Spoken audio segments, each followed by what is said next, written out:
Chapter 527. On the surface of the East Sea, there was a gentle breeze. Four figures emerged from the water without a single trace of water on them. Wan and Little White's faces were flushed. This was their first time seeing the sea, and it was also their first time seeing the beautiful underwater world. The beautiful scene just now had clearly left an indelible impression in their hearts. Actually, it was not just them. It was also Li Mu's first time seeing such a beautiful scenery. Although he had been to the aquarium in his previous life, how could the feeling through the thick glass compare to being at the bottom of the sea? Li Mu looked at the blushing Wan and said gently, "You don't owe them anything anymore. Forget about those unhappiness.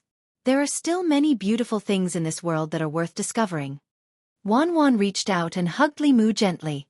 She leaned her head on his chest and said softly, "Thank you, young master."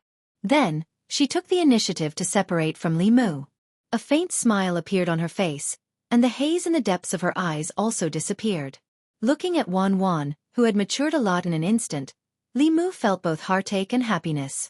He felt heartache because she had used the betrayal of her family twice in exchange for her ultimate growth. He was happy because she had finally walked out of the trauma of her childhood. After giving Wan a deep hug, Li Mu Ruang transformed back into a human form. He put away his dragon horns and retracted his dragon aura. Then, he brought the three girls and flew towards an area shrouded in clouds and mist. Xuanzong was located on the East Sea. It was isolated from the rest of the world and did not interact with the outside world often. Only at the Taoist conference held every 5 years would Xuanzong unveil a corner of its hidden veil. No one knew how powerful Xuanzong was, but everyone knew that compared to Fulu, elixirs, array formations, and so on, divine arts were the orthodox Taoism. And Xuanzong was famous for its divine arts. Among the 6 Taoist sects, the other 5 sects typically only had 2 to 3 7th realm experts. Xuanzong had a total of 5 7th realm elders. There were even rumors in the outside world that Xuanzong still had 8th realm experts who had yet to perish. When Li Mu and the 3 girls flew to a large group of islands in the East Sea, they were also shocked by the scene before them. On the surface of the sea, dozens of islands formed a powerful formation. In the sky, there were countless mountains hanging upside down. Between the mountains, there were 5 colored lights connecting them. Cranes were flying back and forth among them. Occasionally, there would be streams of light that emitted a powerful aura. The ancestral court of Fulu School looked very shabby compared to the Xuanzong ancestral court. As the future headmaster, Li Mu looked at the Xuanzong mountain gate from afar and blushed slightly. No wonder Xianxia didn't come. If Li Mu was the headmaster, he would be too embarrassed to come. Looking at other sects, and then looking at his own sect, when he returned to Baiyun Mountain, he would be too ashamed to see the ancestors who had dedicated their lives to the sect.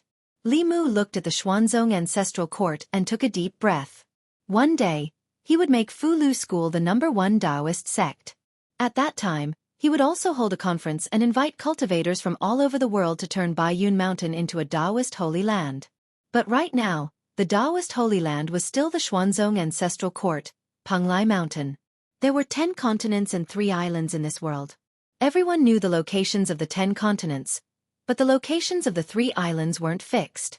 Legend had it that Fengzhong, Penglai, and Kunlun were carried by 3 giant turtles and moved on the sea.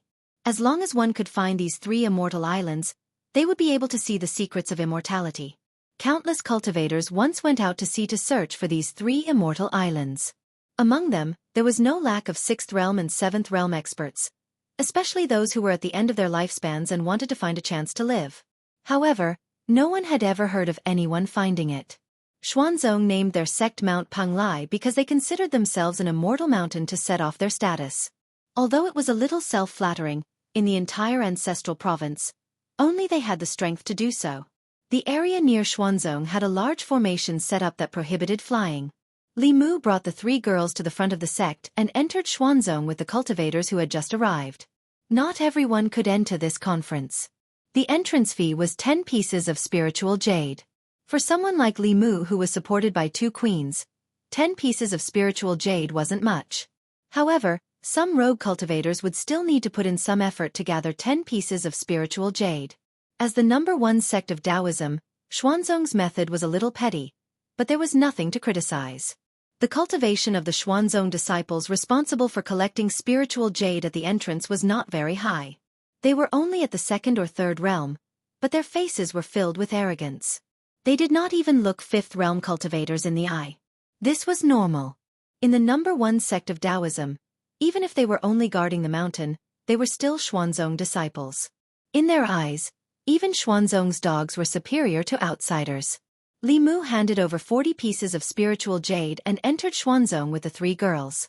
Some of the cultivators who came here were alone, but most of them came in groups of 3 to 5. Most of the cultivators who came here wanted to exchange for some treasures. They did not need to worry about their own safety in Xuanzong, but that was no longer the case once they left Xuanzong. After every conference, there would be cases of people getting greedy for treasures and killing people for their belongings. After a long time, the cultivators who came here in search of fortuitous encounters learned to travel in groups.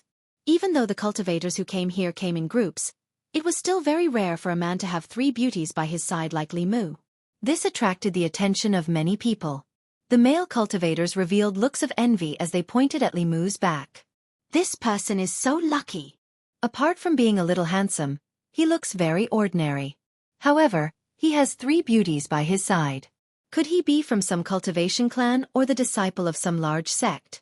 The women of the cultivation world are not so superficial as to only look at the face. I think he must have an extraordinary background. Many female cultivators who walked through Xuanzong's entrance were also discussing softly. Look at his bearing. He must be the disciple of a famous sect. I don't think so. He's so handsome and fair. Maybe he's a Xiaobai who was raised by a high-level woman. Definitely not. If he was raised by a high-level woman, why would he have these 3 beauties by his side? It can't be that these 3 beauties are raising him, right? You don't understand. It's precisely because there are high-level women raising him that he can raise others. Of course, it's also possible that he has some special skills, which is why he has these 3 beauties following him. It'd be great if he was a disciple of a large sect. This person looks like a lecher. With my looks, if he takes a fancy to me, I won't have to worry about cultivation resources in the future. Forget it. With your looks, he wouldn't want you even if you gave him for free. You should just give up. Li Mu and Wan Wan walked in front, and their faces darkened from the gossip behind them. This group of gossipy women actually hit the nail on the head. His Dharma treasures, spirit medicines, and spirit jades basically all came from the Empress and Phantom Princess. However, there was nothing he could do about this.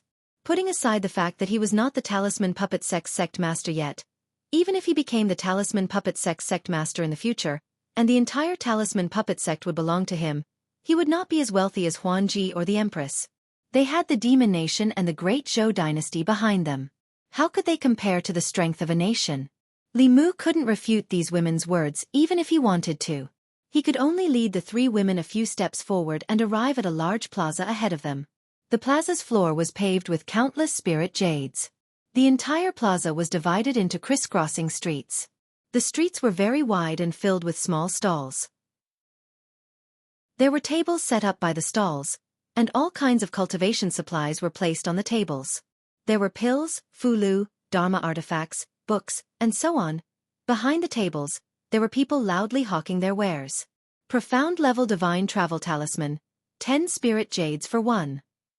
Middle-level essence nurturing pill, 100 spirit jades for 1 bottle. 500 spirit jades, profound-level flying sword, please take it away. Basic fulu, basic array formation encyclopedia, price can be negotiated. Standing in front of the plaza and looking at the countless inverted immortal mountains, it was like a scene in the divine capital. In Li Mu's heart, the Eastern Sea Xuanzong, the number 1 sect of Taoism, didn't seem like much. Chapter 528. What appeared before Li Mu's eyes was shockingly a large-scale trading market.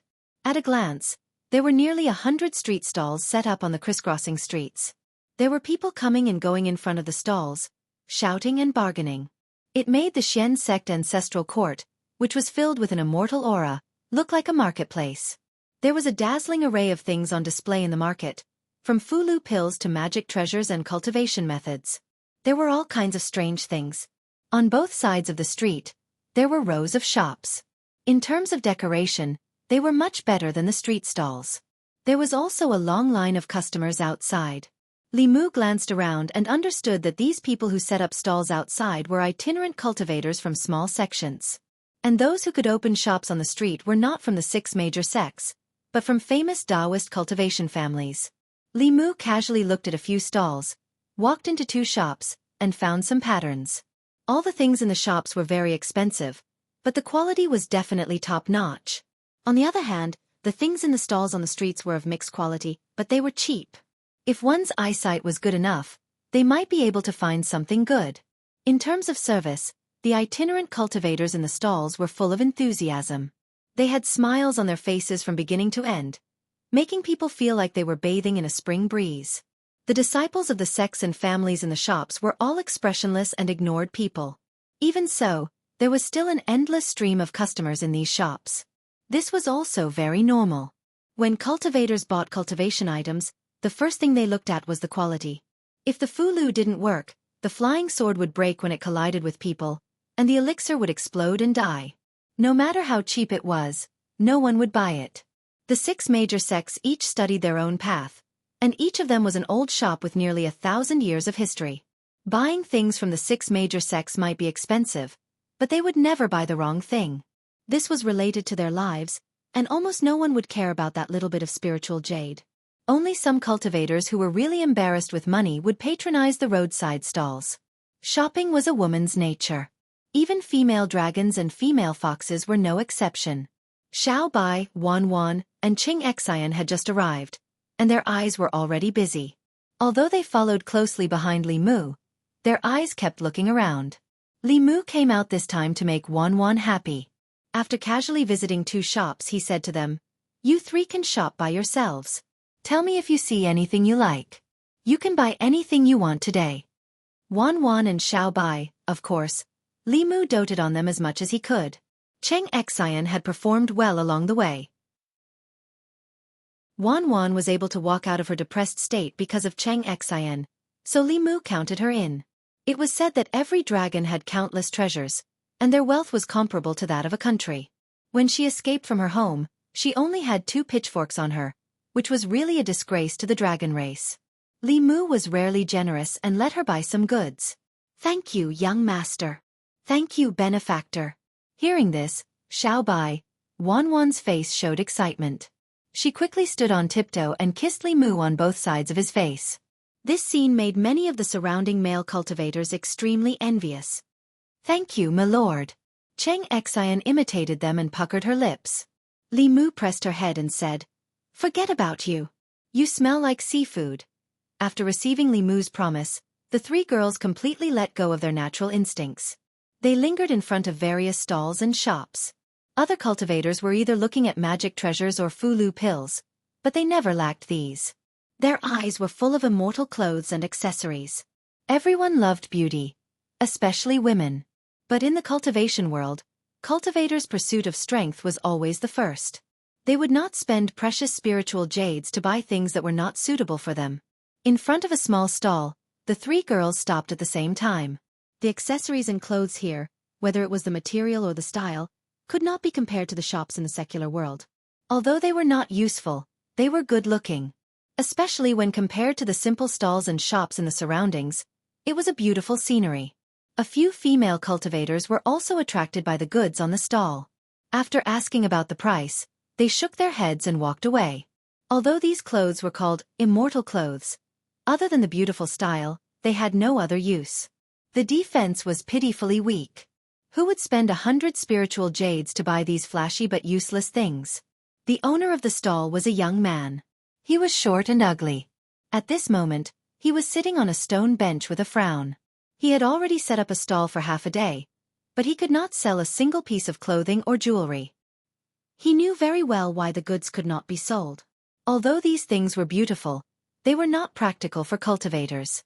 Female cultivators among the loose cultivators liked them but could not afford them.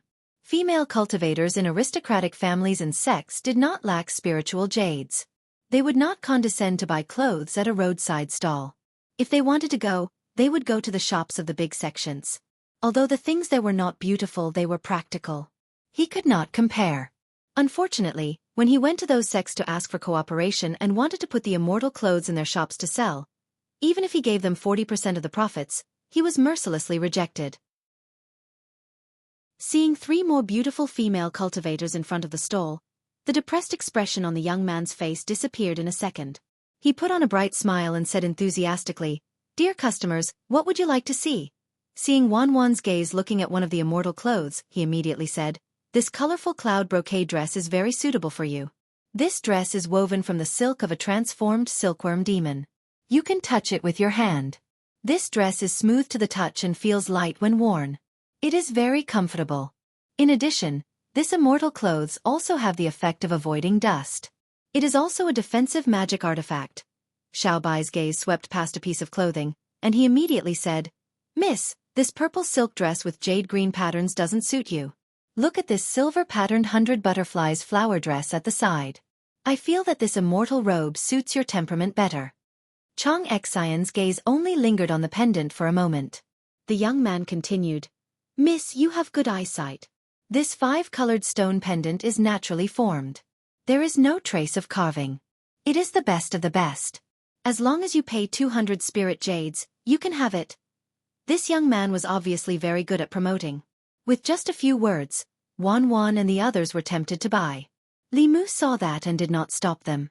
Although these bright and beautiful clothes did not have any practical use, Wan and the others' defensive magic artifacts were more advanced clothes-fitting inner armor. They bought these clothes for beauty. In the end, the 3 women each chose a piece of clothing and a piece of jewelry. Li Mu was about to pay when the vendor continued, "Miss, don't you want to look at something else? You just chose autumn clothes. There are spring, summer, and winter clothes here. Look at this lotus leaf feather gauze dress. It is very suitable for summer. And this cloud butterfly dress is the best choice for spring clothes. If you miss this opportunity, you will have to wait 5 years." Wan and Xiao Bai thought about it and felt that what he said made sense. Thus, they each bought a few more pieces of clothing. The young man knew that he had met a big customer this time. The smile on his face became even brighter. He continued, "Miss, do you want to buy a few pieces for your friends? If there are more than 20 pieces, I can give you a 10% discount for each piece. If you buy 10,000 spiritual jades this time, I will give you a 20% discount next time." Wan turned to look at Li Mu and said, "Young master, why don't you buy a few pieces for Miss and Big Sister Qing?" Xiao Bai also said, "Also, Big Sister Zhou, Big Sister Ali, and Auntie Mei. If they know that we came out to play and did not bring them gifts, they might not be happy." Ao Qingxin also looked at Li Mu expectantly. "Can I buy 10 more pieces for myself?" Although Li Mu did not lack spiritual jades, his spiritual jades did not grow on trees. They were given to him by the Empress and Huan Ji. It would be a waste to buy these useless things. His heart ached for the spiritual jades. However, he had already said what he wanted. If he went back on his words now, it would affect his great image in the hearts of Wan and Xiao Bai. More importantly, if Lu Hanyan and the Empress knew that Li Mu had brought Xiao Bai and the others out to play and did not bring them gifts, it would not just be a matter of them being unhappy. Li Mu could pretend that he did not care. He waved his hand and said, "Buy. Buy as much as you want." The 3 girls were very happy to choose. The peddler's eyes were shining. He held a pen in his hand and quickly calculated on a piece of paper. When Li Mu saw the final number, even if he was mentally prepared, he did not expect that they would actually choose something worth 20,000 spiritual jades. Wan also saw the final number. As if she had done something wrong, she tugged on Li Mu's sleeve and whispered, "Young master, why don't we not buy so many?" Before Li Mu could say anything, a voice came from behind him. "You are not even willing to buy such little things for the beauties. You are too stingy. Today, I, Qing Xuanzi, will buy everything that these 3 beauties want. Just treat it as making friends." A handsome young man walked out from behind. The man was hugging 2 girls on his left and right, and there were another 2 following behind him. These 4 girls could not be considered as exceptional beauties, but their appearances were still outstanding. However, when compared to Wan, Xiao Bai, and Xianxia, they were somewhat dull. The sudden appearance of the young man and his identity caused a commotion in the surrounding crowd. "It's Qing Xuanzi. I heard that he is not even 30 years old, but his cultivation is already at the 5th realm. Among the young disciples of Xuanzong, his strength can be ranked in the top 10. Rumor has it that he cultivates the yin and yang dual cultivation technique. He has more than a dozen cultivation partners around him. I'm afraid he has taken a fancy to these 3 girls. Sigh, why didn't Master Xianxia take a fancy to me? I am also willing to be his cultivation partner. The young man beside the 3 girls also has an extraordinary aura. He doesn't look like an ordinary person. So what? Even if he has a small background, can he compare to the core disciples of Xuanzong? One who was unaccountably solicitous was hiding evil intentions. This guy who called himself Qing Xuanzi belittled Li Mu and raised himself up as soon as they met. His gaze did not leave Xiao Bai and the other 2 girls for even a moment. Li Mu looked at him indifferently, quietly waiting for his performance. Qing Xuanzi smiled at Xiao Bai and Wan Wan and said, I'm Qing Xuanzi, a 4th-generation disciple of Xuanzong. I don't have any other intentions. I just want to get to know the 3 of you. Without waiting for Xiao Bai and the others to speak, he looked at the young stall owner and asked, how many spiritual jades do the 3 beauties want? I'll pay for them. No matter who paid, the spiritual jades would be in his hands. The young man was overjoyed and immediately said, the total is 20,800 spiritual jades. I'll round it down so 20,000 will do. Qing Xuanzi was startled and asked uncertainly, how much? The young man smiled and said, 20,000 low-grade spiritual jades. Qing Xuanzi's eyes widened a little. It's just a few pieces of clothing, and it costs 20,000 spiritual jades? Is this stall owner crazy? His face darkened, and he said angrily, bastard, how dare you scam Xuanzong? What do you have here that's worth 20,000 spiritual jades?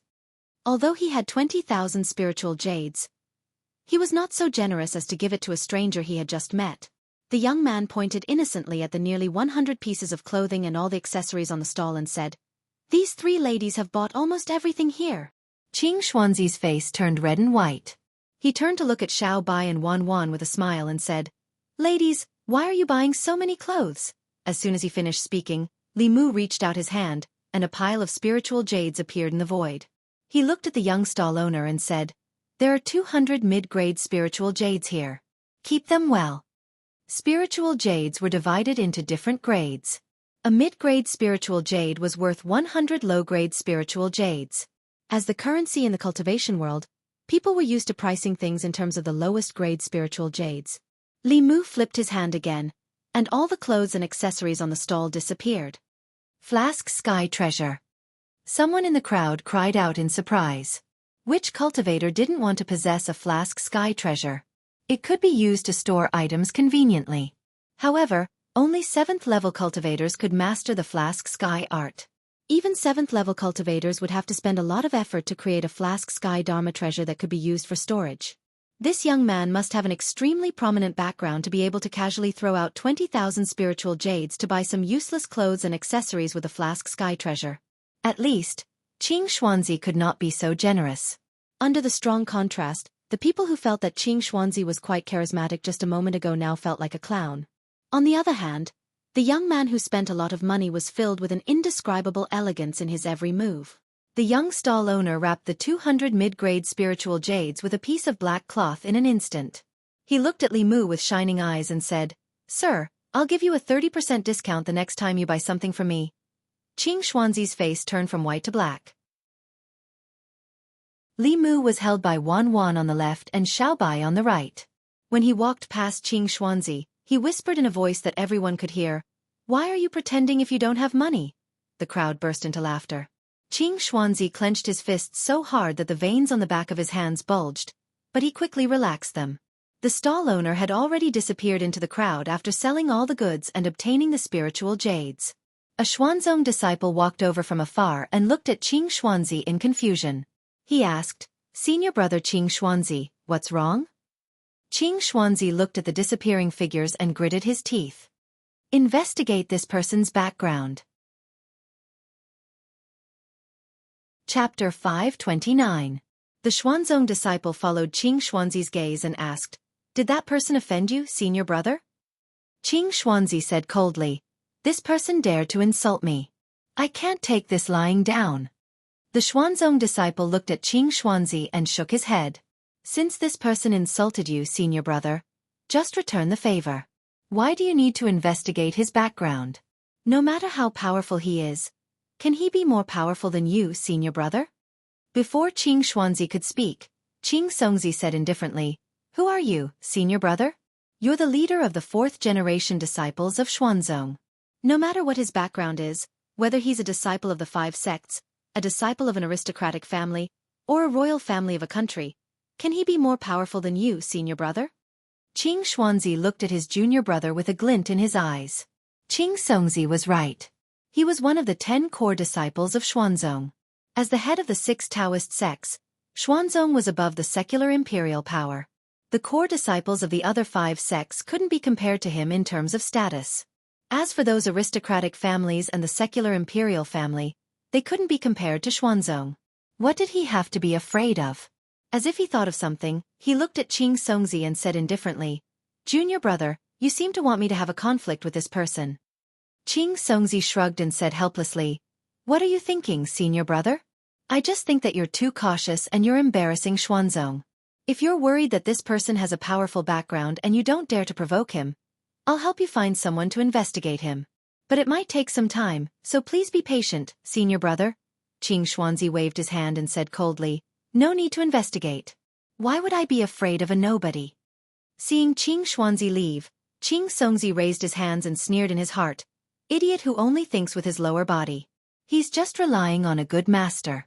What right does he have to be one of the 10 core disciples? Let's see if you can afford to offend someone who can ride a dragon. As Li Mu led Wan Wan and the others to continue strolling around the market, the number of gazes on him increased. Some discussions and speculations about his identity also began to increase. Some people said that he was a disciple of a cultivation clan, some said that he was a prince of some royal family, and some said that he was a core disciple of one of the 5 sections.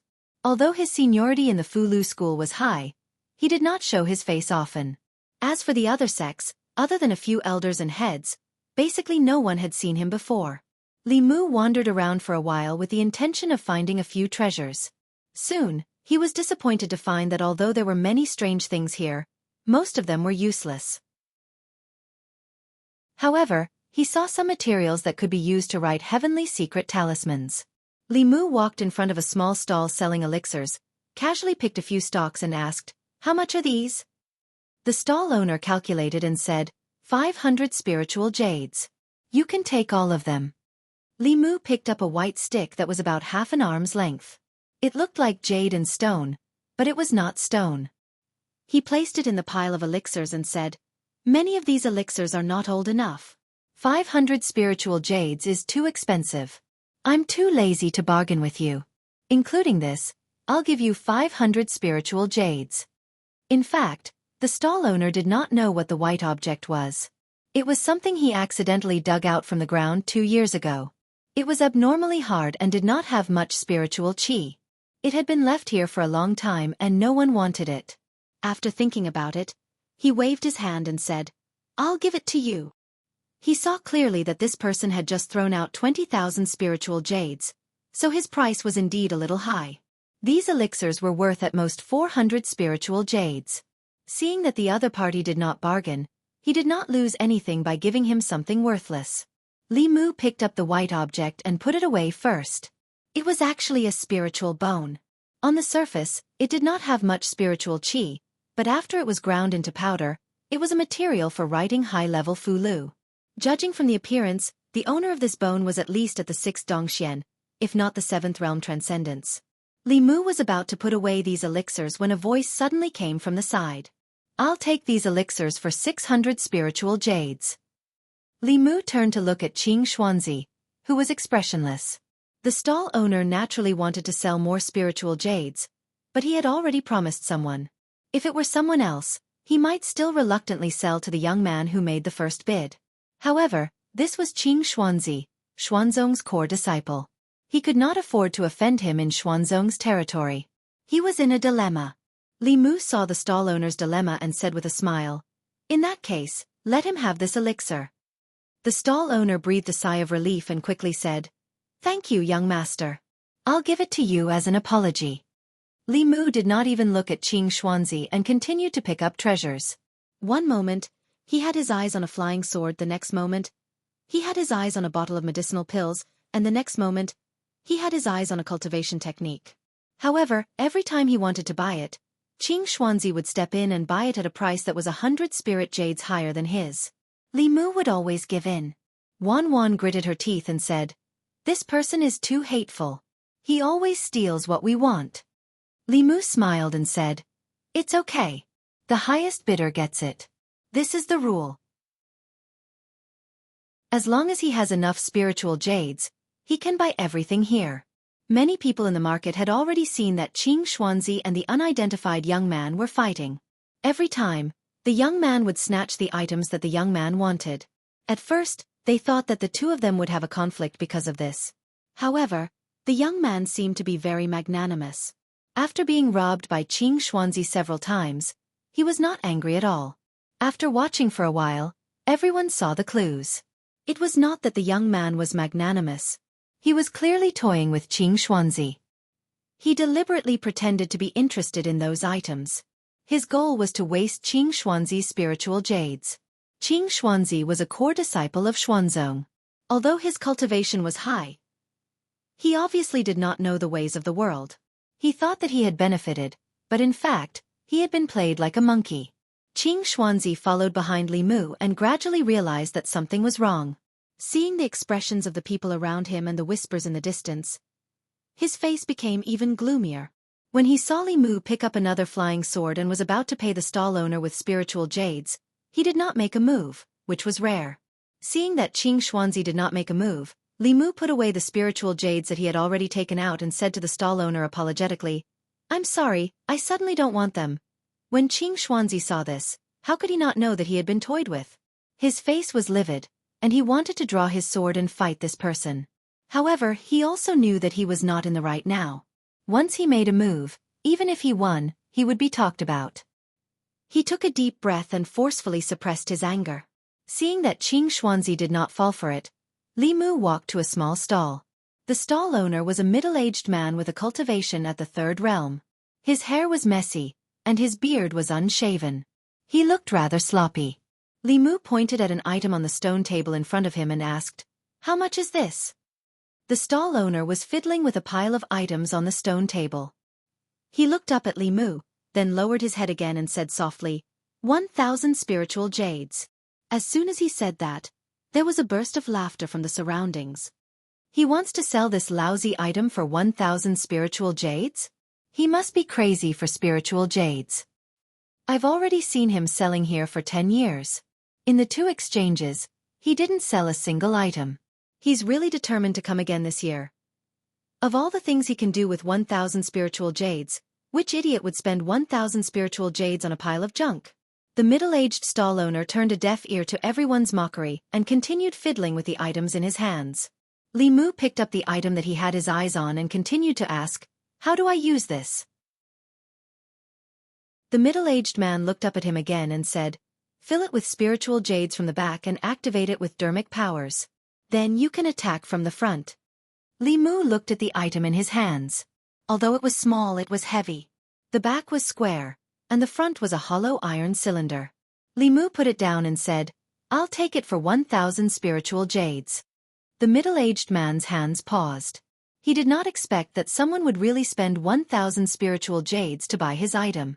Not far behind Li Mu, Xianxia had a vigilant look on his face. He subconsciously thought that this person was setting him up again, wanting him to spend a large amount of spiritual jades to buy such a useless item.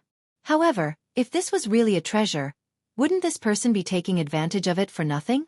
After careful consideration, he walked up and said calmly, "I'll give you 1,001 spiritual jades." He only had 1 spiritual jade more than this person. 1 spiritual jade could not do anything, but it could cause greater humiliation to this person. Li Mu did not give it to Xianxia this time. He said calmly, 2,000 spiritual jades. Xianxia said, 2,001 spiritual jades.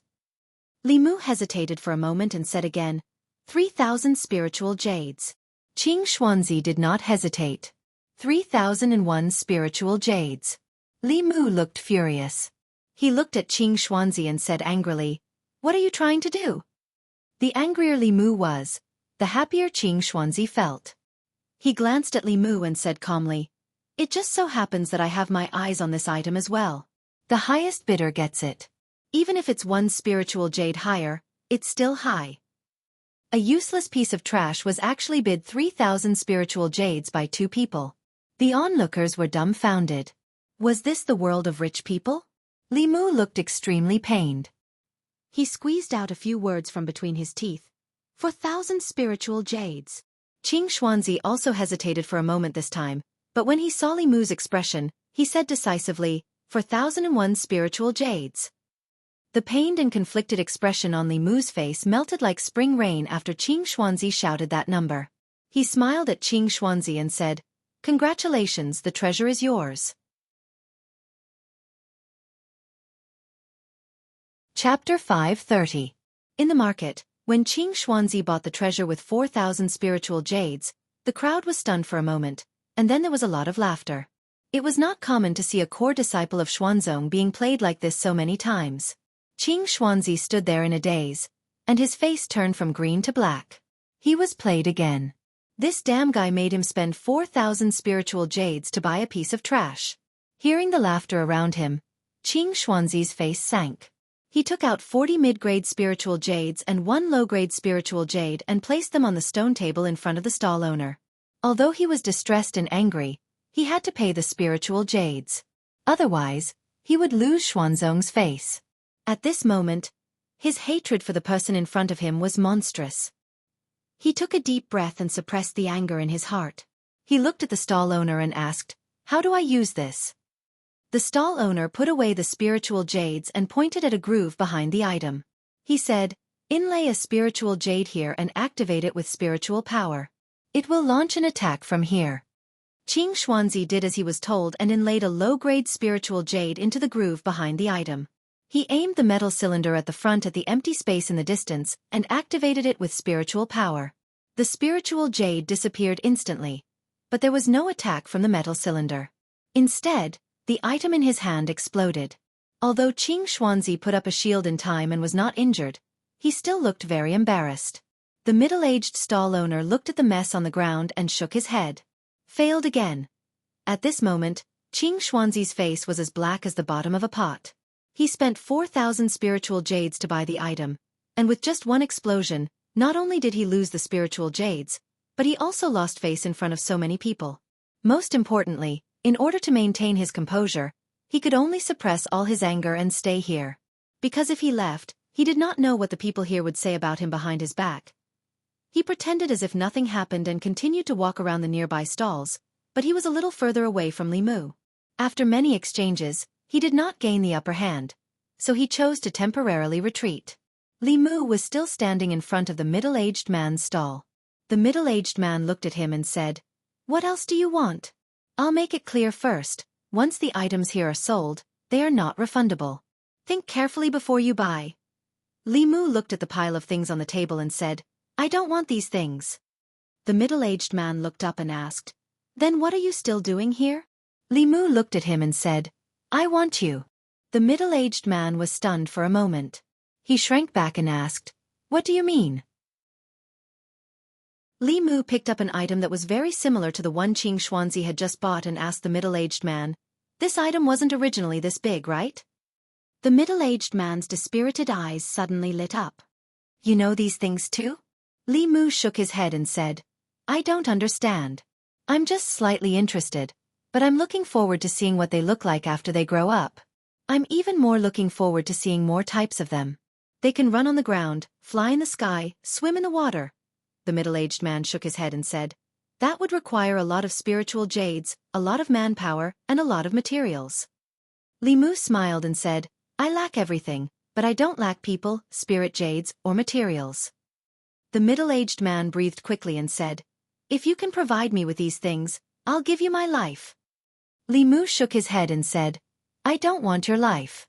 If you need these things, come to the Department of Worship in the divine capital of Great Zhou and find me. My name is Li Mu."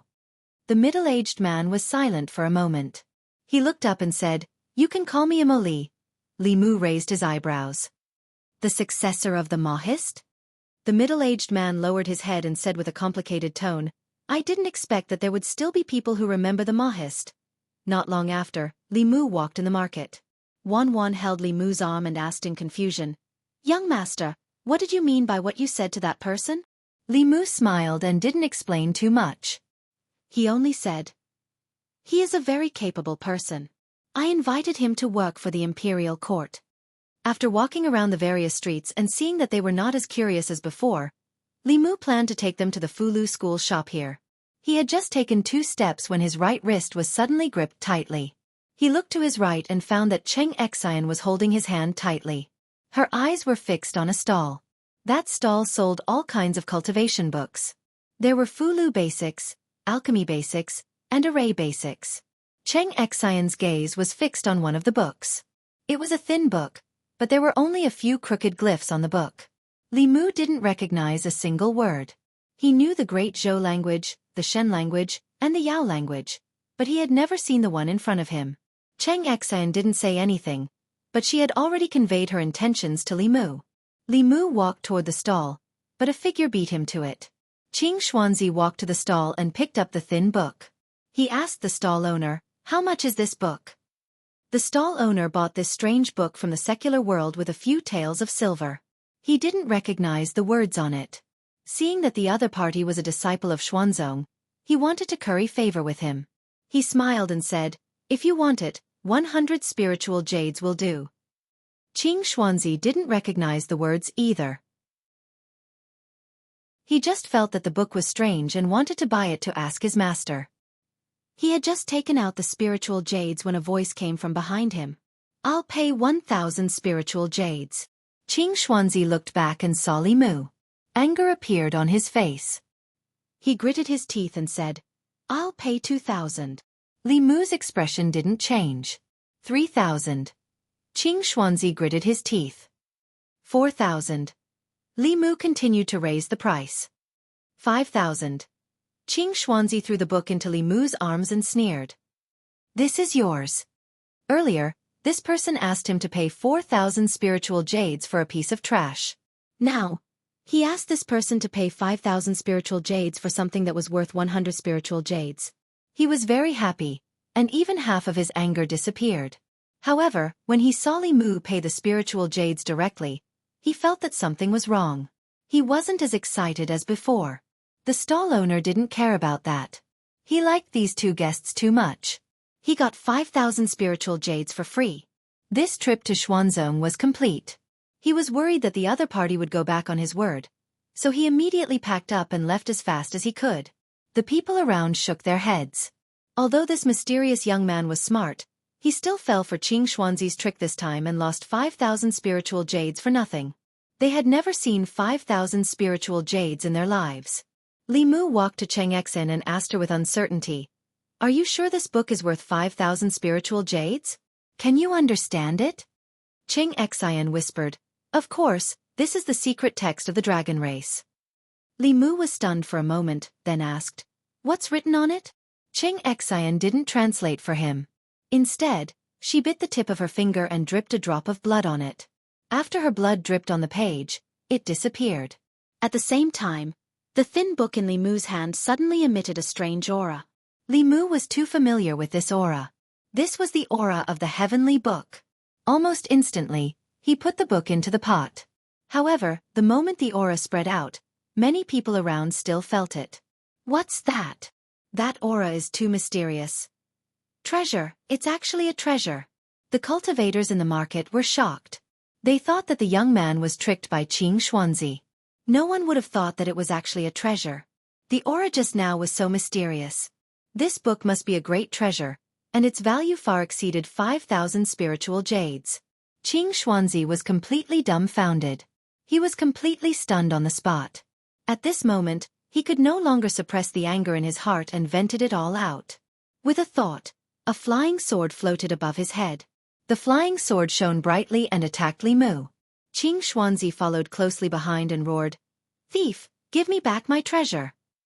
Facing Xianxia's aggressive flying sword, Li Mu didn't do anything, but Xianxia beside him couldn't stand still.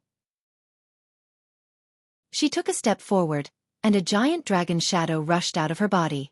The shadow let out a dragon's roar and collided with the flying sword. The flying sword was sent flying back, and the sword light immediately dimmed. Xuanzi spat out a mouthful of blood.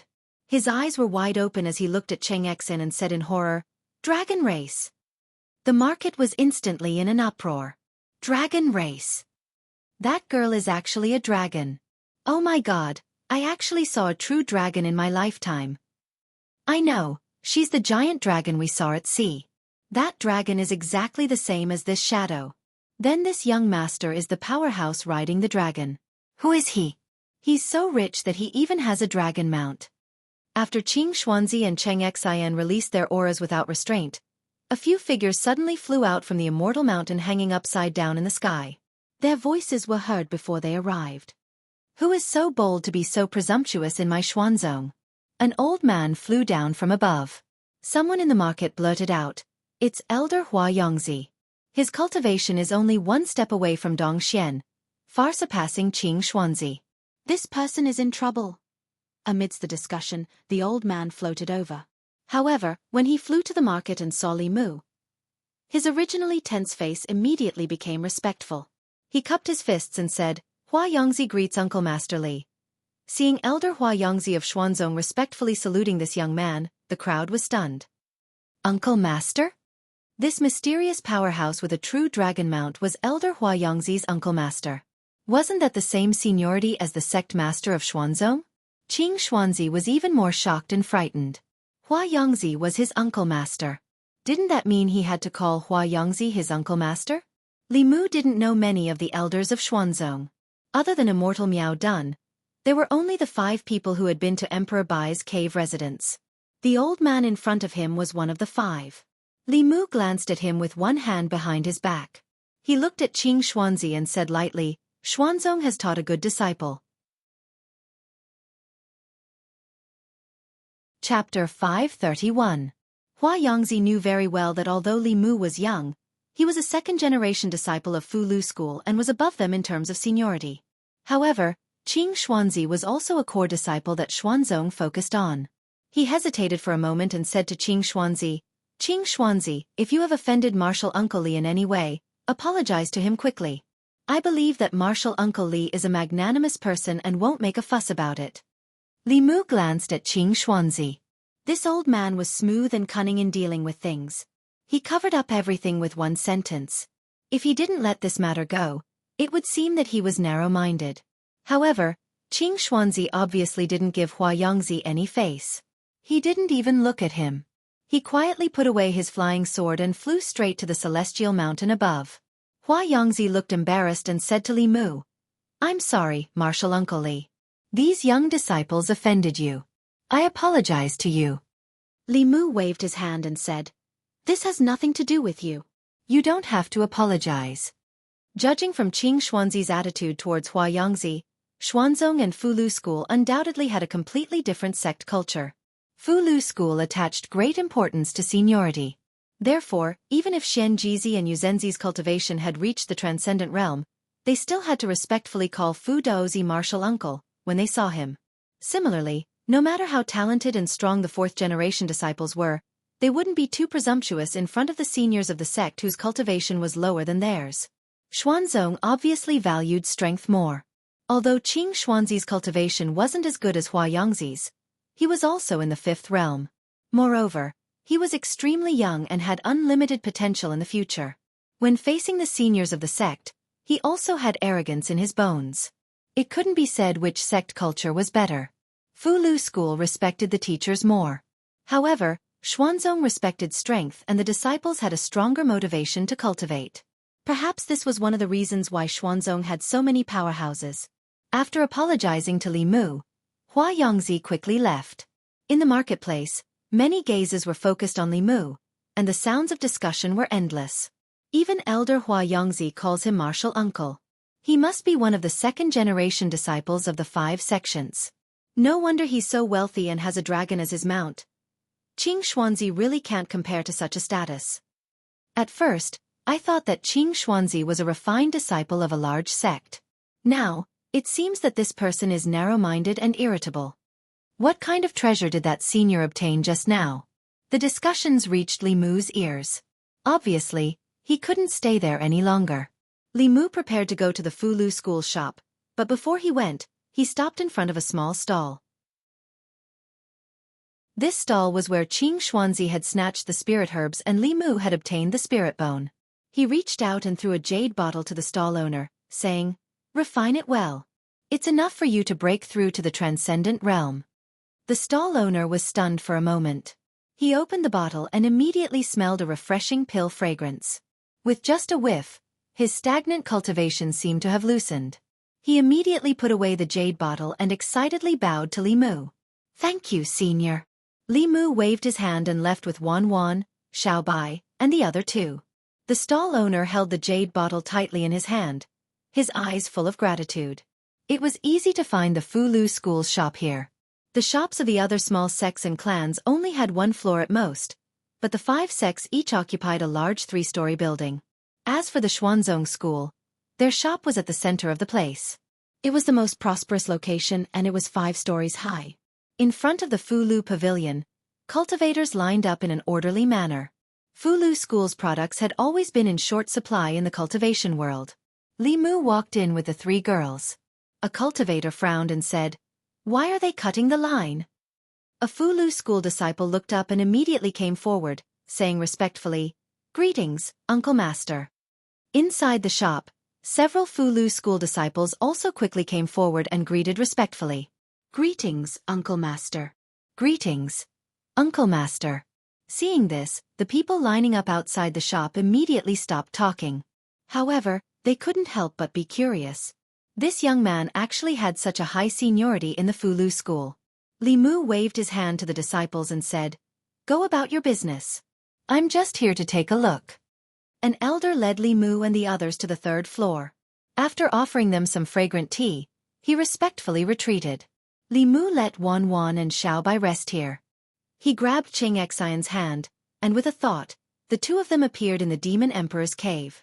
A thin book with strange runes written on it floated in front of him. There was a page in the book. It was different from the other pages. It exuded a strange aura. It was of the same origin as all the pages of the heavenly tomes that Li Mu had seen before.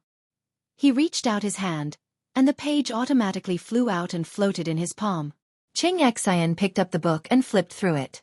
She said in shock, "This really is the Dragon King's relic." The Dragon Clan's language was widely acknowledged to be difficult to learn. They often used a single character to contain a huge amount of information. Sometimes, they used many characters to express a simple meaning. Li Mu didn't understand the Dragon Clan's language. He asked Xianxia, "Who is the Dragon King?" Xianxia said, 8,000 years ago, he was a supreme master of the Dragon Clan. He once united the Dragon Clan of the 4 seas. He was the recognized king of the Dragon Clan. 8,000 years ago, a master of the Dragon Clan. Without a doubt, the Dragon King that Xianxia mentioned was one of the supreme masters that stood at the peak of the continent. Li Mu became curious about the relic he left behind. He asked Xianxia, "What's written on it?" Xianxia looked at the content on the page, and her face gradually turned red. Li Mu was speechless. "Why are you blushing? Hurry up and read it." "What does this line mean?" Xianxia lowered her head and whispered. "The taste of the Snake Clan's women is not bad. Their long legs are too clingy." She also said that she would call her sister over tomorrow. "I'm looking forward to tomorrow." Li Mu cursed in his mind. This can't be that dragon's diary, right? He didn't hear the secret information he wanted to hear. Li Mu continued to point to the next page. "What does this line mean?" Xianxia's face turned even redder. "The Fox Clan is really amazing in bed. It's a pity that her brother is a 9-tailed celestial fox. It's not worth it to fight with him. I won't look for her in the future." The book said that dragons were lustful by nature. Sure enough, this old perverted dragon actually wrote a book about love. But whether he should say it or not, the Snake Clan's legs were really clingy, and the Fox Clan was really amazing in bed. Li Mu coughed lightly and pulled his thoughts back to reality. "What's next?" Xianxia continued to read with a red face. "I tricked a Xian ghost these past few days. She said that her physical body had already developed intelligence. I don't know if the 2 of them together." "Stop, stop, stop. You don't have to read anymore." No matter how thick-skinned Li Mu was, He couldn't force a pure little female dragon to read such indecent things to him. That was too sinful. He looked at Xianxia and directly asked, "Apart from these things, is there anything else that's useful?"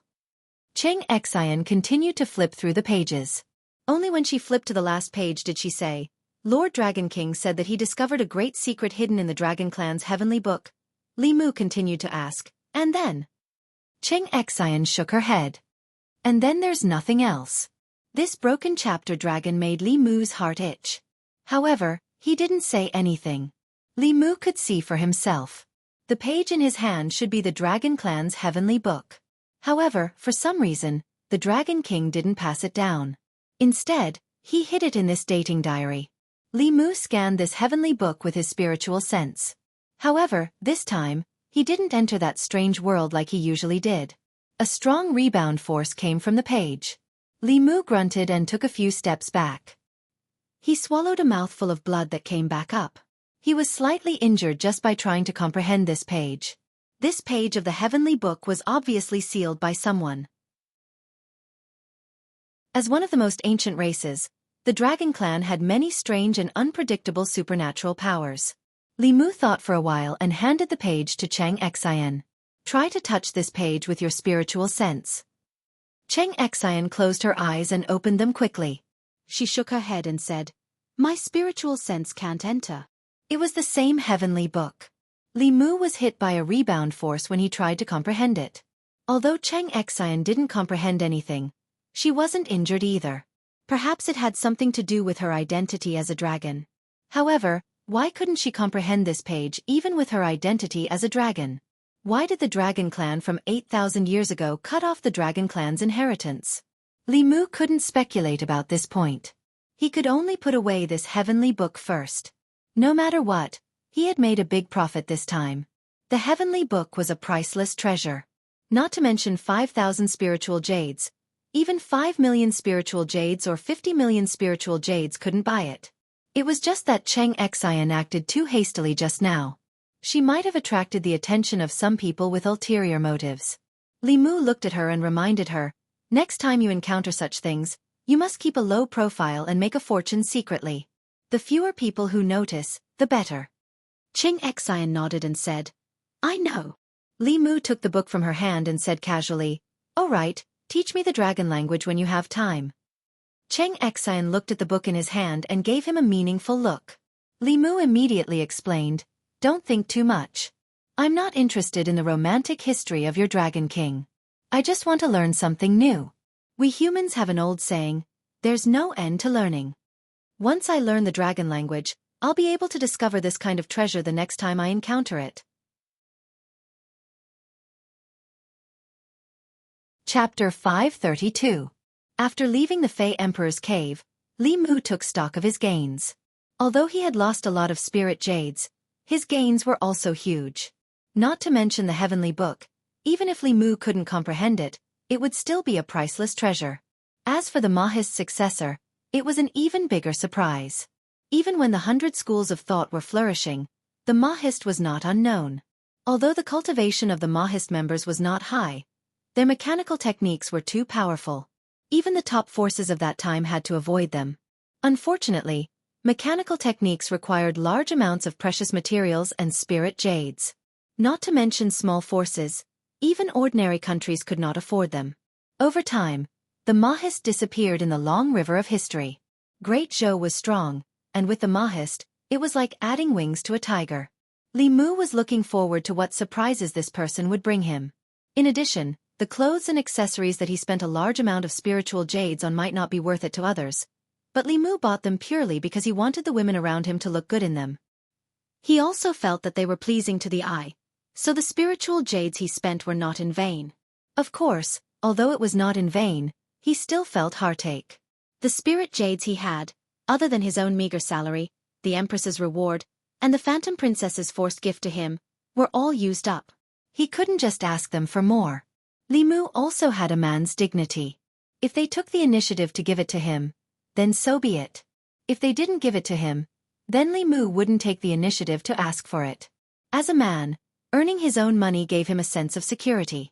Leaving the 3 girls to rest on the 3rd floor, Li Mu walked down the stairs alone. Fulu Pavilion had a total of 3 floors. The third floor was not open to the public. The first floor was for goods, and the second floor was used to entertain important customers. Although there were many Fulu on the first floor, it couldn't satisfy everyone's needs. Some customers would ask for custom-made Fulu for special purposes. Of course, the price would be more expensive. When Li Mu walked to the second floor, a Fulu school elder was receiving a middle-aged man in luxurious clothes. The middle-aged man was wearing a long robe that concealed his aura. The robe was filled with spiritual qi, and it was obvious that it was not an ordinary item. Judging from the style, it should be a product of the North sect. In the world of cultivators, those who were able to afford the ritual implements of the Northern clan were generally people with a certain amount of wealth. The middle-aged man gazed at the elder of the Talisman Amulet sect and said, "To tell you the truth, fellow Taoist Xianxia, I came here this time for the sake of requesting a creation talisman for my son. I only have this one son, and I hope that this talisman can protect him." Creation Talisman, Heaven Rank Fulu. This talisman did not possess any offensive capabilities, but it could regenerate severed limbs and regenerate severed heads.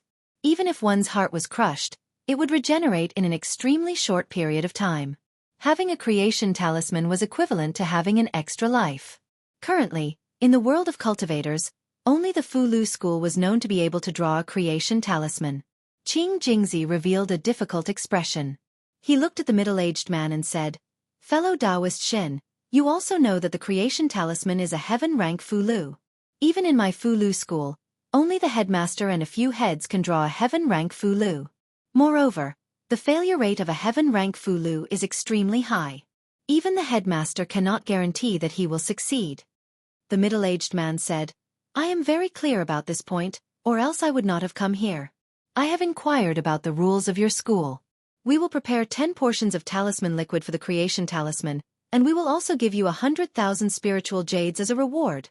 Qing Jingzi nodded and said, "There is something I have to say in advance. If the creation of the talisman fails, all the talisman liquid will be wasted. Out of the 100,000 spiritual jades, we can only return you 50,000. Although the middle-aged man felt the pinch, he also knew that in the world, only the Fulu school could draw a heaven rank Fulu. Hearing this, he nodded and said, "I understand the rules of your school. I have already prepared the talisman liquid and spiritual jades." Qing Jingzi was about to put away the spiritual jades when he heard a voice. "Qing Jingzi, come here."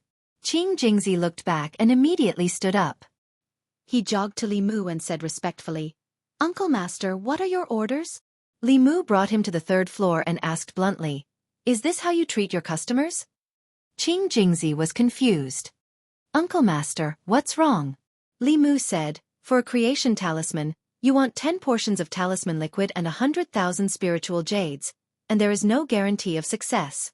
Do you think the reputation of the Fulu school is not collapsing fast enough?" Although Li Mu was not a businessman, he knew that this was not how business was done. Taking 10 times the materials and a high deposit, and there was no guarantee of success.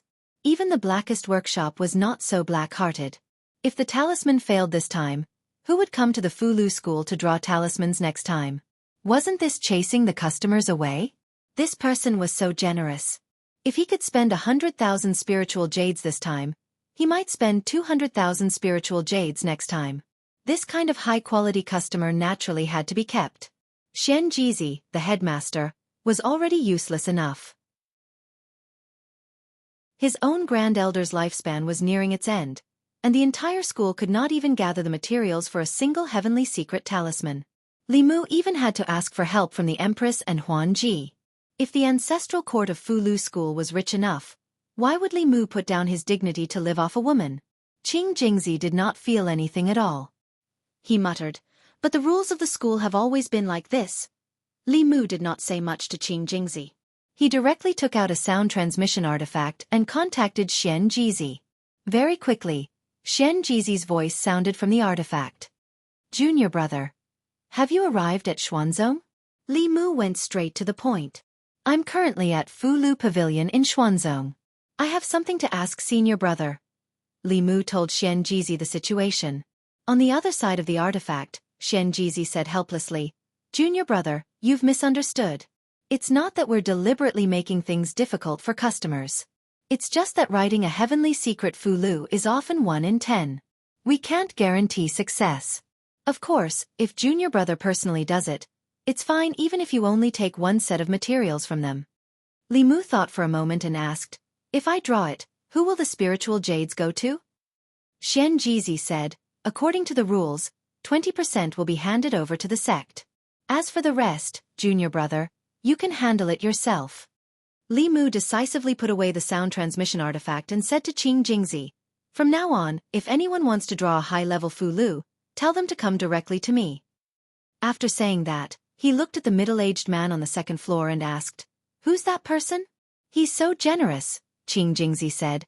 He comes from a cultivation family in Jing country. His family has a spiritual jade mine. No wonder he was so generous. So his family had a mine. Li Mu looked at the middle-aged man as if he was looking at a pile of spiritual jades.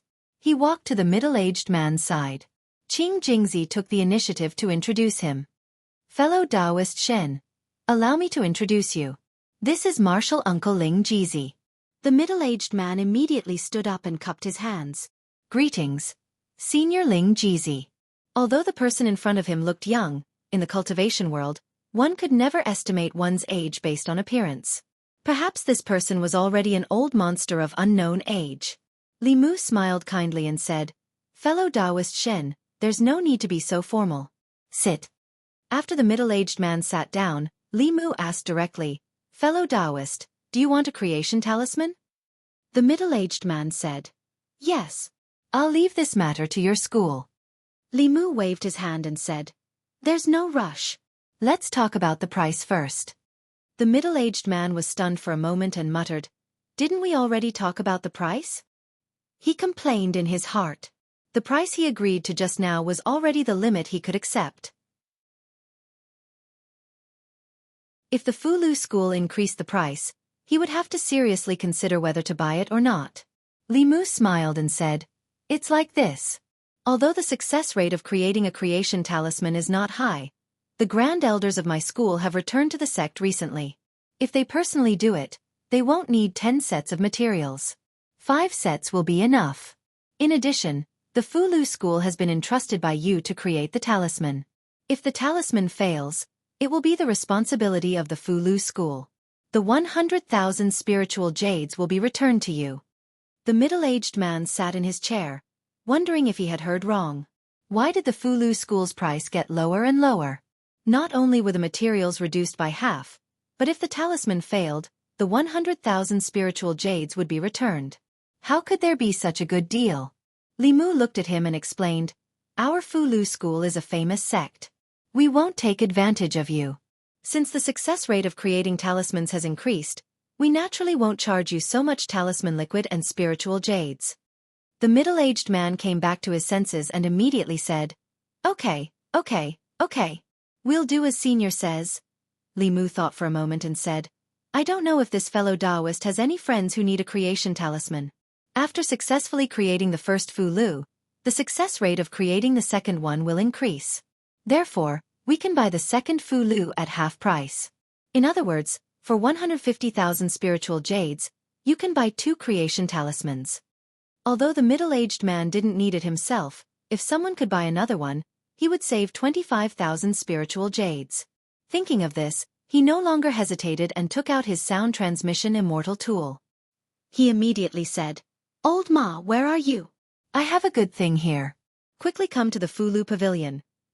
In the Fulu Pavilion, 2 aristocratic family heads who had traveled thousands of miles from Jing country to Xuanzong happily gathered 10 portions of spirit liquid and 150,000 spiritual jades. They planned to buy a creation talisman each and give it to their family's younger generation to protect themselves.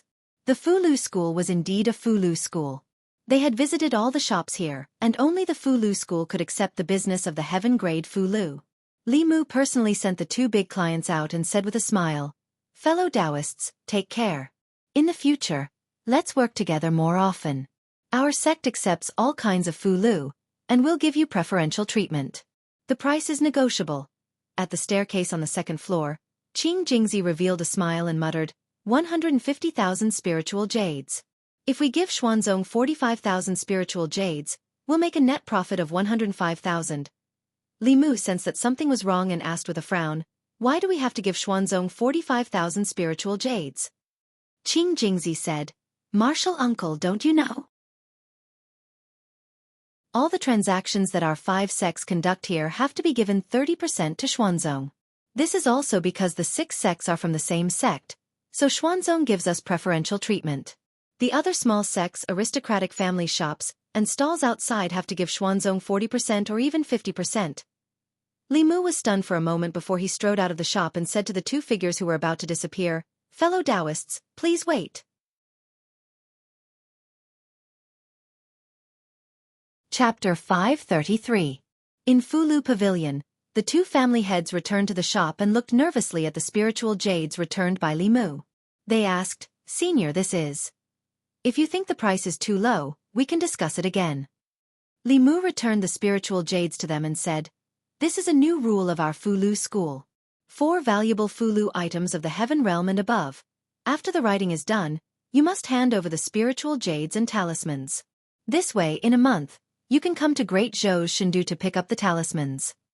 Hearing this, the 2 felt relieved and accepted the spiritual jades. They smiled and said, "That's good. We originally planned to go to Great Zhou's Shindu to take a look, so it's on the way." As they walked out of Fulu Pavilion, the 2 sighed in their hearts. Although they were both leaders of Dao, Xuanzong and Fulu school's attitude towards small and medium-sized sects and families was completely different. Xuanzong was high and mighty. Their shop was opened here, and every time they sold a product, they had to give 40% of the income to Xuanzong. Compared to Xuanzong, Fulu school treated them especially well, living up to its name as the leader of Dao. After sending the 2 off again, Li Mu finally understood how Xuanzong's magnificent mountain gate and the spiritual jade plaza outside were built. Including the other 5 sects of Dao, the large and small sects of Zhu province, the cultivation families, and countless rogue cultivators were all contributing to Xuanzong's construction. While most of the countries in Zhu province were still in a feudal society, Xuanzong had already taken a step into capitalism. He was the one who wasted his breath, and the one who was tired of writing talismans. In the end, he was actually working for Xuanzong. Li Mu felt a nameless anger rise in his heart. He angrily asked, "Does our Fulu school not have a mountain gate of our own? Why do we have to do business in someone else's place?" Jingzi said, "This is sect master's idea. He said that White Cloud Mountain is a sacred land of the Dao sect and shouldn't do such unscrupulous things." Li Mu waved his sleeves and snapped, "Don't mention him to me. Xianxia, that prodigal son of a bitch. How many spiritual jades has he earned for others over the years? Yet he can't even gather the materials for the heavenly secret talisman. How does he still have the face to be the sect leader?" Jingzi silently lowered his head. He couldn't interrupt when his uncle master was scolding the sect master, and he didn't dare to interrupt. Li Mu scolded Xianxia and calmed down very quickly.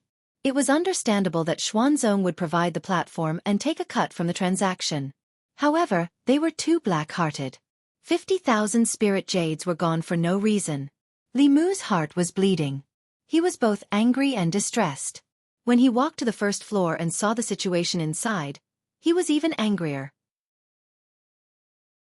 Although there were many customers lining up outside, there weren't many Fulu school disciples in charge of serving customers. There weren't enough people in the shop to begin with. The few disciples who were acting as temporary clerks were still gathered together and chatting happily. They ignored the customers and ignored them. A few customers came in and walked around. When they realized that there was no one to serve them, they turned around and went to other shops. Other than Fulu school, there were also people who were good at Fulu from various sects, as well as some mid-level cultivation clans. The mid-level and low-level Fulu they produced were also of good quality. People who wanted to buy Fulu might not only choose Fulu school. Most of these disciples usually cultivated in their sections. How would they know the ways of commercial service? It was unknown how many customers went to other shops because of their arrogant and rude attitude. Li Mu inadvertently glanced around and saw a familiar figure in the shop on the first floor. It was the stall owner who Li Mu had bought a large amount of clothes and accessories from. He was currently bargaining with a disciple in the shop.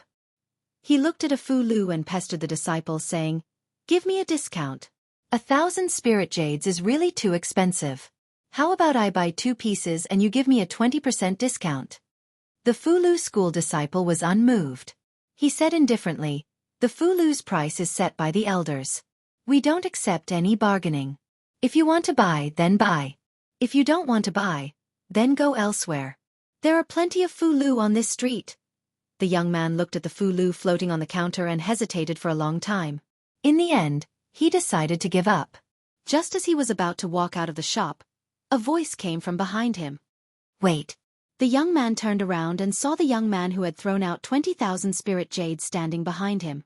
After being stunned for a moment, his expression suddenly changed. He said, "Don't tell me you're going back on your word. Once a product is sold, it can't be returned unless there is a problem with the quality." Li Mu waved his hand and said, "Don't worry, I'm not here to ask for a refund. Come with me." With that, he turned around and went up to the second floor. The young man hesitated for a moment, but could only follow. When they reached the second floor, Li Mu sat down and said to the young man, "Sit."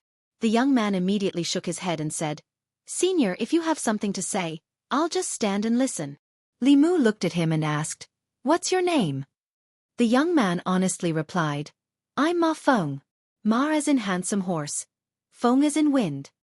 Although this person's cultivation wasn't high, he had a good business mind. Especially his mouth. It was simply like a lotus flower.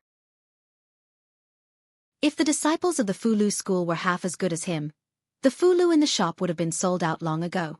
Li Mu poured himself a cup of tea and said indifferently, "Ma Feng, that's a good name. Who is your master, and which sect are you from?" Ma Feng still didn't know why this expert from the Fulu school was looking for him. He didn't dare to hide anything and continued, "Senior, I don't have a master, nor do I belong to any sect.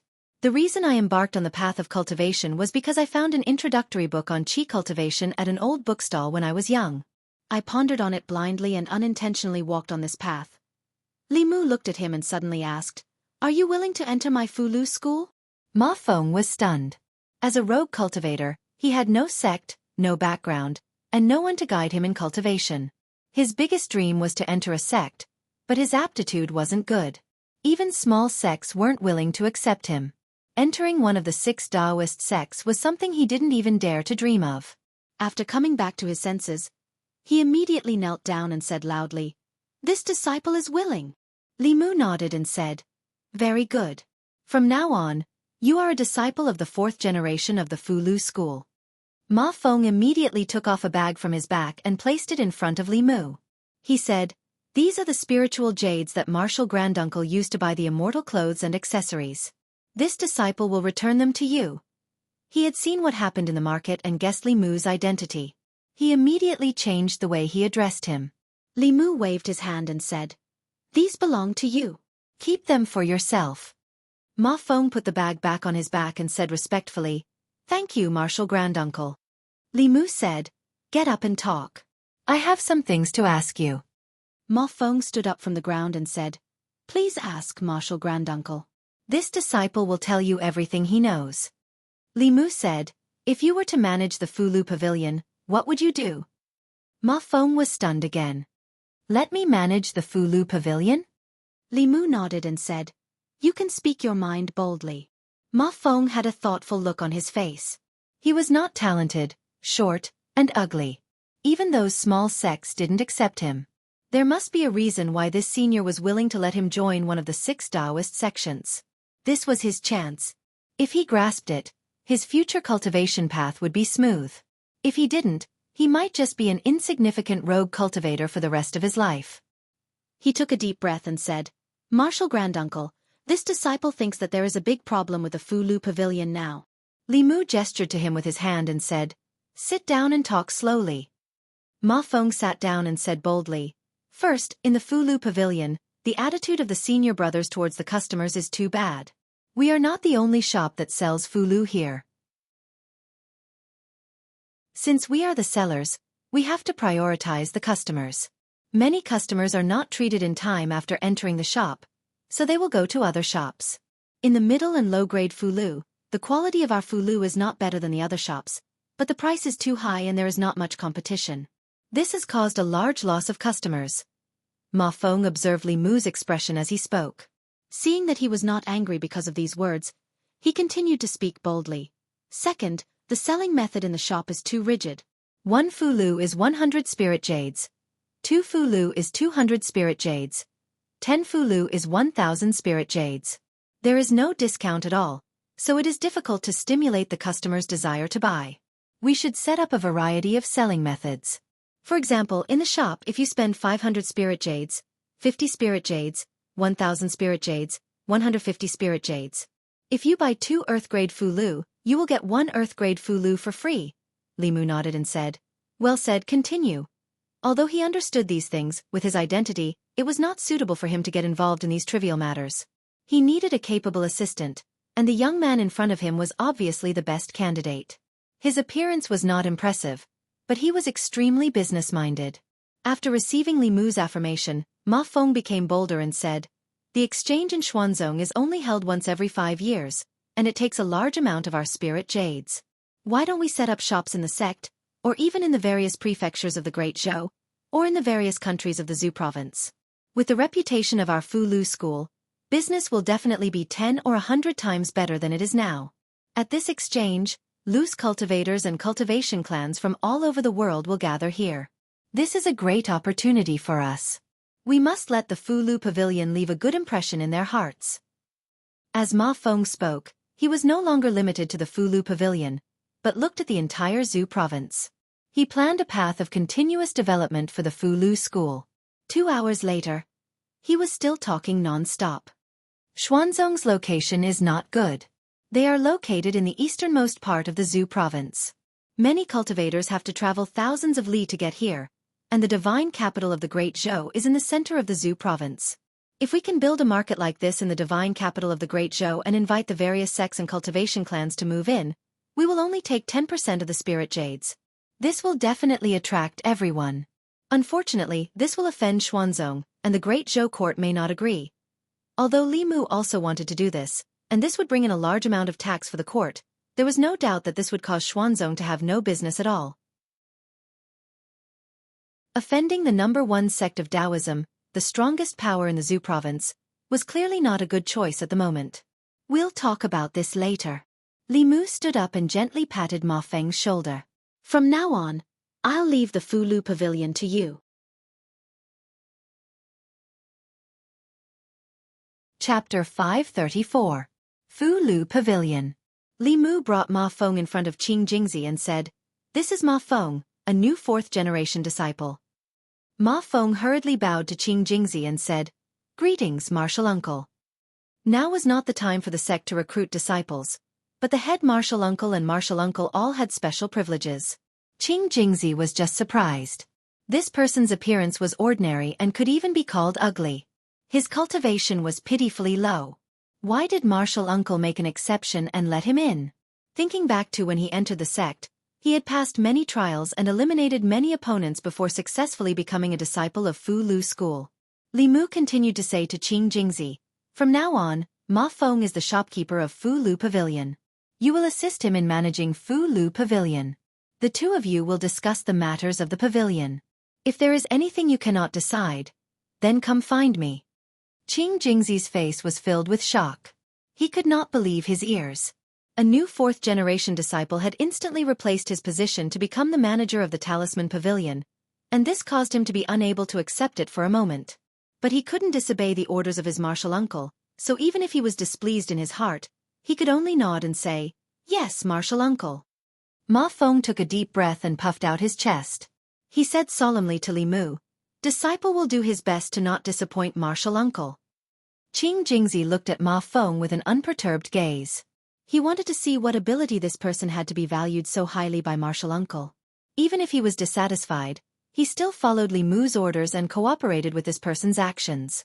Ma Feng first found over 10 young and beautiful female cultivators in the market, and he used them to replace the few Talisman sect disciples in the pavilion before receiving the guests that came to the Talisman Pavilion. Moreover, he promised them that he would pay them 10 spirit jades every day, and they would receive a commission of 1 spirit jade for every 100 spirit jades they sold. He called these female cultivators to the second floor and spent an entire 2 hours teaching them how to attract customers and how to promote the goods in the pavilion. He also made a decision on his own. If a customer bought 2 Earth Rank Fulu tickets, they would get a Mystic Rank Fulu ticket. If a customer spent 500 Fulu tickets, they would get a discount of 50 Fulu tickets. If a customer spent 1,000 Fulu tickets, they would get a discount of 150 Fulu tickets. Qing Jingzi wanted to stop Ma Feng several times, but seeing that Li Mu did not say anything, he forcefully suppressed this thought. He and the Fulu school disciple who had been replaced stood to the side and watched coldly. When this person's various mischievous actions ruined the Fulu pavilion's business, Martial Uncle knew exactly what this person was capable of. Xuanzong's Taoist Exchange Conference, or Trade Conference, was held every 5 years and lasted for a month. It was a grand event in the cultivation world of the Zhou continent. During the conference, cultivators from all over the Zhou continent would travel thousands of miles to Xuanzong in the East Sea. Most of them were here to exchange for suitable cultivation resources. In the market, several men were walking together. One of them said, "Which one of you will come with me to the Fulu pavilion? I want to buy some offensive Fulu tickets for self-defense." Someone beside him said, "If you want to buy low-rank Fulu tickets, don't go to the Fulu pavilion. It's the same in other shops." The man asked in confusion, "Why? Shouldn't the Fulu school's Fulu tickets be the best?" The man said, "Low-rank Fulu tickets are not difficult. If Fulu school can draw them, other small sects and families can draw them too. There is no difference in effectiveness. Fulu school's tickets are more expensive. Moreover, the Fulu pavilion's disciples are all arrogant. They don't even look us in the eye. If we enter the shop, no one will pay attention to us." After this person spoke, he immediately received the agreement of the people beside him. Brother Su is right. 5 years ago, I went to the Fulu pavilion once. The disciples of these large sects are indeed very arrogant. I know of a small sect that also specializes in Fulu tickets. Their prices are much lower than the Fulu schools. Last time, I bought one from them. In these 5 years, those Fulu tickets have allowed me to escape death several times. I strongly recommend you go to that shop. All right then. If I can save some spirit jades, I also want to buy a magic tool. Just as the group was about to walk past the Fulu pavilion, 2 beautiful female cultivators suddenly came up to them. They smiled and said, "Fellow Taoists, what do you want to buy? Our Fulu pavilion has an event today. If you spend 500 spirit jades in the pavilion, you can return 50 spirit jades. If you spend 1,000 spirit jades, you can return 150 spirit jades." The smiles on the faces of the 2 female cultivators were extremely gentle and beautiful. The business of the Fulu pavilion was closely related to their remuneration. The more customers they received, the more spirit jades they would receive. If rogue cultivators wanted to earn spirit jades to cultivate, they would have to risk their lives every time. How could it be as simple as this? In order to attract customers, they used almost all of their skills. The male cultivators originally didn't plan to come to the Fulu pavilion, but they couldn't resist the enthusiasm of the 2 beautiful female cultivators and entered the shop with some reluctance. The situation inside the Fulu pavilion was completely different from the last time they came. There were no longer stiff faces of the disciples of the Fulu school. Instead, there were beautiful female cultivators with sweet smiles. The 2 female cultivators first brought them to a resting area with tables and chairs. They poured tea for them and then asked with a smile, "Fellow Taoists, what kind of Fulu do you need? Do you need me to introduce it to you?" Sitting on comfortable soft stools and tasting fragrant tea, the male cultivators felt embarrassed even if they wanted to leave. One of the male cultivators' throat moved and he said, "I need some profound rank offensive Fulu." One of the female cultivators smiled and said, "Profound rank offensive Fulu. I recommend the Guiding Lightning Talisman, Fire Snake Talisman, and Icicle Talisman. The Guiding Lightning Talisman has a sale today. Buy one and get one free. The Fire Snake Talisman and Icicle Talisman can participate in the full discount." The man's companion tugged at his sleeve and said, "Buy one Lightning Talisman and get one free. This is much more cost-effective than other shops. I've used this talisman to kill several enemies." "You'd better buy more," the male cultivator immediately said. "Then I want 5 Guiding Lightning Talismans." The female cultivator smiled and said, "Do you also need other Fulu? For example, the Divine Travel Talisman or something like that?" The male cultivator shook his head and said, "No need. I don't travel often. I don't need the Divine Travel Talisman." The beautiful female cultivator said, The divine travel talisman is not only useful for traveling. When you encounter a strong enemy, this talisman can also save your life. Especially the high-rank divine travel talisman. It can make enemies 2 realms higher than you unable to catch up. The male cultivator thought carefully and seemed to be convinced. He nodded and said, "Then give me 2 of the profound rank divine travel talisman." They sat there and tasted tea. Soon, the female cultivator brought them the fulu they needed. The male cultivator paid the spiritual jades and put away the fulu. He said to the people around him, "Do you guys want to buy any fulu?" One of the male cultivators shook his head and said, "I want to buy a magic treasure. We'll go to the North Sex tool refining pavilion later." The female cultivator's expression changed when she heard this. She said unhurriedly, "Fellow Taoist, our fulu pavilion also sells magic treasures. Do you want to take a look?" Although the fulu school specialized in fulu, there were also elders in the school who knew how to refine tools and elixirs. In the entire fulu pavilion, fulu accounted for 70% of the goods, while elixirs and magic treasures accounted for 30%. The male cultivator said politely, "No need." The female cultivator did not give up. She smiled at him and said, "To be honest, if you want to buy earth rank and heaven rank magic treasures, I certainly recommend you to go to the North Sect. After all, the North Sect is a great tool refining sect. The quality of their high-rank magic treasures is unmatched by any other sect. However, if you want to buy low-rank magic treasures, our Fulu Pavilion is not inferior to the North Sect. Moreover, the price is half. If you buy 1 magic treasure in the North Sect, you can buy 2 here." The male cultivator thought carefully and his expression changed. He did not go to buy earth rank and heaven rank magic treasures. He could not afford those magic treasures even if he sold himself. Just as they thought, in terms of low-rank Fulu, some small sect's Fulu quality was not inferior to the Fulu school. As for low-rank magic treasures, the Fulu school would not be inferior to the North Sect. If it was not for the fact that magic treasures had to be produced by the North Sect, then it was not bad to use the Fulu schools. Moreover, the price was much lower than the North Sect's, which made him very tempted. Originally, he could only buy 1 offensive Dharma artifact. Now, he could buy another defensive Dharma artifact. This was an irresistible temptation. He quickly made a decision in his heart. He immediately stood up and said, "Please take me to see the Dharma artifact," at the staircase on the 2nd floor. Qing Jingzi and the other Fulu school disciples looked at the bustling scene on the 1st floor.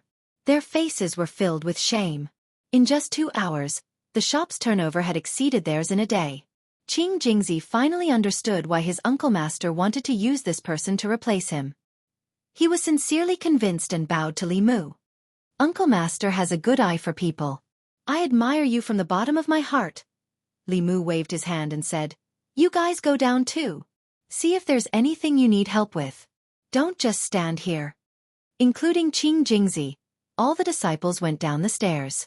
In just a few hours, the shop situation changed completely. Li Mu knew that professional matters should be left to professionals.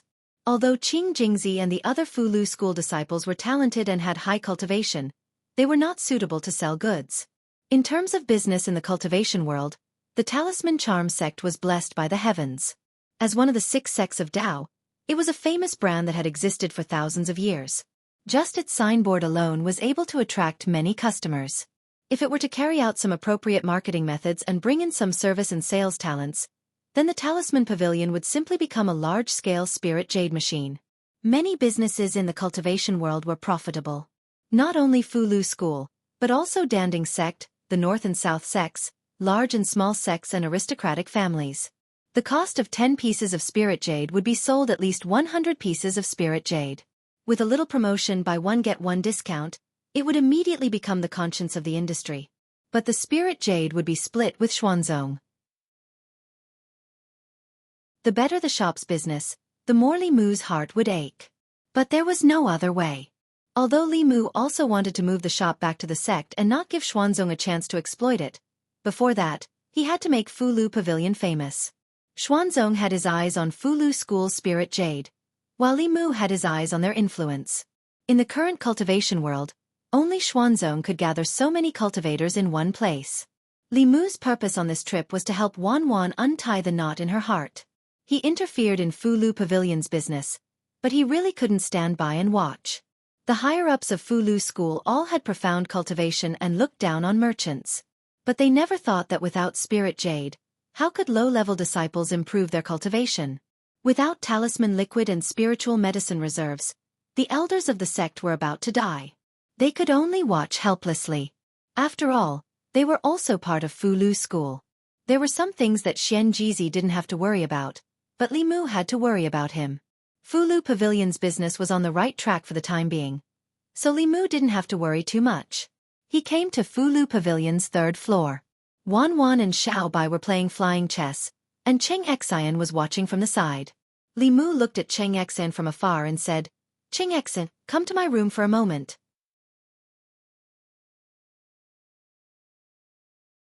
Chapter 535. On the third floor of Fulu Pavilion. Xiao Bai and Wan Wan were playing aeroplane chess. Occasionally, they would turn their heads to look at a room not far away. Xianxia and Li Mu's "nn" and "ah" sounds could be heard from the room. Dragon language was really difficult to learn. At first, they were curious and wanted to learn it, but because it was too difficult, they both gave up very quickly. In the room, Li Mu looked at the strange characters that Xianxia wrote on the paper and made strange sounds. Xianxia shook her head and corrected him. "That's not how you pronounce it. Repeat after me %." Li Mu imitated %.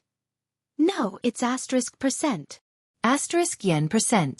Xianxia had to correct him many times before Li Mu finally learned this note. He had always thought that he was smart until he began to learn the dragon language. When he first learned the Shenghua language, it was as easy as blowing off dust. However, the dragon language could not be learned in that way. It could only be taught by a dragon hand in hand and mouth. Li Mu also knew many Fey languages, but none of them were as difficult as dragon language. It made him wonder from time to time if dragon language was the language of this world. After learning for a while, he said to Xianxia, "Your language is too difficult. If you don't have anything to do tonight, you can stay in my room." With their cultivation, it was no problem for them to not sleep for a few days and nights. Li Mu was now very curious about the dragon race. The first thing he needed to do was to learn dragon language. The Xuanzong Exchange Conference would last for a month. Li Mu was not in a hurry to go back, since he had traveled thousands of miles to come here. In the next few days, he and Xianxia stayed in their room and didn't come out at all. They studied day and night. Fulu Pavilion's business was also booming.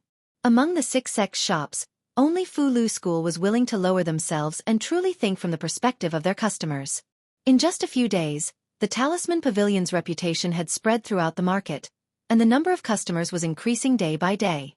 Some customers were even willing to come here to buy low-level elixirs and magic weapons, instead of choosing the Danding sect and the North sect. Pill Cauldron Pavilion, Weapon Forging Pavilion, Spirit Array Pavilion.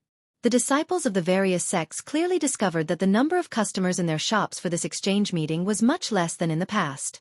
After some investigation, they discovered that many of the customers had been led away by Fulu Pavilion. However, they didn't care too much about it. Cultivators prioritized cultivation. If it weren't for the sect's request, they wouldn't even bother to come here and waste a month doing business. The other sects didn't care, and Xuanzong naturally didn't care either. The better Fulu School's business was, the more benefits Xuanzong would reap.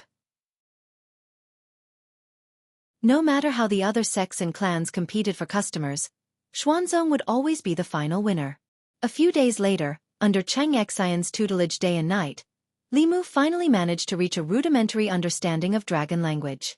Of course, he was still far from being able to understand the Dragon King's diary. Today, there was a lecture by Xuanzong. Li Mu planned to go listen. First, he wanted to go out and get some fresh air. Second, he had received Xuanzong's invitation to participate in the lecture. For this exchange meeting, Li Mu was the only second-generation disciple of Fulu School. He still had to give face to Xuanzong. There weren't many people in Fulu Pavilion today. There weren't even many customers in the market. On the neighboring island, a large training hall was packed with people. Today, Xuanzong's experts would be lecturing here. They would also answer some questions about cultivation. It was possible that one sentence from them could save many people months or even years of cultivation. Even cultivators who came for business purposes wouldn't miss such a grand event. At the front of the training hall, there were several seats. Those seats were reserved for the seniors of the 6 sects of Taoism. Generally speaking, those who could sit there were second-generation disciples of the 6 sects of Taoism, Dongshuan's experts. Except for the young man sitting on the left. A few days ago, he spent a lot of money in the market and severely embarrassed Xianxia. Later, people began to inquire about his identity. They learned that he was the disciple of Fu Daozi, the supreme elder of Fulu school. Although his cultivation wasn't as high as Dong Xian, he was a true second-generation disciple of Fulu school. He was in the same generation as the chief of the 6 sects. Below these seats, there were about a dozen seats, which belonged to some well-known cultivation clans and mid-level sects in Zhuzhou, as well as some Xuanzong disciples. As for the others, they could only sit cross-legged on the ground and listen. That's Master Shen of Jing country. The Shen family started with a spiritual jade mine. His family's strength is no weaker than a mid-level sect. I heard that he bought a talisman of creation from Fulu school. A heaven-grade Fulu costs at least 100,000 spiritual jades, and he has to prepare 10 sets of talisman liquid. The Shen family is really rich. The 6 sects have to be the richest. Fulu school sells a Fulu for 100,000 spiritual jades, and he has to prepare his own materials. This is simply robbing spiritual jades. You can't say that. Who doesn't know that the success rate of a heaven-grade Fulu is extremely low? 10 sets of materials may not be enough to make one. Moreover, I heard that the rules of Fulu Pavilion have changed. The Fulu Pavilion doesn't accept spiritual jades before it's completed. It can be said that the 6 sects have a conscience. The crowd kept talking. When more than 10 young disciples of Xuanzong flew down from above and landed on their seats, the cultivators sitting cross-legged in the Taoist field were in an uproar. It's Qing Yunzi. He's only in his 30s, but his cultivation has already reached Dongxian. He's Xuanzong, no, he's the first among the 4th-generation disciples of the 6 sects of Taoism. He's bound to be the next sect master of Xuanzong.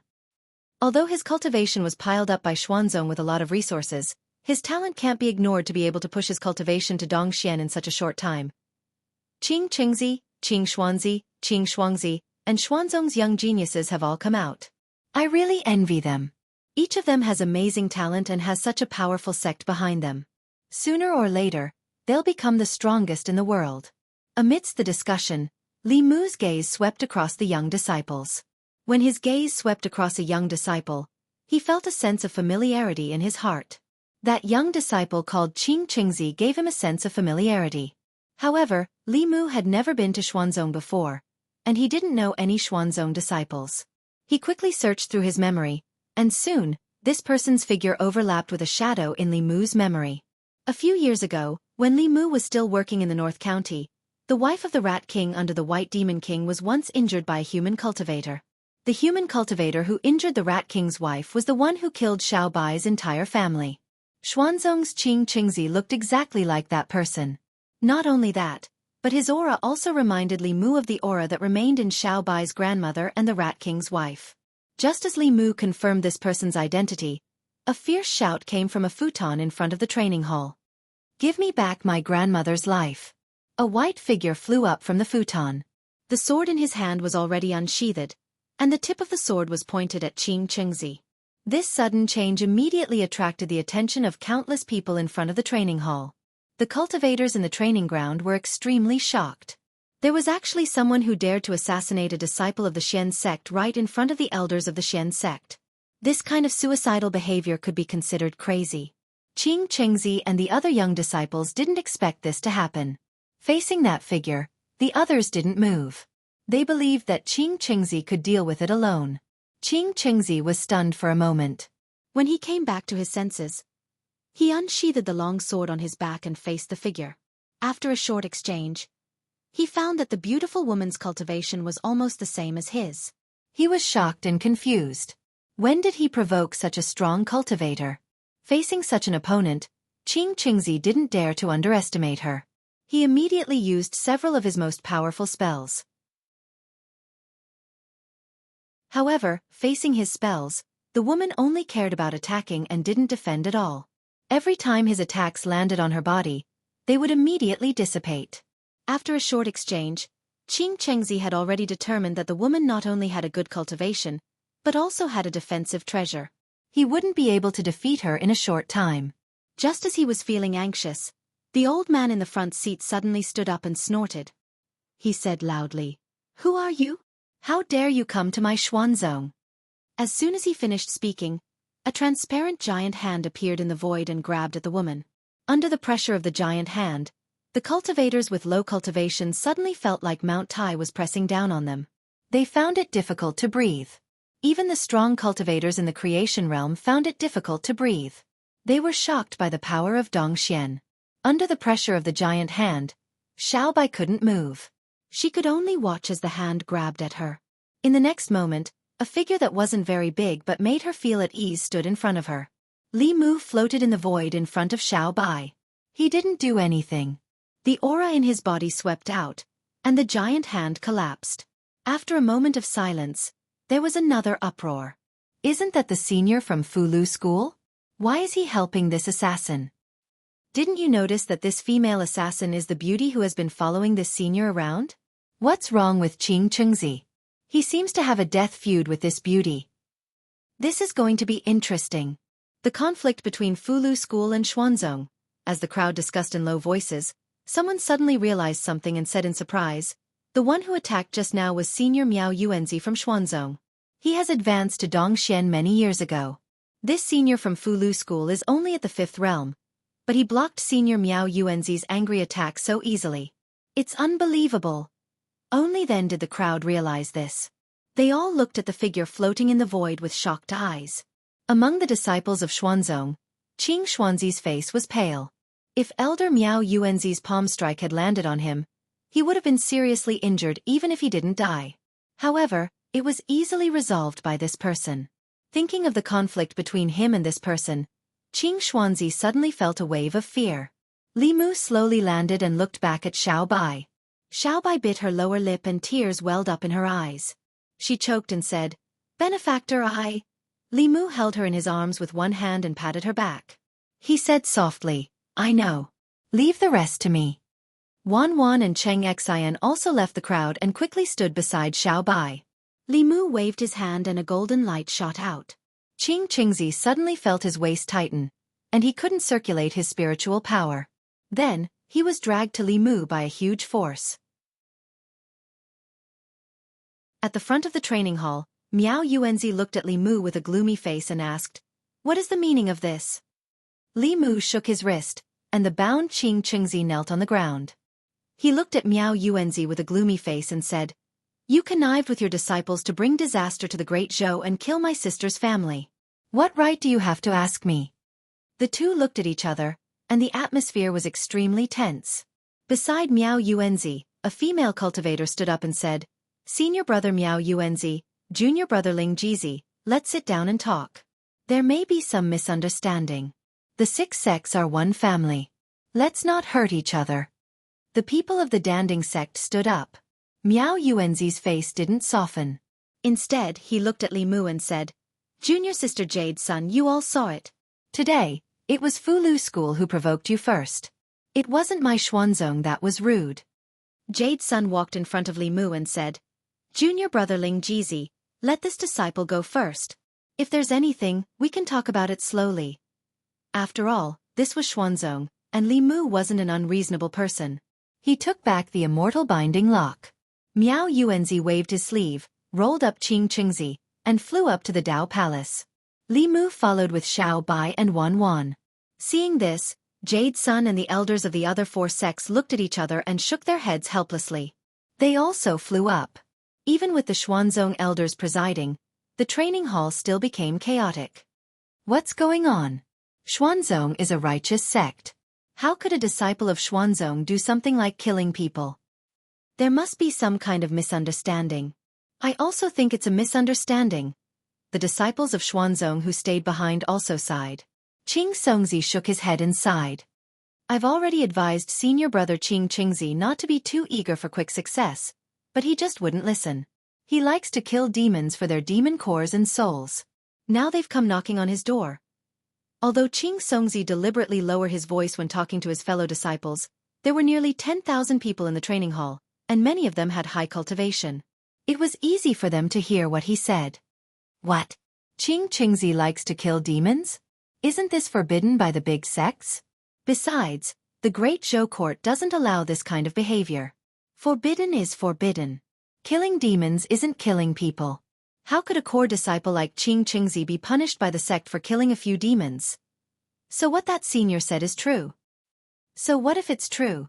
So what if it's false? How can Fulu School's strength compare to Xuanzong? If you were Xuanzong's sect master, would you punish a core disciple for such a small matter and damage the sect's reputation? Hearing the discussion, a Xuanzong female disciple glared at Xianxia and said, Xianxia, can you shut your mouth? Xianxia said innocently, I'm just doing this for senior brother Xianxia's sake. Let's go up and take a look. I don't know how the sect master will punish senior brother Xianxia.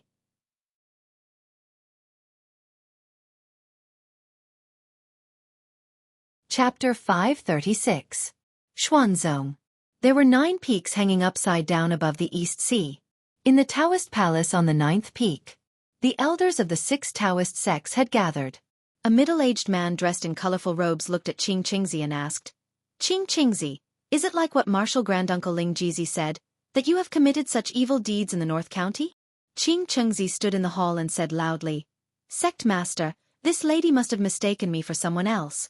I have never been to the North County, and it is impossible for me to kill her clan. I am innocent. The Xuanzong sect master, Miao Yunzi, waved his wide sleeves and said, I believe that junior brother Ling Jizi would not speak without thinking. Your words alone are not enough to convince others. Miao Yuan, take him to Discipline Peak. Whether he is lying or not, the Discipline Elder will find out. After saying that, he looked at Li Mu and asked, Is junior brother Ling Jizi satisfied with this? At least so far, as the Xuanzong sect master and a 7th realm expert, Miao Yunzi had shown enough sincerity. He did not protect the disciples of the sect, but dealt with them according to the rules of the Xuanzong sect. Li Mu had no objections to this. He held Xiao Bai's hand and gave her a comforting look. After Xianxia was taken away, the atmosphere in the Taoist palace was gloomy. Jade Sun took the initiative to speak and said with a smile, It has only been a year since we parted in the Demon Nation, but junior brother Ling Jizi's cultivation has already reached the peak of the creation realm. It really makes me feel ashamed. I'm afraid that Fulu School will have another expert soon. Li Mu had a good impression of this senior sister of the Danding sect. He smiled and said, I just encountered some opportunities. Jade Sun said, Junior brother, there is no need to be humble. As cultivators, opportunities and talent are indispensable. The so-called opportunities are also strength. Inside the Taoist palace, while Li Mu and Jade Sun were chatting, Xianxia's face was pale and his body was trembling slightly in Xuanzong Discipline Peak.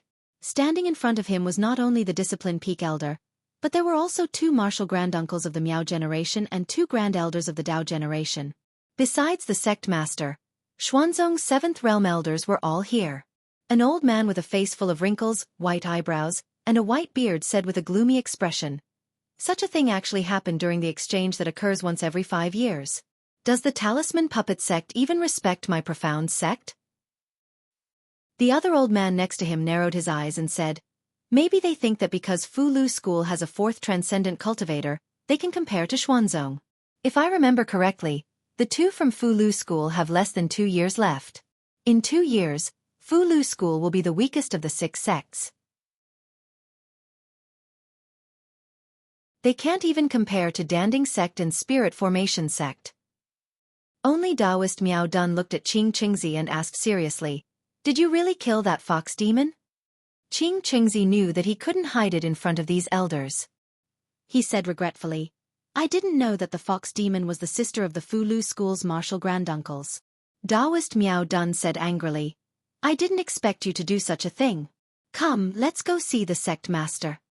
Elder Bai Mei looked at Taoist Miao Dun and said, Wait. Taoist Miao Dun frowned and said, Martial uncle, Xianxia violated the sect rules. Elder Bai Mei looked at her and said, In the Miao generation, your talent is second only to your senior brother. Now, even Miao Xian and Fulu School's Yuzhen have already transcended. But you're still in Dongxian. Stay in the sect and cultivate. Break through as soon as possible. Don't worry about anything else. Martial uncle. You can leave. Taoist Miao Dun looked at Elder Bai Mei. After taking a deep breath, she bowed and said, "This disciple will take her leave." After she left, Elder Bai Mei glanced at Xianxia and said, "It's just killing a few demons. Those who are not of our race must have a different heart. The great Zhou court is muddle-headed and treats demons as common people. Sooner or later, they will be harmed. Now that all the cultivators in Zhu province are gathered here, if we punish a Xuanzong disciple for a few demons, won't we, Xuanzong, be ridiculed by all the cultivators in the world?" Xianxia was overjoyed. Since the Grand Elder said so, he had nothing to worry about. The other Xuanzong elders also fell into deep thought. The Grand Elder's words made sense. If it were any other time, given the relationship between Fulu School and Xuanzong, an ordinary Xuanzong disciple would probably be expelled from the sect for committing such a big mistake. Even a fourth-generation core disciple like Xianxia would be severely punished. But now it was the quinquennial Taoist exchange. All the Taoist cultivators in Zhu province were gathered in Xuanzong. If this matter were to spread, it would damage Xuanzong's reputation. As the top sect of Taoism, Xuanzong's reputation was much more important than a fourth-generation disciple. Elder Bai Mei looked coldly at Xianxia and said, "From now on, you are not allowed to leave the sect until you reach Dongxian." Xianxia had just reached the fifth realm. Although he could enjoy a lot of resources in the sect, he did not know how long it would take for him to reach the sixth realm. Although he was unwilling, he could only bow and say respectfully, as the Grand Elder commands. Xuanzong. Peak Taoist Palace. Li Mu was still talking with Jade Sun when Miao Yuanzi flew in alone. Miao Yuanzi asked, "What's the result?" Miao Yuanzi cupped his fists and said, "Sect Master Senior Brother, just now at Discipline Peak, Grand Elder personally performed a soul search on Xianxia. This matter is indeed not his doing. There should be a misunderstanding." Miao Yuanzi frowned imperceptibly and asked, "What about Xianxia?" Miao Yuanzi said, "Although this matter was not done by Xianxia, as a disciple of Xuanzong, he embarrassed Xuanzong in front of so many Taoist cultivators. Uncle Master has already punished him to face the wall in seclusion. He is not allowed to come out for 10 years. The four elders of Danding Sect, Spirit Array Sect, and the South and North sects heard Miao Yuanzi's words and their expressions changed subtly. Miao Yuanzi was silent for a moment and said, "I'll go see the Grand Elder." An old man floated in from outside and said lightly, "No need. If you want to see this old man, you can say it here." Miao Yuanzi cupped his fists and said, "Greetings, Uncle Master." Jade Sun and the others also bowed and saluted. "Greetings, Uncle Master Dao Qingzi." Today's Xuanzong, the Taoist names of the first to fourth generation disciples were Dao, Miao, Hua, and Qing. Dao Qingzi was a famous Taoist powerhouse who was one generation higher than the six sect masters. Miao Yuanzi looked at the white-browed old man and asked, "Uncle Master, Xianxia," the white-browed old man said, "I've already punished Xianxia. How did you become the sect master? When your master was still in power, Xuanzong was so powerful.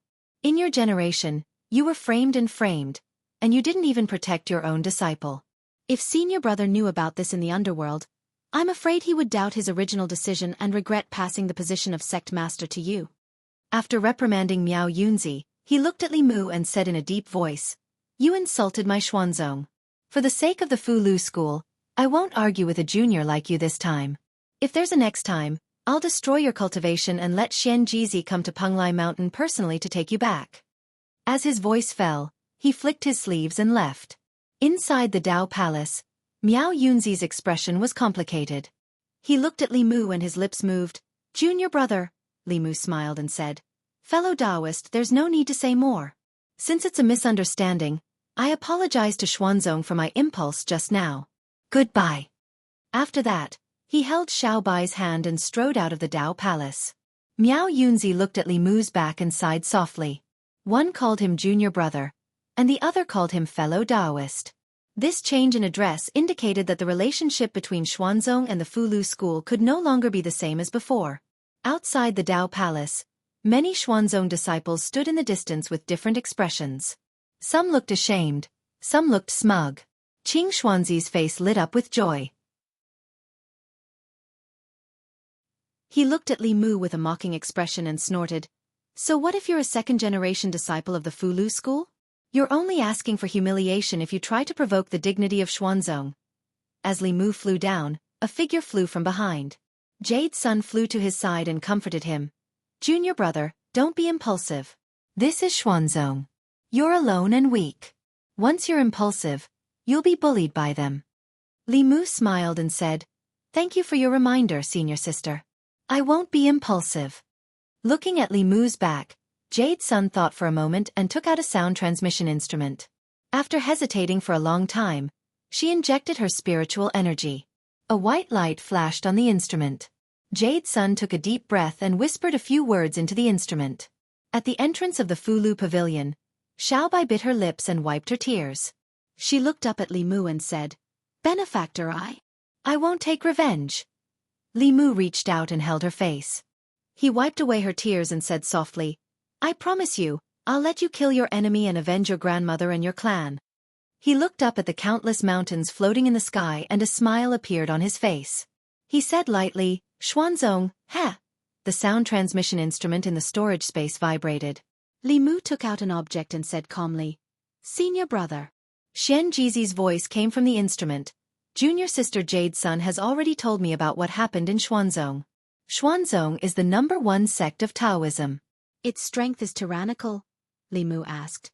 "Does senior brother want to persuade me to let the matter rest?"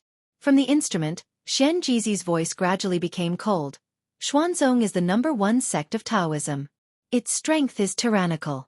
However, my Fulu school is not made of mud. Junior brother, please bear with it for half a day. 2 martial uncles and junior sister are already on their way to Xuanzong."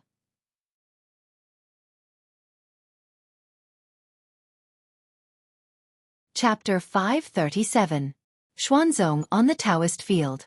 A Xuanzong Dongxian elder replaced Miao Yuanzi and preached to the tens of thousands of cultivators in the field. Most of what he talked about was the foundation of cultivation. At this moment, some people in the field were seriously comprehending, while others were still curious about the result of the incident just now. Although Xuanzong was powerful, Fulu School was also one of the 6 Taoist sections. They wondered if Xuanzong would disregard the brotherhood of the sect for an inner disciple. Soon, Qing Yunzi, Qing Songzi, Qing Xuanzi, and several other 4th-generation disciples returned to the field from the Taoist palace above. Then, a stream of light flashed and Miao Yuanzi floated in the air. He looked at the crowd and said lightly, "What happened just now was a misunderstanding. Now that it has been clarified, there is no need to think too much." Although Miao Yuanzi said so, there were more than 10,000 people in the field, and there was no lack of clever people. How could they not know the deeper meaning of his words? If it was really a misunderstanding, the senior from Fulu School would have appeared with him at this moment, but he was alone at this moment. It seemed that Xuanzong chose to protect the disciples of his sect for the sake of face, and did not care about the feelings of Fulu School at all. Even if they felt that this was not a good move, Xuanzong undoubtedly had the strength to do so. In the world of cultivation, strength was everything. Without strength, there was no right to reason. This was the sorrow of weak forces, but they did not expect that the powerful Fulu School would have such a day. As the #1 Taoist sect, Xuanzong had strength above all in the world of cultivation. Everything included the other 5 sections. In the field, no one blamed Xuanzong, and few people sympathized with Fulu School, because this was the rule of the world of cultivation. At this time, in the market, the cultivators who did not go to listen to the preaching were almost crazy. The Fulu Pavilion had just released the news that they would sell Fulu books below the heaven rank for free. They did not need spiritual jades, and as long as they provided materials for writing talismans, the Fulu Pavilion would write talismans for them for free. The yellow rank Fulu Pavilion provided 1 portion of talisman fluid, 2 portions of profound rank, and 4 portions of earth rank. The Fulu School would then write corresponding talismans for them. Everyone knew that the higher the level of the Fulu, the lower the success rate of forming a talisman. If one went to any sect or family that was good at Fulu and asked for an earth rank Fulu, which one of them would not ask for more than 10 portions of spiritual liquid and a large amount of spiritual jades? As long as they asked for 4 portions of spiritual liquid, they would be guaranteed an earth rank Fulu. What was the difference between this and giving them for free? No, this wasn't a free gift. This was simply Fu Lu School making a loss. The only troublesome thing was that they could only register now. The Fu Lu had to be collected in 3 months at the Fu Lu Pavilion in Chengdu, Great Zhou. No one suspected anything fishy, because the Fu Lu Pavilion did not want their talisman fluid or their spiritual jades. They only needed to register here, and then 3 months later, bring their talisman fluid or spiritual jades converted from talisman fluid to Chengdu, Great Zhou. The Fu Lu School would then fulfill its promise. As a great sect with 1,000 years of history, the Fu Lu School's reputation was not to be doubted. Although the process was a bit troublesome, the return was huge. For a time, there was a long line at the entrance of the Fu Lu Pavilion. In the market square, no matter if it was the shops on the street or the small stalls in the square, there was not a single customer. Many stall owners and shopkeepers had already packed up their stalls and shops and formed a long line at the entrance of the Fu Lu Pavilion.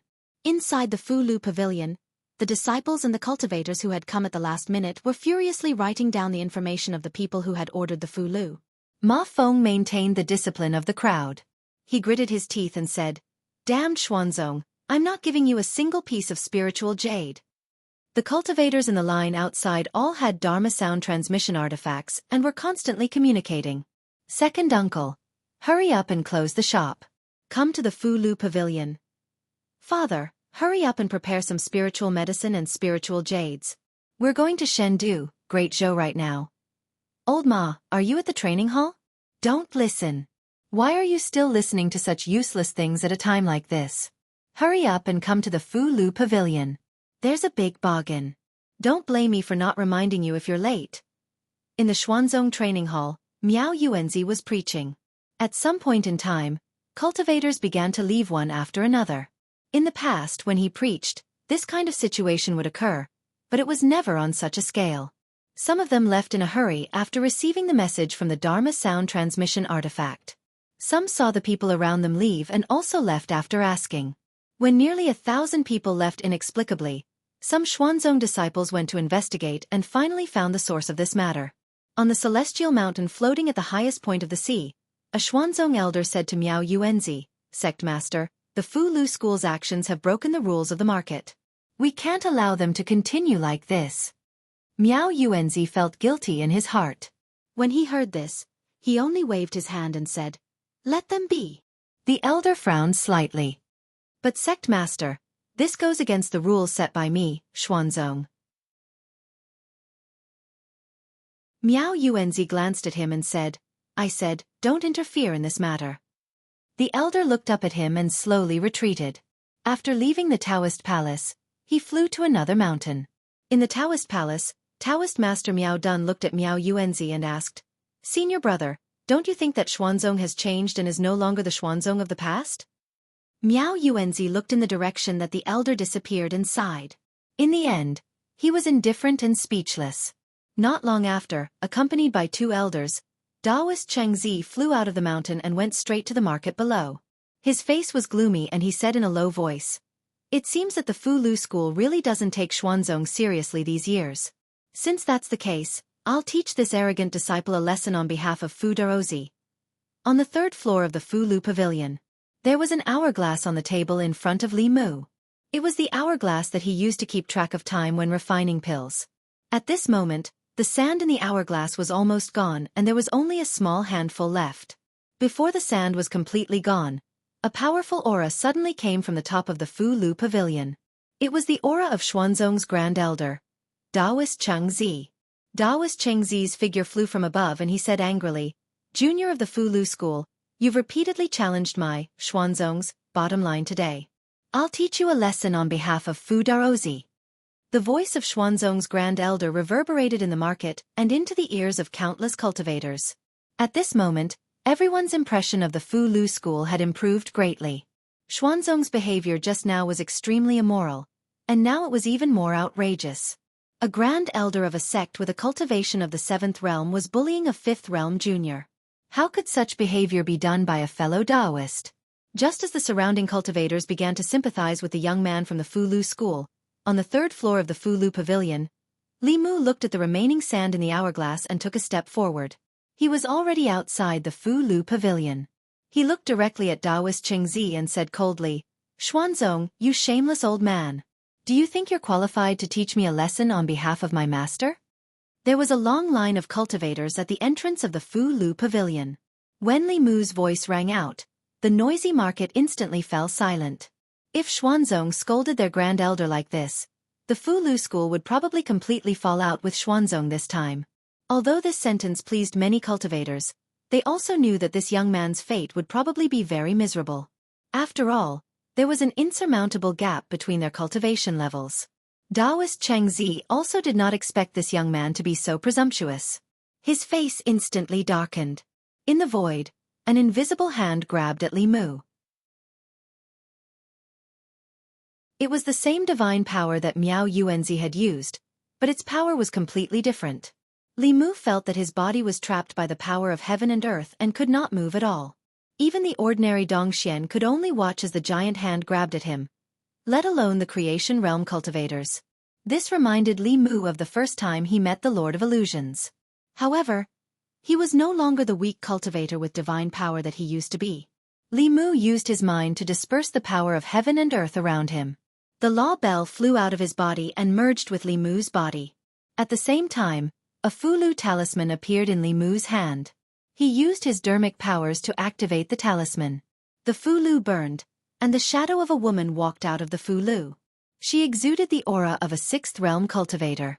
Below, the crowd exclaimed in surprise. He's actually planning to resist. This aura. Is this a heaven-grade golden armor divine army talisman? It seems a little different. Even a heaven-grade divine army talisman is useless. A sixth realm cultivator is no threat to Elder Dao Chengzi. To everyone's surprise, the shadow of the woman who walked out of the Fu Lu didn't attack Dao Chengzi. Instead, she merged with the young man from the Fu Lu school, causing his aura to rise to the sixth realm in an instant.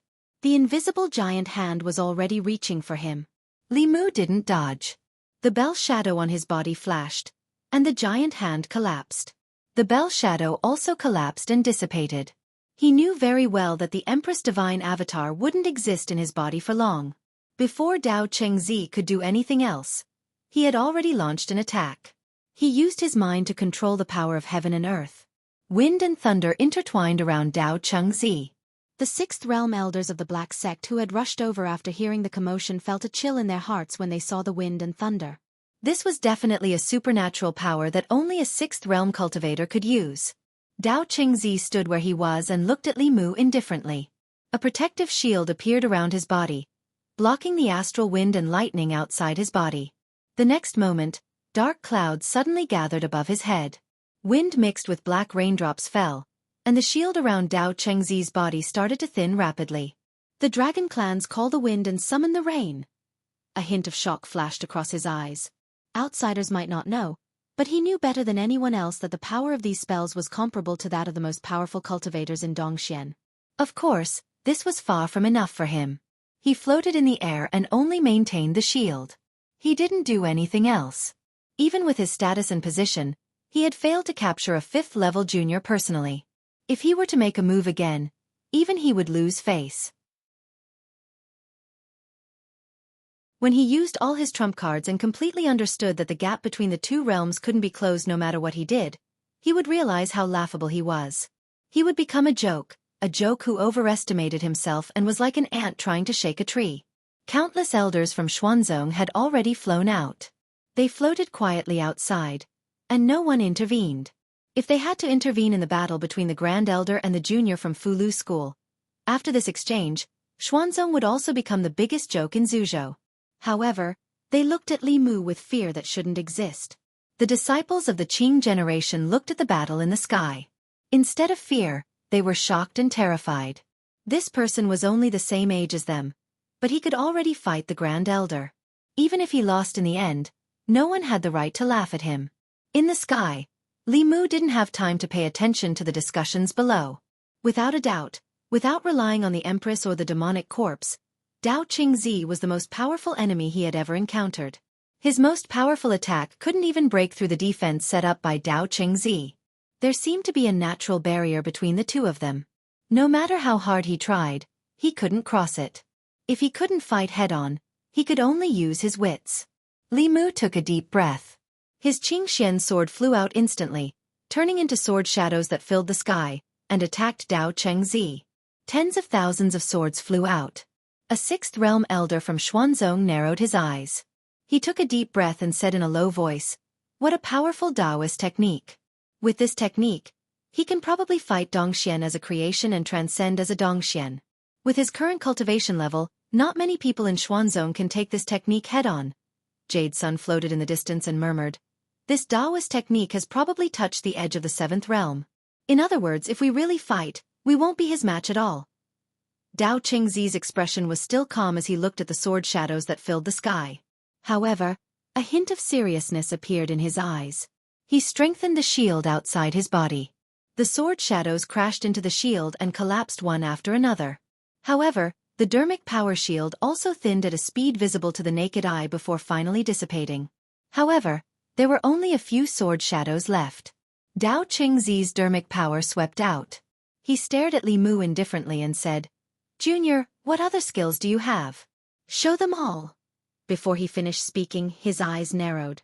The last few sword shadows collapsed under the sweep of his dermic power. However, there was still an illusory sword that didn't slow down. It pierced through his forehead at a speed that couldn't be dodged. The small sword pierced through his forehead. Dao Chengzi's body wasn't injured at all, but his primordial spirit was instantly injured. Under the gaze of countless ancestral state cultivators, Xuanzong disciples, and elders, their Grand Supreme Elder spat out a mouthful of blood. His aura instantly weakened by half. He was injured. He was injured at the hands of a seventh realm junior. Countless people were shocked. Their faces were filled with disbelief. A seventh realm transcendent expert was injured by a fifth realm cultivator? Outside the Fulu pavilion, the Fulu school disciples' breathing quickened. Their bodies trembled as they stared at the figure floating in the air. This was their martial uncle and martial granduncle. This was the integrity of the Fulu school. Two streams of tears slowly fell from Xiao Bai's limpid eyes. Unlike the Fulu school disciples, her eyes were filled with affection as she looked at the figure. In the air, Li Mu's face was pale. He imitated Dao Qingzi's tone and said indifferently, "Old thing, you're still pretending."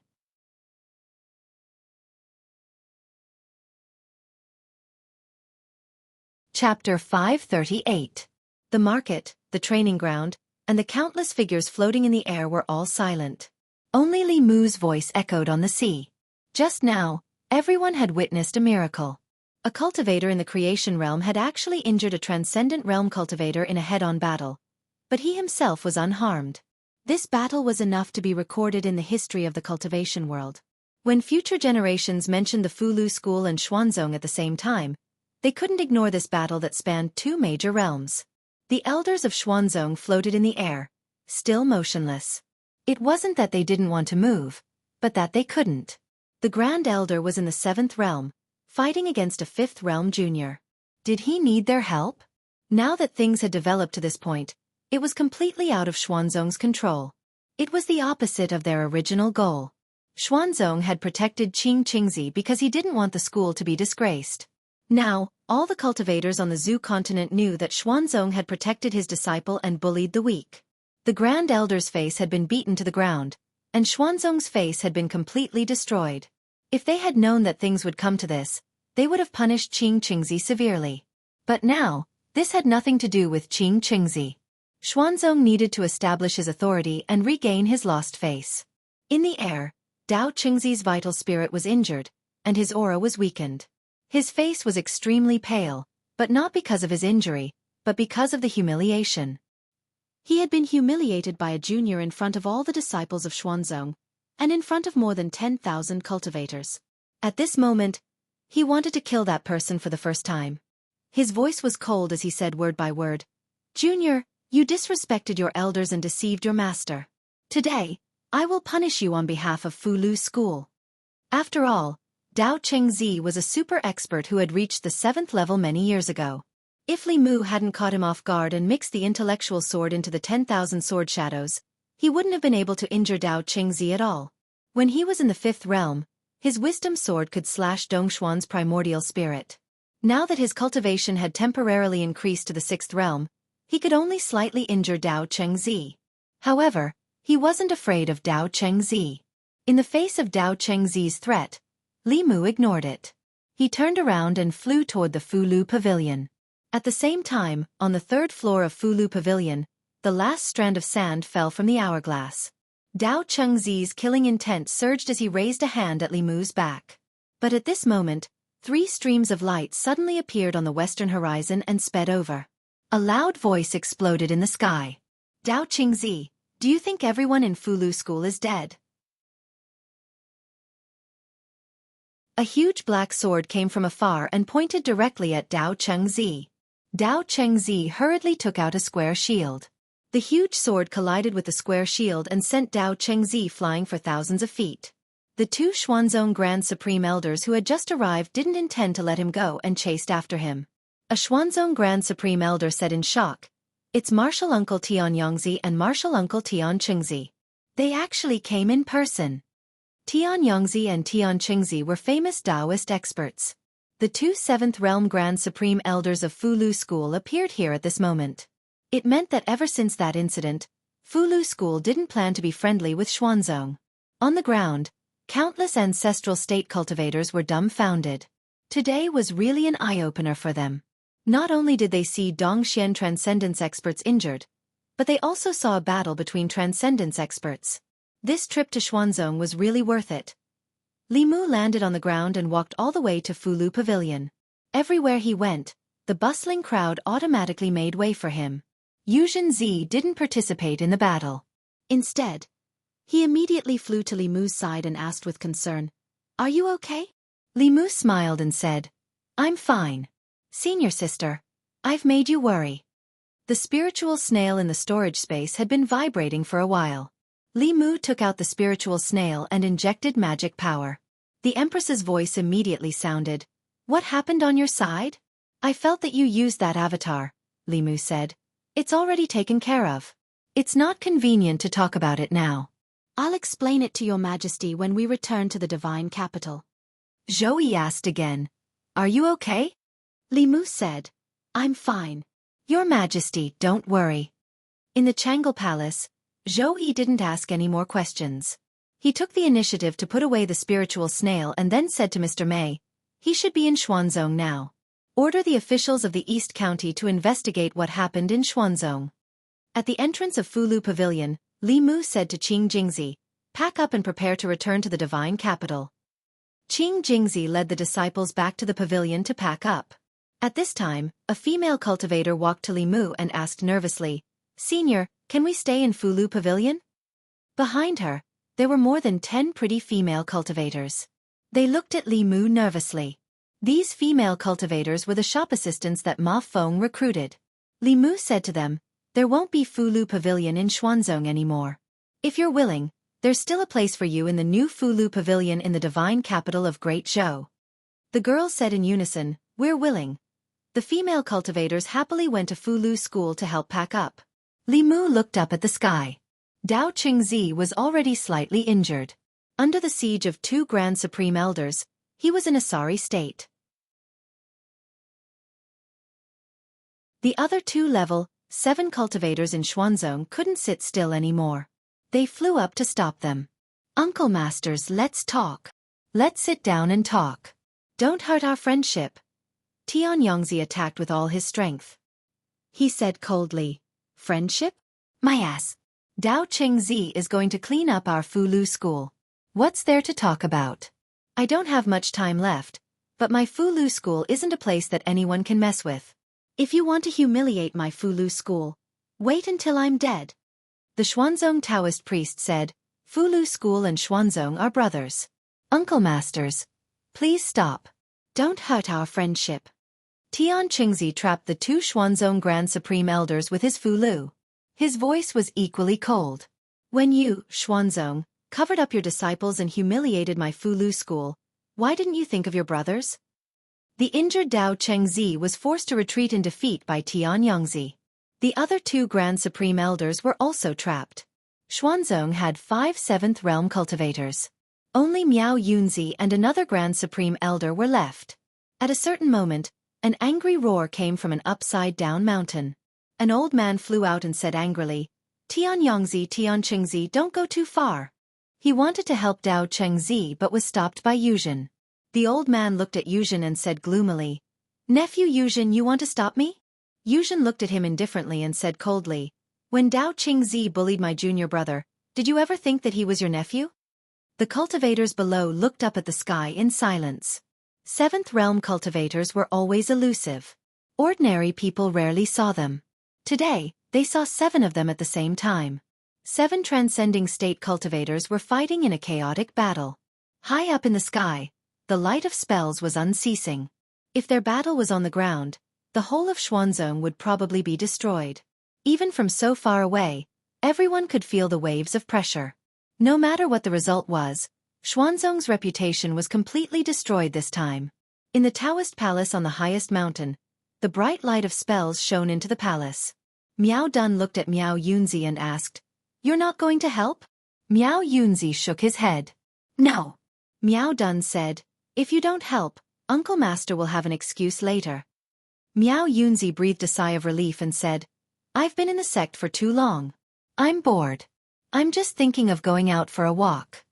Miao Dun was silent for a moment and said, I also want to go out for a walk and find an opportunity to break through. In the market and on the training grounds, the cultivators of the Zhu continent had been looking up for a long time. The battle in the sky didn't have a result. Obviously, the Fulu school and Xuanzong had a big conflict. The 3 elders of the Fulu school came from afar, but the cultivators of the 2 sects couldn't really fight to the death. Up in the sky, the battle was still going on. However, at a certain moment, everyone suddenly disappeared. After a moment of shock, everyone was in an uproar. Where are they? Why did they all disappear? Strange. Why can't I see anyone? In an instant, the elders of the 2 sects disappeared. At the entrance of the Fulu pavilion, Li Mu's vision blurred. When he reappeared, he was in another space. This space was very big, much bigger than the Emperor's secret garden, but not as big as Li Mu's Demon Emperor's space. Other than the size, there was a big difference between this space and Li Mu's Demon Emperor's space. After the Demon Emperor's space had a new master, it went from being dead silent to full of vitality. There were mountains, rivers, lakes, grass, trees, fish, and insects. It was like a small world. Although there were mountains, rivers, trees, and grass in this space, there was no life. The mountains were gray. The trees on the mountains were withered. There wasn't a trace of green. The water was black. There wasn't a single fish swimming in the water. The grass under Li Mu's feet was yellow. The entire space was dead silent. The 2 Taishang elders and Yuzenzi were beside Li Mu. In front of them were the 4 elders of Xuanzong. In the middle of the withered grass, an old man sat cross-legged. The old man had no eyebrows or beard. There were only a few strands of messy hair on his bald head. Wrinkles crisscrossed his face, mixed with brown patches. He sat there with his eyes closed and his head bowed. There was no breath coming from him. He was like a dead man. But in Li Mu's eyes, what sat there was not a person, but a mountain. This mountain stood tall and lofty, unreachable.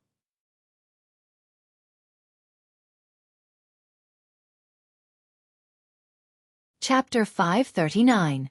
The elders of the Fulu school and Xuanzong were originally at daggers drawn, but the moment they saw this old man, they restrained their fighting spirit and became respectful. Greetings, martial uncle. Everyone bowed respectfully, and even the 2 grand elders of the talisman puppet sect were no exception. The old man opened his eyes. Li Mu discovered that his eyes were turbid and lifeless, his pupils unfocused and unfocused. He seemed to be blind. He faced Li Mu's group of 4 and said in a low voice, Have you caused enough trouble? If you've caused enough trouble, then go back. Although the old man was blind, when he faced Li Mu still felt as if a pair of eyes were piercing through his body.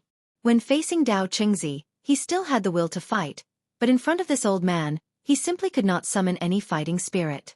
Yuzhen's lips moved as if he wanted to say something, but a grand elder stopped him and bowed. Sorry to disturb you, martial uncle. He waved his sleeves, swept up Li Mu and Yuzhen's grand elder, and flew upwards. After flying past a certain height, Li Mu's surroundings changed, and he once again returned to the sky above Xuanzong. From beginning to end, the old man had only said one sentence, and it was enough to extinguish the anger of the two grand elders and make them take the initiative to retreat. The old man's identity was already on the verge of being revealed. It was rumored that Xuanzong, as the #1 sect of the Taoism, had a deep foundation, and even had an 8th realm expert within the sect. Today, Li Mu knew that this was not a legend. The 7th realm expert gave Li Mu the feeling of a tall mountain, but it was not unreachable. He could always see the summit, but in this tall mountain, Li Mu could see the clouds halfway up the mountain. As for how high it was beyond the clouds, he could not even imagine it. Yuzhen's grand elder frowned. Martial uncle, the disciple that Xuanzong is protecting. Xianxia shook his head and looked at Li Mu. Child, it's because the sect isn't strong enough that you have to suffer. The Taishang elder didn't say it explicitly, but Li Mu understood what he meant. Xuanzong's 8th level cultivator had made his stance clear. It was impossible to take Xianxia away from Xuanzong. Above transcendence was unification of the way. In the entire ancestral state, among the 6 Taoist sects and the great Zhou court, only Xuanzong had such a powerhouse. No one could defy his will. Li Mu bowed to the three and said, "Many thanks, martial uncles and senior sister Yuzhen." The two elders smiled and said, "Before we two old men die, no one can bully you for no reason." At the entrance of Fulu Pavilion, Qing Jingzi had already gathered all the disciples of Fulu School, including the dozen or so female cultivators. The Taishang elder released a giant boat and everyone flew onto it. Li Mu stood at the bow of the boat, raised his hand, and gently pressed down. An enormous handprint appeared in the sky above the talisman pavilion. Boom! There was a loud noise and dust. From then on, there was no more Fulu Pavilion in Xuanzong. Li Mu looked around and imprinted everything here in his mind. One day, he would return to this place. Soon, the flying boat turned into a stream of light and flew into the sky, disappearing into the horizon. Countless cultivators looked into the distance. They would never forget their experience in Xuanzong, nor would they forget the immortal legend who dared to fight a transcendence cultivator with a creation realm cultivation. The name of Fulu School's Li Mu would soon be known by everyone in the cultivation world of ancestral state. Xuanzong. On the highest floor of the Taoist palace, cultivators above the 6th level of Xuanzong were gathered. Dao Qingzi looked coldly at Miao Yunzi and asked in a deep voice, "As the headmaster of Xuanzong, when the people of Fulu School attacked the mountain gate, you just stood by and watched. What right do you have to be the headmaster?" Faced with his rebuke, Miao Yunzi took off the Taoist crown on his head and said, "You're right, Uncle Master. From today onwards, I will resign as the headmaster and go out to wander the world to seek the way. The headmaster position will be temporarily taken by other brothers." Senior brother, please reconsider." Several people in the Taoist palace changed their expressions and tried to persuade him. Miao Yunzi just waved his hand and said, "I've made up my mind. There's no need to say more." Dao Qingzi picked up the Taoist crown that symbolized the position of the headmaster of Xuanzong and said lightly, "You are a sinner of Xuanzong. You are indeed unfit to be the headmaster. Miao Xuanzi, you will temporarily take the headmaster position." A figure stood out and took the Taoist crown. He said respectfully, "Yes, master." The grand elder acted arbitrarily and forced the headmaster to abdicate and let his disciple take over. This caused many elders to be dissatisfied. How can the headmaster position be decided by the grand elder alone? Grand elder, you're overstepping your bounds. Even if someone takes over the headmaster position temporarily, he has to ask Elder Tianjizi before making a decision. Faced with the overbearing grand elder, everyone spoke up until a figure slowly walked into the Taoist palace from outside. The old man had his hands behind his back and his body was hunched. He limped as if he could fall down at any time. It was such an old man that made all the powerhouses in the Taoist palace bow and greet him respectfully. "Greetings, Uncle Master." "Greetings, Uncle Master." As the only 8th level powerhouse in the sect, the old man had dedicated his life to Xuanzong. He used divination to reach the Dao integration stage and divined all the heavenly secrets for the sect. Xuanzong's strength was inseparable from the old man's guidance. The heavenly secrets were hard to predict to begin with. Divining people was already extremely difficult, let alone divining the fate of the #1 sect of the Taoist sect. For more than 100 years, Elder Xianxia had made great contributions to the sect with his unpredictable divination skills. However, he had also suffered a backlash from the heavenly Tao. He had lost his sight and suffered injuries that were difficult to recover from. He was Xuanzong's disciple, including the 7th-level elders, and was the most respected existence in their hearts. The old man walked in front of everyone and said slowly, "While Miao Yunzi is traveling, Dao Qingzi will temporarily be in charge of the sect's affairs." Since Uncle Master Xianxia had spoken, no one in the sect would object. Dao Qingzi was delighted and immediately cupped his hands. "Yes, Uncle Master." As expected, after the old man spoke, no one objected. They all bowed and said, "Yes, Uncle Master." No one in Xuanzong doubted Uncle Master Xianxia's words. His divination skills were unparalleled in the world. He didn't even need to explain his orders because he could see the future that no one else could. The old man looked at Dao Qingzi and said, "Xuanzong's future is in your hands." Dao Qingzi's expression was solemn. He said, "I will definitely manage the sect well and not disappoint Uncle Master." Not long after, in the sky above the Eastern Sea, Miao Dun looked at Miao Yunzi and asked, "You're leaving just like that?"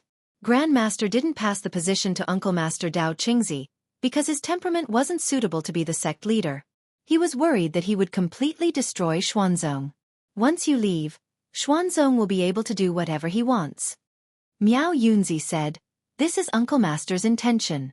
Don't you trust him?"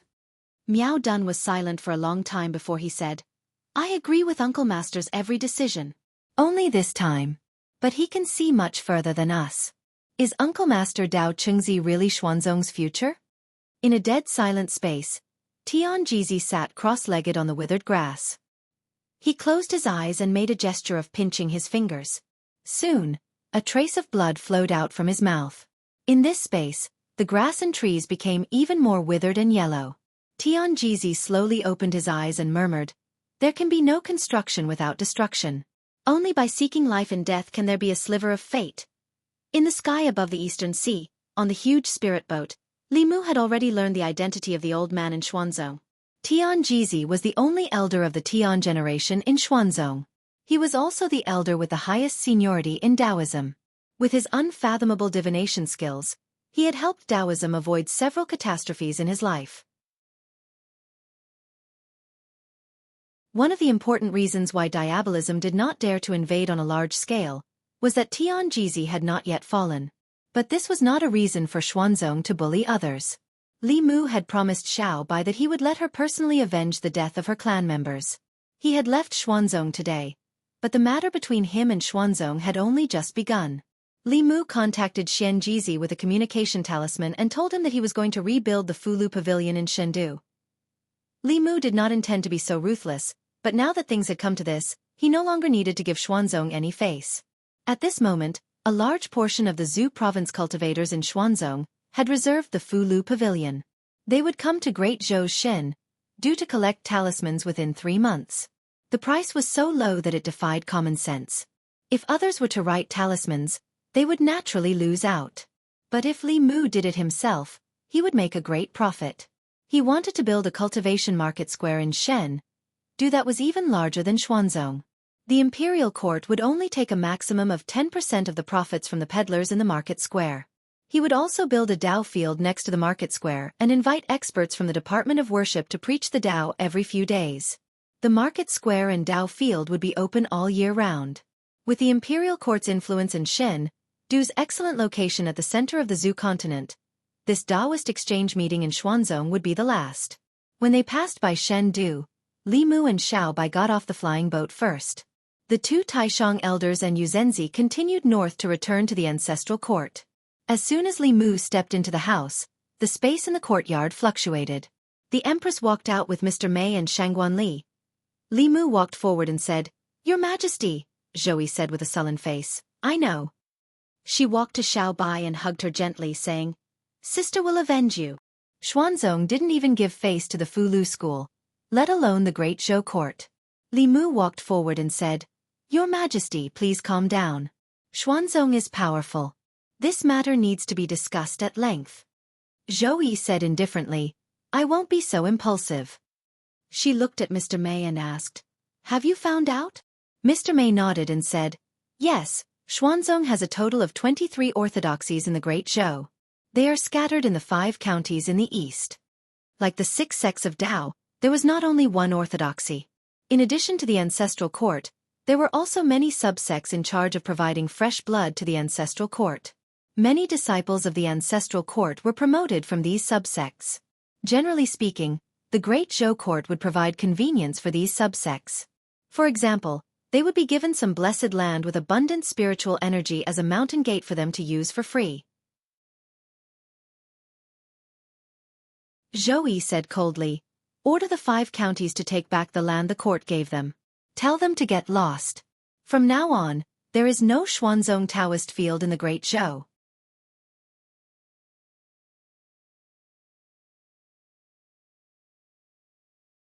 Chapter 540. Yantai County, Mount Qingshu. In the current cultivation world, Taoism is the most powerful school. There are 6 schools and countless schools. Most of these schools can be regarded as branches of the 6 schools and have the same Taoist tradition as one of the 6 schools. Among them, Mount Qingshu in Yantai County is an important Xuanzong Taoist school. The Xuanzong Ancestral Court is located outside the East Sea and is isolated from the mainland. It is very inconvenient for it to do things, such as recruiting disciples and transmitting messages, which are all done by external Taoist schools. As the Taoist school of Xuanzong, the #1 school of Taoism, the Qingshu school has an extremely high status in Yantai County. It has about 100 disciples.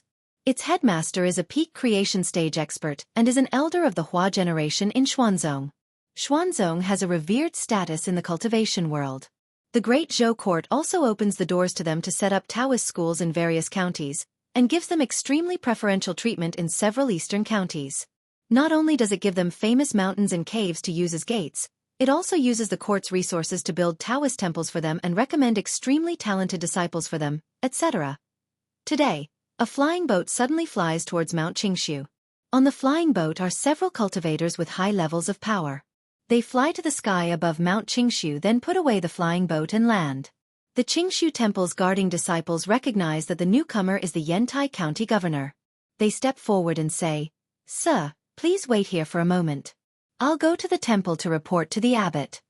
The Qingshu temple is backed by Xuanzong, so it does not care about ordinary people. Even if it is an official of Yantai County or a cultivator below the 6th level who comes to visit, they must wait outside the gate. But this time, the Yantai County governor does not wait here. He just waves his hand indifferently and says, "No need." His face darkens. He says, "Do it." Boom. A Yantai County governor picks up a huge hammer, flies up and smashes it fiercely on the Qingshu school's gate. Under this blow, the Qingshu school's lofty gate, together with the huge plaque with the 3 words Qingshu School written on it, shatters and collapses with a loud rumble. The 2 guarding disciples are already dumbfounded. Looking at the collapsed gate, their lips trembling, they cannot even say a word. Several silhouettes fly out from inside the Taoist temple. A furious voice says, "How dare you? Which thug dares to break into my Qingshu mountain school?" A man in a Taoist robe flew out of the temple. When he saw who it was, his expression changed and he asked in shock, "County Governor Qin, are you crazy?" The Yantai County governor stood in the air and said faintly, "His Majesty has decreed that from today onwards, Xuanzong Taoist temples are prohibited within the Great Zhou." "Then where do you want us to go?" the man asked furiously. The Yantai County chief says expressionlessly, "This is your own business. I'll give you a day's time to quickly move out of Mount Qingshu. Otherwise, the county office will take coercive measures.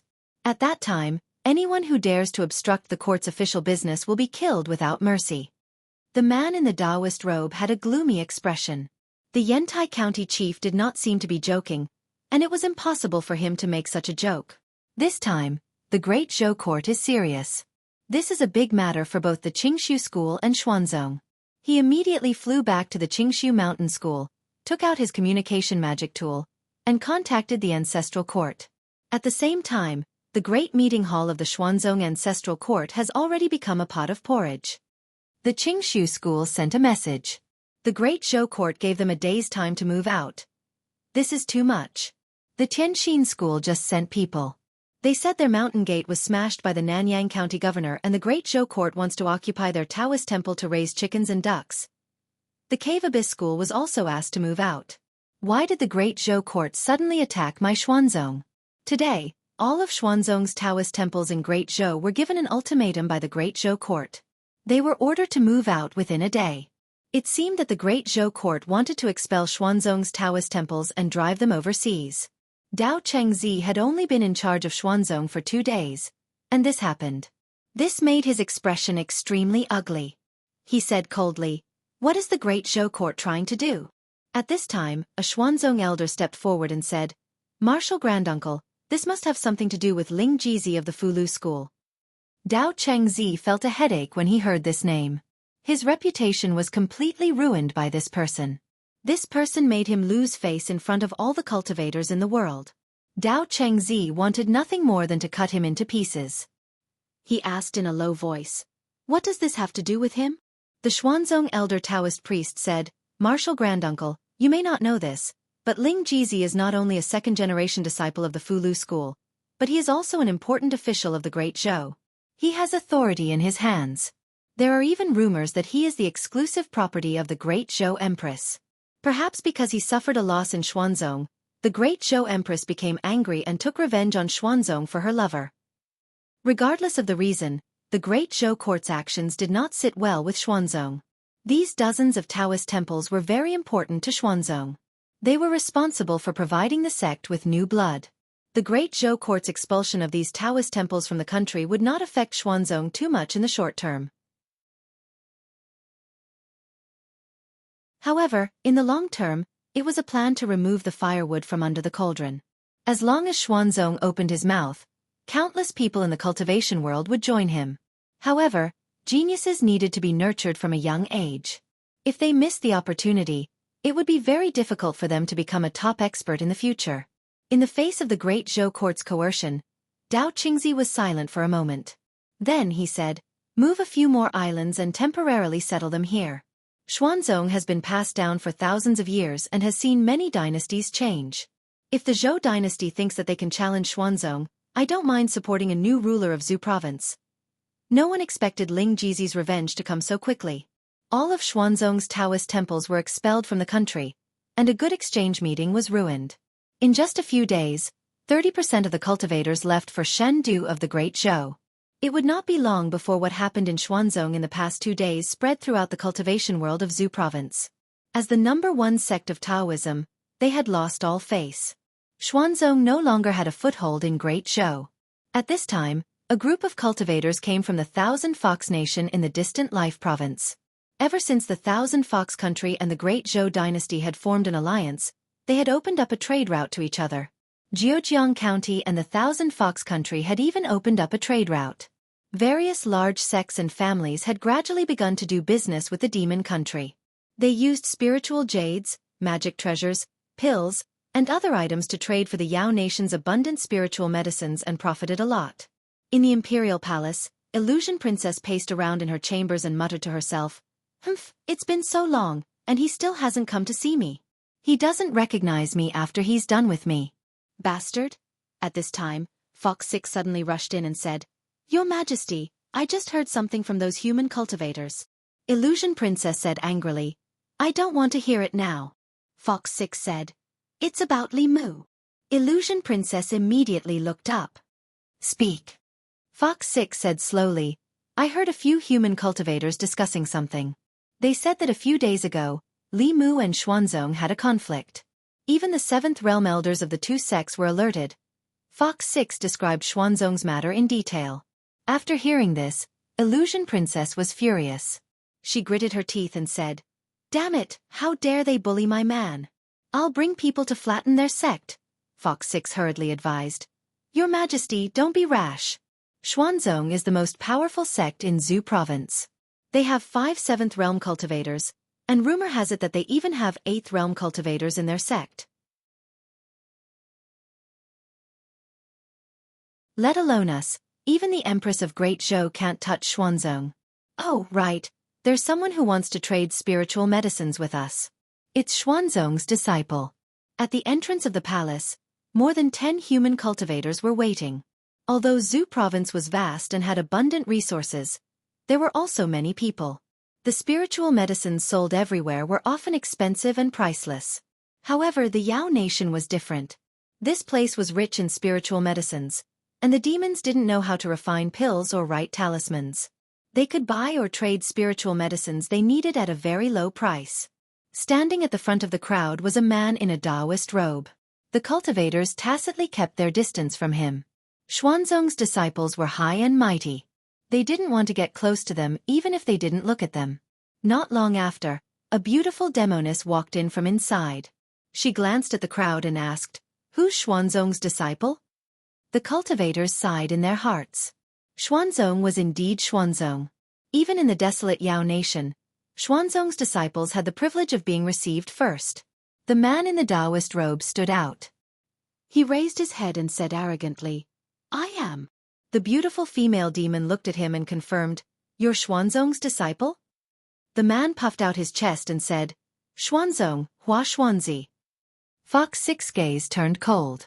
She said indifferently, "Except for this Hua something from Xuanzong, everyone can go in." Hua Xuanzi was stunned. He asked, "What about me?" Fox 6 looked at him and said coldly, "I'll give you 3 breaths. Get out of here and tell your sect that Xuanzong's disciples are not welcome in Jianghu nation. The next time you dare to step in here, I'll break your legs. Get out."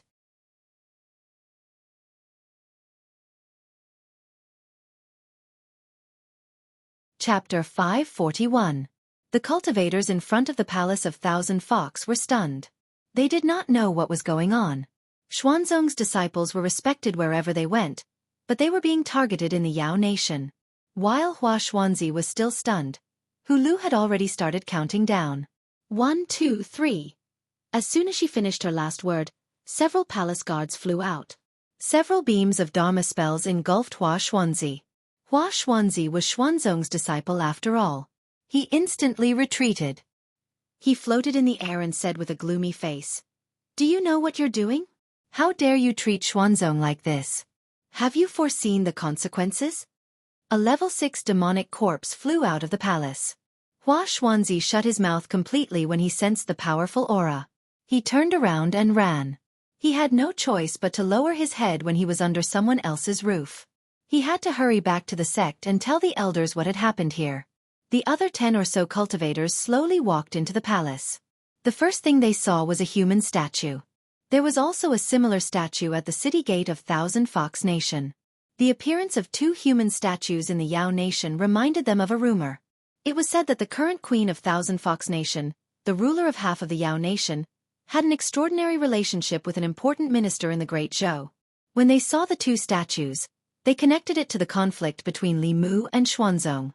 Then, they connected it to Thousand Fox Nation's rejection of Xuanzong. They knew that the rumor was not just a rumor. In the bedroom, Phantom Princess said to the voice transmission instrument unhappily, "You didn't even tell me about such a big thing. Who do you think I am?" Divine Capital. Li Mansion. Li Mu glanced at Lu Hanyan who had just returned to Divine Capital. She was talking to Wan Wan and Xiao Bai. He said, "It's not a big deal so I didn't want to tell you." Phantom Princess did not dwell on the matter. She asked, "When will you come to see me?" Li Mu whispered, "I have a lot of things to do in the next few months. When I'm done, I'll go see you." Illusion Princess rolled around on the bed and asked with a red face, "I missed you. Did you miss me?" Lu Hanyan had already noticed this. If he dared to flirt with her here, he would die here today. Li Mu whispered, "It's not convenient now. I'll contact you later." By the time he put away the sound-transmitting Dharma artifact, Lu Hanyan had already walked over. She looked at Li Mu and said indifferently, "Come with me." Li Mu followed her into the room and said, "I bought some clothes for you. See if there's anything you like." Lu Hanyan sat on the chair and said, "Don't worry." Li Mu continued, "A few days ago, we saw Wan Wan and her parents and family members in the Immortals' capital. They were the same as before. In order to prevent Wan Wan from seeing them sad, I sent people to chase them away." Lu Hanyan nodded and said, "Well done." Then she looked at Li Mu and asked, "Who will you contact later?" Although Li Mu had been hiding it from the Empress, He did not plan to hide it from Lu Hongyan. He looked up at her and said, "There's something I need to confess to you." The accident in Thousand Fox Nation had always been something that Li Mu was too ashamed to talk about. As an indomitable man, he withstood countless temptations, but in the end, he was defeated by a fox. Lu Hongyan's face darkened and asked, "Does Xiaobai know?" Li Mu shook his head and said, "I haven't told her yet. Listen to me. That was really an accident. I didn't expect." Lu Hongyan stood up and snorted coldly. She said, "It's useless to explain to me. You'd better explain to Xiaobai." She walked out of the room and left Li Mu alone. Li Mu decided not to tell Xiaobai that he already had another fox by his side. The most important thing now was to let her take revenge for the murder of her clan and her grandmother. This had become an obsession in her heart. The Heavenly Fox clan's obsession with revenge was so deep that her cultivation had been stagnant for a long time. Li Mu walked to the yard and asked them to choose a few sets of clothes. Then he went to Xianxia Palace. As soon as he took out the clothes, Zhou glanced at him and said, "They chose these, didn't they?" She got an affirmative answer from Li Mu's expression. She snorted softly and said, "I knew it. If they didn't choose the leftovers, you wouldn't give them to me." Li Mu said helplessly, "Your Majesty, you misunderstood me. I have already chosen a few sets for you. I just wanted to let your Majesty see if there are any that you like." He took out a few other sets of clothes and said, "I have already chosen these for your Majesty." Zhou soon forgave Li Mu and went to the inner hall to try on the clothes. Li Mu looked at Mr. Mei and Shangguan Li and said, "You can also choose a few sets. Although they are not treasures, they look good on you."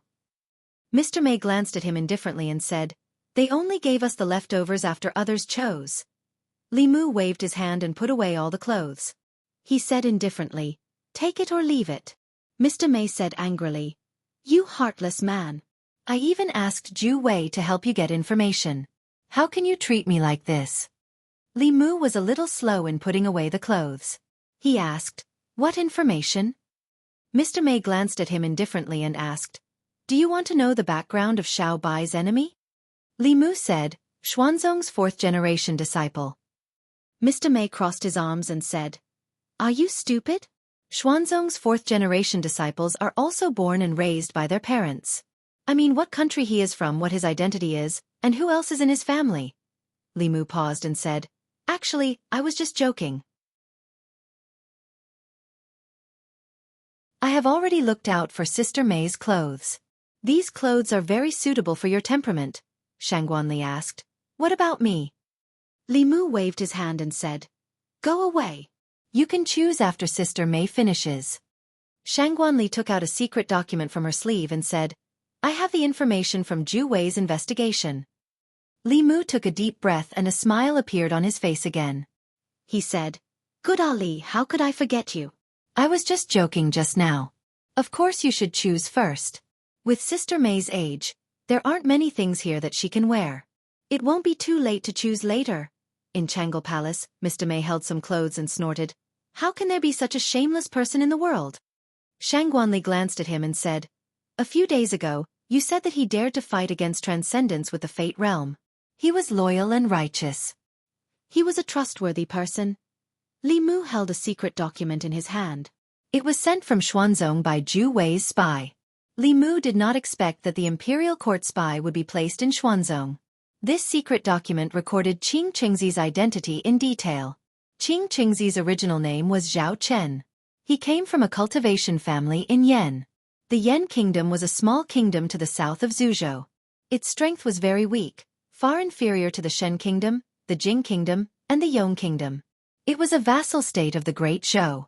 For the past 100 years, it had paid tribute to the Great Zhou in order to obtain the Great Zhou's protection and prevent other countries from annexing and invading it. Li Mu left the imperial palace and went directly to the Honglu Temple. Since the last tribute, all the countries in the south, except Yong, had sent envoys to the divine capital. After receiving Li Mu's order, the Honglu Temple official immediately sent for the Yan's envoy.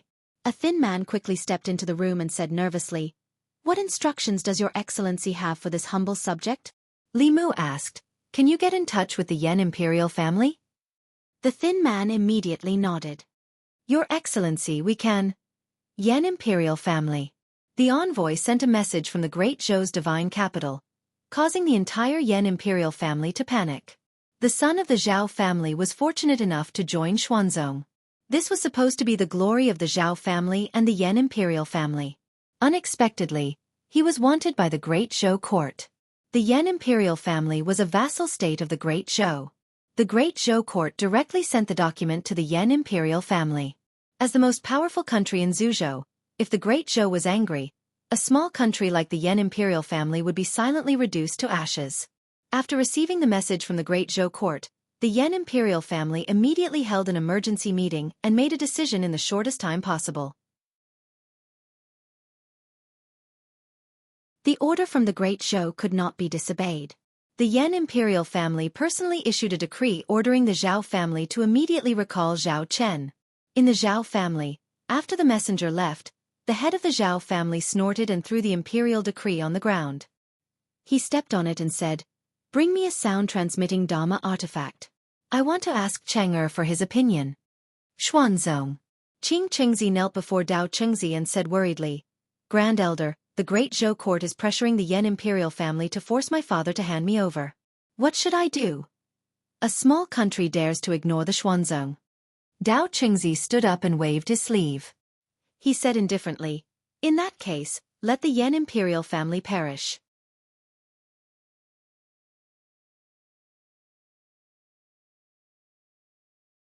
Chapter 542. In the Taoist palace, Dao Chengzi ordered, Miao Xian, arrange a few disciples to help Qing Qingzi's family take over the Yan kingdom.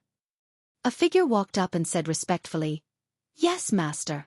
The Xuanzong elders were silent for a moment. One of them couldn't help but say, "First elder, please reconsider.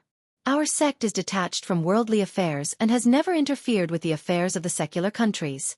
If we interfere with the internal affairs of the Yan kingdom, we will be criticized." Dao Chengzi said lightly, "The Yan kingdom is a small country. They are willing to be the loyal dog of the Zhou dynasty and look down on the Xuanzong. If we don't punish them as an example, there will be others who don't know what's good for them in the future. I will show my power. No one is allowed to say anything."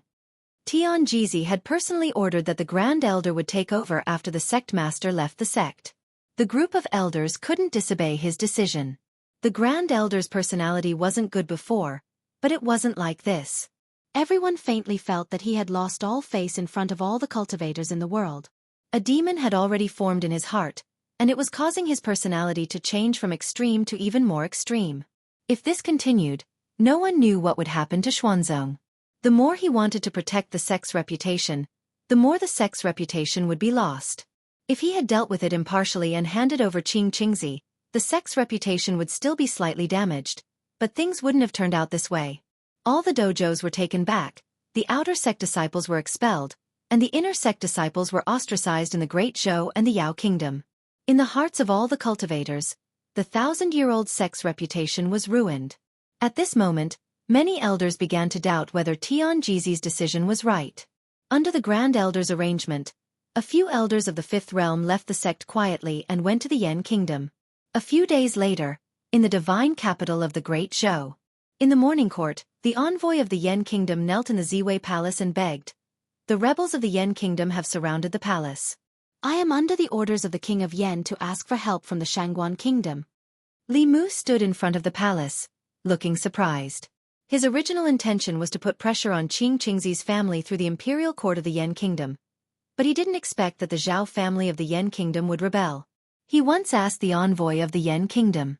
The Zhao family was only a mid-level cultivation family and did not have the power to rebel.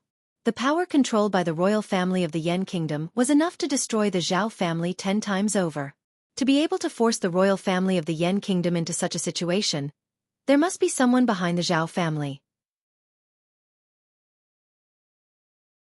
Obviously, Xuanzong was the only one with such strength and a reason to help the Zhao family. The spies of the imperial court in Xuanzong sent back news that after Li Mu and the others left, the hierarch of Xuanzong, Miao Yunzi, also went out to travel. At this time, the person in charge of Xuanzong was the Grand Elder Taoist priest, Cheng Zi. With his personality, who valued face more than anything else, he was capable of doing such a thing. The request for help from the Yan kingdom's envoy caused a huge commotion in the imperial court. After some discussion, a civil official said hesitantly. Your Majesty, I think that this is the internal affairs of the Yan Kingdom. Great Zhou should not interfere. The Yan Kingdom was a vassal state of Great Zhou and paid tribute to Great Zhou every year. Great Zhou had the responsibility to protect the Yan Kingdom, but the premise was that the Yan Kingdom was invaded by foreign forces. If someone in the Yan Kingdom rebelled, it was the internal affairs of the Yan Kingdom. Since the founding of the Yan Kingdom, Great Zhou had not interfered in the internal affairs of other countries, except for the Shen Kingdom, which provoked the Yan Kingdom. This was the important reason why the southern countries had always been at ease with Great Zhou and paid tribute to the Yan Kingdom. This time, Great Zhou could send troops to help the Yan Kingdom with the reason of bringing order to the chaos. Next time, it might use other reasons to interfere in the internal affairs of other countries. Once this rule was broken, the southern countries would be in a state of panic, which was not good for the stability of the Zhou continent. After some discussion, the officials of Great Zhou unanimously decided that the Great Zhou would not send troops to the Yan Kingdom because of the internal strife. After the court, the officials of Great Zhou dispersed. The envoy of the Yan Kingdom walked out of the Ziwei Palace in a daze, his face full of sorrow. This was the sorrow of a small country. Being caught in the middle of the great powers, its fate was no longer in its own control. The Yan Kingdom would soon fall into the hands of the rebels. At this moment, a figure walked past him. Suddenly, something fell from his sleeve. The envoy of the Yan Kingdom picked up a stack of yellow paper talismans and called out to the young official of Great Zhou who had plunged the Yan Kingdom into a whirlpool. He said in a hoarse voice, "Sir, you dropped something." Li Mu turned his head and said lightly, "I didn't drop anything." The envoy of the Yan Kingdom was stunned for a moment. He looked down at the stack of paper talismans in his hand. The talismans on the Fu Lu were extremely complicated. He felt a little dizzy just by looking at them. The talisman paper seemed to be made of special materials. Each piece of Fu Lu seemed to contain boundless power. He had clearly dropped it just now. Why did he deny it? The young official had already walked far away. The envoy of the Yan Kingdom seemed to have realized something. He suddenly raised his head and his breathing began to quicken. Li Mu left the palace. He didn't go home. Instead, he went outside the city. Outside the city gate on the west side of the divine capital, there was a wide open space. The craftsmen of the Ministry of Works were busy. A super-large cultivation market was about to be built here. The major sects and cultivation families of the ancestral state were invited to move in. The purpose was to provide convenience for the cultivators of the ancestral state. They didn't have to travel thousands of miles to Xuanzong every 5 years. In the divine capital, they could exchange for or buy the cultivation supplies they needed at any time. The imperial court also wouldn't charge them 30 to 50% of their turnover. They only had to pay a certain amount of taxes on time and they could continue to operate here. On the open space, the craftsmen of the Ministry of Works were very busy. This time, the deadline was tight and the task was heavy. They needed to build a super-large market in a month's time. Such a huge project would have taken at least half a year to complete in the past. However, the imperial court was very fast this time. Within a day, the 3 provinces passed a resolution on the project. The Ministry of Revenue's funds were also sent in immediately. The craftsmen of the Ministry of Works came overnight to measure the site. Li Mu checked the progress of the project before returning home. When he was in Xuanzong, he promised the cultivators 3 months. Of course, Li Mu's goal wasn't to make a small profit but to attract business. He hoped that when the cultivators of the Zhou continent came to the divine capital 3 months later, they would be attracted by the bigger, more convenient, and cheaper cultivation market. They would completely forget about the wealth exchange in Xuanzong. Although he wanted to immediately let Xiaobai take revenge, he was still far from being able to face Xuanzong head-on. He could only weaken Xuanzong from the side and look for an opportunity later. In these 3 months, Li Mu recruited the heads of the Fu Lu school. They couldn't guarantee a 100% success rate for creating high-level Fu Lu talismans, but they could for low-level Fu Lu talismans. Li Mu kept the Fu Lu talismans above the earth level for himself. Those below the earth level were handed over to them. For the next few days, Li Mu stayed at home to draw talismans. On a flying boat from the Great Zhou to the Yan Kingdom, a man touched the Fu Lu in his arms with an anxious expression. He didn't hesitate to overdraw his mana to increase the flying boat's speed to the maximum. Yan Kingdom, Yan Capital. Recently, A major event happened in the Yan Kingdom, causing the citizens of the Yan Kingdom to panic. The famous Zhao family of the Yan Kingdom recruited a few powerful cultivators from somewhere and rebelled against the royal family. After defeating the royal family's guards, they forced the royal family into the palace. Until the royal family activated the protective array, the two sides were in a temporary stalemate. Several figures floated in the air and attacked the array that covered the palace. The light of spells illuminated the entire sky, but the array didn't show any abnormalities other than shaking slightly. The head of the Zhao family flew into the air and said to a middle-aged man, "Elder, the royal family bought this array from the Spirit Array sect at a high price in the early years. It is said that it can withstand the attacks of powerful cultivators from Dongxian." The middle-aged man looked down at the array outside the Yan Kingdom's palace and said calmly, "It can withstand the attacks of a 6th-level cultivator, but without a 6th-level cultivator, it will take a few days to break this array." The head of the Zhao family said, "I am worried about the Great Zhou court. The royal family must have asked the Great Zhou court for help. If the Great Zhou court sends troops," the middle-aged man said, "don't worry. This is a matter of the Yan Kingdom. The Great Zhou court will not send troops. If they do, the sect will not sit by and watch." The head of the Zhao family breathed a sigh of relief and said, "Then I am relieved." Inside the array, the royal family of the Yan Kingdom looked at the figures floating in the air with bitter expressions. An elder sighed and said, "I didn't expect Xuanzong to make a move. To deal with a small country like the Yan Kingdom, they sent several elders. They want to slap the Great Zhou's face, but the Yan Kingdom has suffered an unexpected calamity," the middle-aged man in the imperial robe said. "Now we can only place our hopes on the Great Zhou court." The elder shook his head and said, "The Great Zhou court will not send troops. When the array is broken, the Yan Kingdom will change hands. We can only hate the fact that the Yan Kingdom is so weak that we can't even control our own destiny."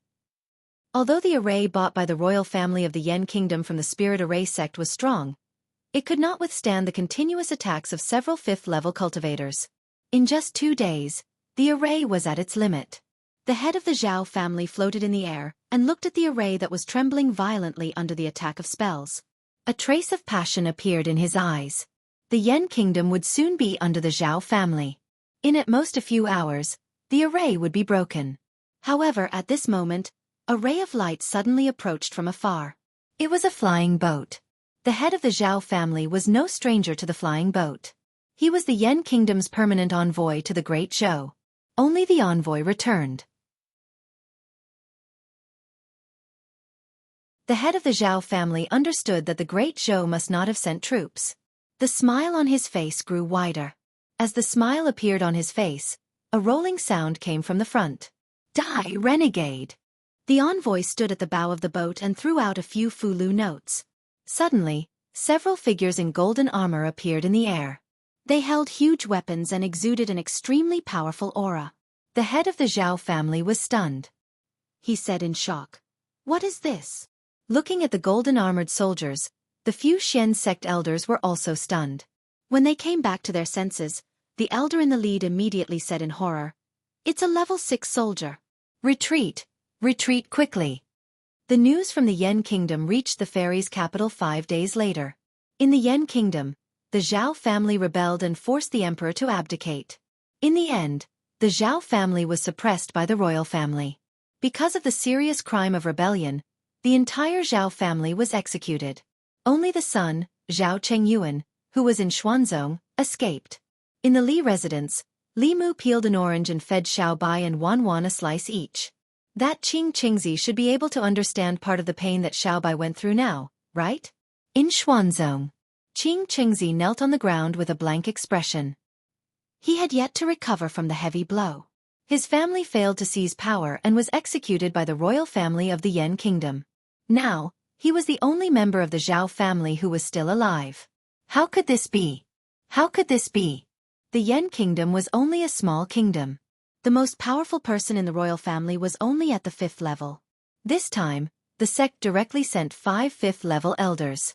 How could this fail? How could his family die? Dao Chengzi's face darkened. He asked, "What happened?" A 5th-level elder who came back from the Yan Kingdom said in grief and indignation, "It's the Golden Armor Divine Soldier Seal, a heaven-level Golden Armor Divine Soldier Seal. The royal family of the Yan kingdom summoned 3 6th-level divine soldiers. We were no match for them at all. If they didn't intend to let us go, all the disciples would have died in the Yan kingdom. Miao Xuanzi gritted his teeth and said, Fulu school. It must be the Fulu school's interference. Other than them, who else can draw a heaven-level golden armor divine soldier seal? The Fulu school forbids the sale of offensive heaven-level golden armor divine soldier seals. How dare the Fulu school break the rules? A golden armor talisman could temporarily summon a 6th realm divine soldier. With such a high-level combat power, it could easily annihilate most of the small and medium sects and small and medium countries, causing great chaos. Therefore, none of the Taoist sects were allowed to sell heaven-tier offensive talismans. This was the consensus of the 6 sections. Miao Xuanzi said coldly, I'll go ask Xianxia and see how he explains it. He came to a Taoist palace and sat on a white jade chair. After activating it with his mana, Xianxia, who was preaching to his disciples in the Taoist palace on the main peak of the Fulu school in the north region, felt something and waved his hand. In the center of the Taoist palace, an illusory figure appeared out of thin air. Xianxia looked at the illusory figure below and asked, Miao Xuanzi, what brings you here so suddenly? Miao Xuanzi asked in a deep voice, Xianxia, don't play dumb with me. Did your Fulu school give the Yan kingdom a few golden armor divine soldier seals? You should know that this kind of Fulu is forbidden to be sold. Xianxia denied. Our sect has never sold the golden armor divine soldier seals. Miao Xuanzi snorted. Do you think you can recognize it? Other than your Fulu school, which other sects and families can draw heaven-level Fulu, and heaven-level golden armor Fulu at that? Xianxia shook his head. Our sect has never sold the golden armor divine soldier seals, but a few days ago, junior brother Ling Jizi sent a message saying that the few high-level Fulu he carried with him were stolen. Perhaps it was the thief who stole them and sold them. It has nothing to do with our Fulu school. Lost? Miao Xuanzi said angrily, Xianxia, do you think I'm a 3-year-old kid? Xianxia looked at him and said lightly, the runes of the golden armor divine soldier seals can be found in any introductory book of talisman Taoism. The world is so big that there are hidden dragons and crouching tigers. It's normal that a master who is good at talisman Taoism can draw this kind of talisman. Without any evidence, don't blame our Fulu school for everything. Do you think that Xuanzong must be behind someone in the Yan kingdom's rebel army who used high-level Taoist magic arts? Miao Xuanzi's lips moved, but he was speechless. Finally, he waved his sleeves and the projection gradually dissipated.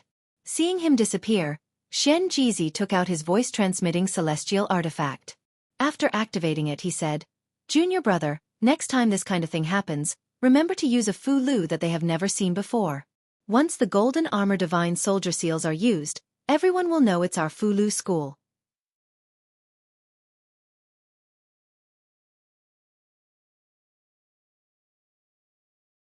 Chapter 543. Li Mu was the cause of the Yan imperial family's calamity. Even if the great Zhou couldn't send troops to help, Li Mu wouldn't just sit by and watch. The 6 Taoist sects were detached from worldly affairs and never participated in worldly struggles for imperial power.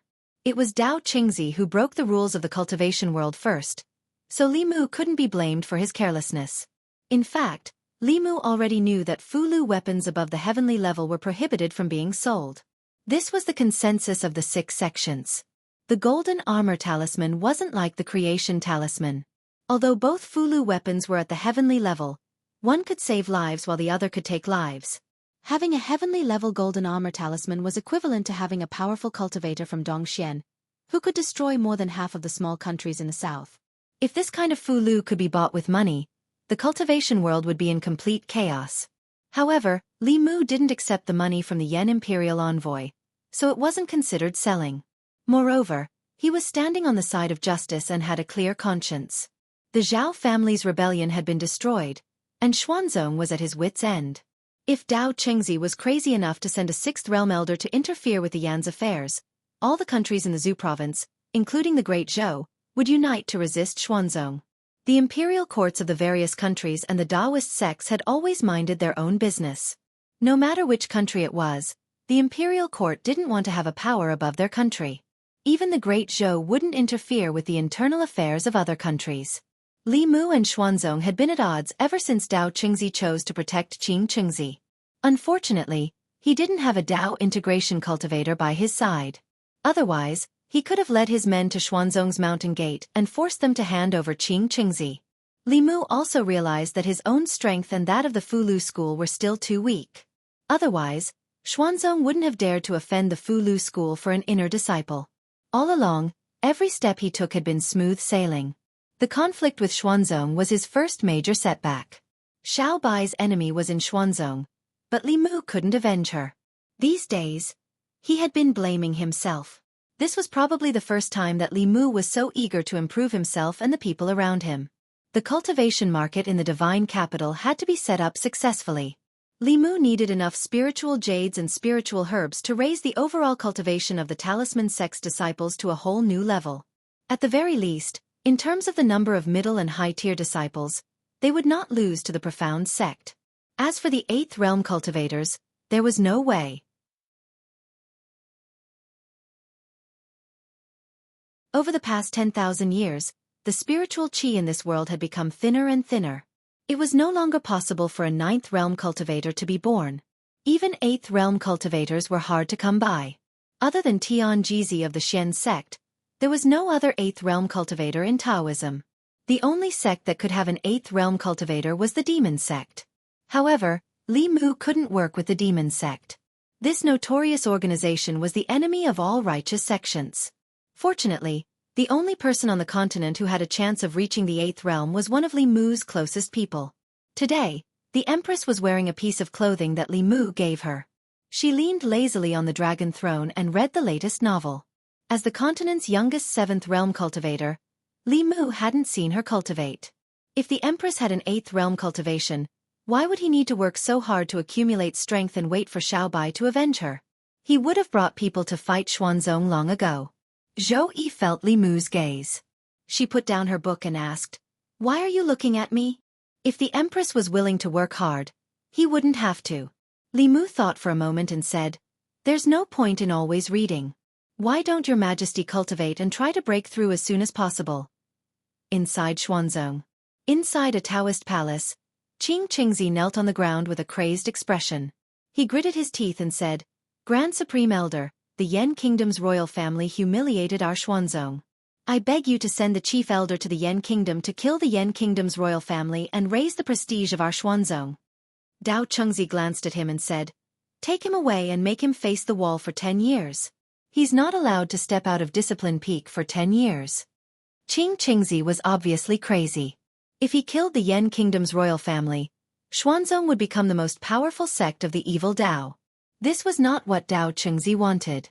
The 4th-generation core disciples in the palace watched Qing Qingzi being taken away. Qing Xuanzi's face was even paler than Qing Qingzi's. He was glad that he didn't fight Li Mu to the death.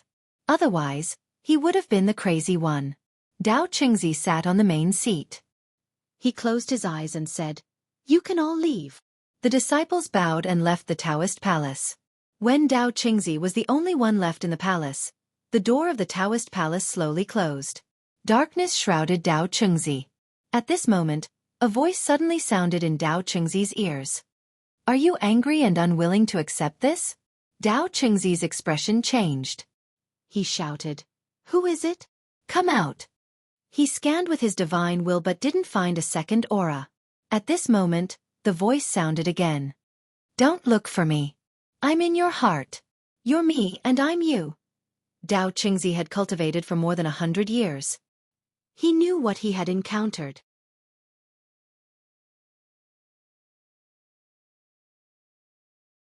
Even with his cultivation and temperament, his face couldn't help but turn pale.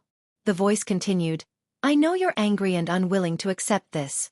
Among all the disciples, you're the most talented. You were the first to reach the creation realm, the first to step into Dongxian, and the first to transcend. However, your biased master still passed the position of sect master to someone else. You thought that if you were the sect master, Xuanzong would have been better than it is now." The voice laughed. "However, when you took control of Xuanzong, you realized that things weren't like that. As the Grand Supreme Elder, you were humiliated by a 5th realm junior in front of countless cultivators on the Zhu continent. Xuanzong's dojo was taken away, the outer sect disciples were expelled, and the inner sect disciples were ostracized by the demon race. You're in charge of the strongest sect in the Zhu province, but you can't even do anything about a small country. Your life is a joke. Dao Chengzi's eyes were bloodshot. He said furiously, "Shut up! I'm the Grand Supreme Elder of Xuanzong, a 7th realm cultivator. I'm second only to one person and above millions." The voice laughed even louder.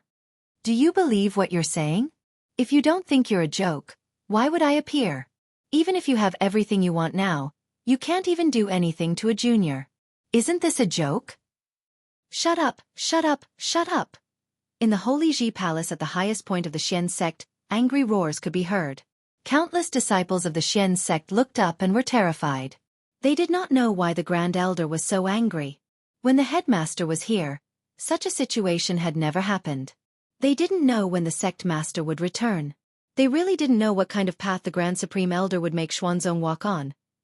Just as the Xuanzong disciples were thinking about their sect master, Miao Yunzi, the Xuanzong sect master, was meditating in a silent space of the flask heaven. At a certain moment, he opened his eyes and looked at the old man opposite him. He asked, "Martial Granduncle, why didn't you follow the sect rules and hand Xianxia over to the Fulu school? What did you see?" The old man was silent for a long time. Finally he said, "Catastrophe." Miao Yunzi's eyes narrowed. Martial Granduncle Tianjizi had predicted 2 catastrophes for the sect. If it weren't for his warning and the sect being prepared, Xuanzong would have already been destroyed by the demon Dao. It was because of this that the Xuanzong disciples trusted him so much. Miao Yunzi took a deep breath and asked, "What kind of catastrophe?" The old man said slowly, "The fall of the dynasty, the end of the 6 sects, the collapse of the 10 continents, a world-ending catastrophe." Miao Yunzi asked in shock, "Just because Xuanzong handed Xianxia over?" The old man said, "This is the mystery of fate.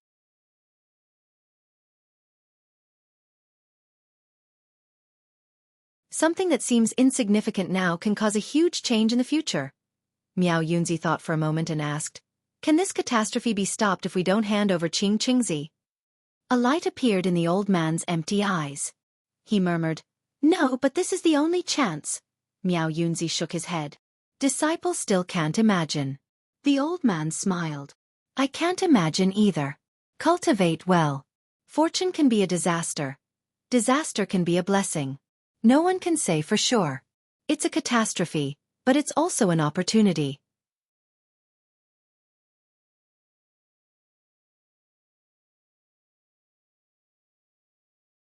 Chapter 544. In the sky above the divine capital, in the 9 heavens squall layer, Li Mu sat cross-legged in the air with his upper body naked, allowing the biting cold squall to blow on his body. After using the squall to train his physical body for a while, he used his magic to prop up a shield and continued to fly upwards. Flying past Shangguan Li, Li Mu continued to fly upwards.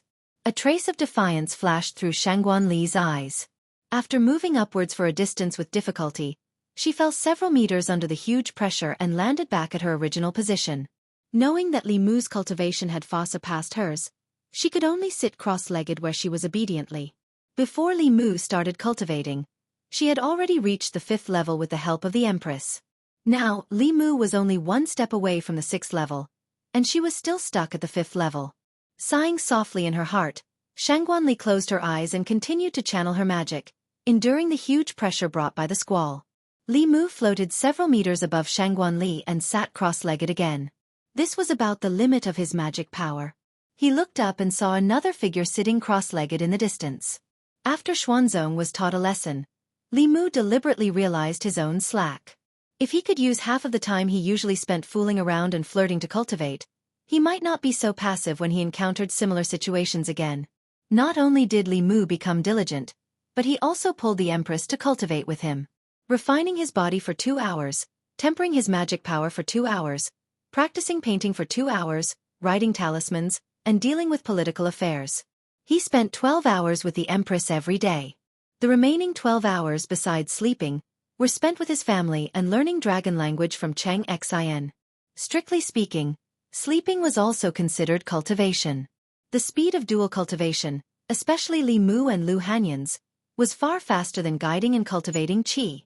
Unfortunately, Li Mu's cultivation seemed to have encountered a bottleneck. No matter how hard he tried, he couldn't see any hope of breaking through. Going from Zhao Hua to Dongxian was the first natural chasm on the path of cultivation. Other than hard work in cultivation to a certain extent, it also depended on luck.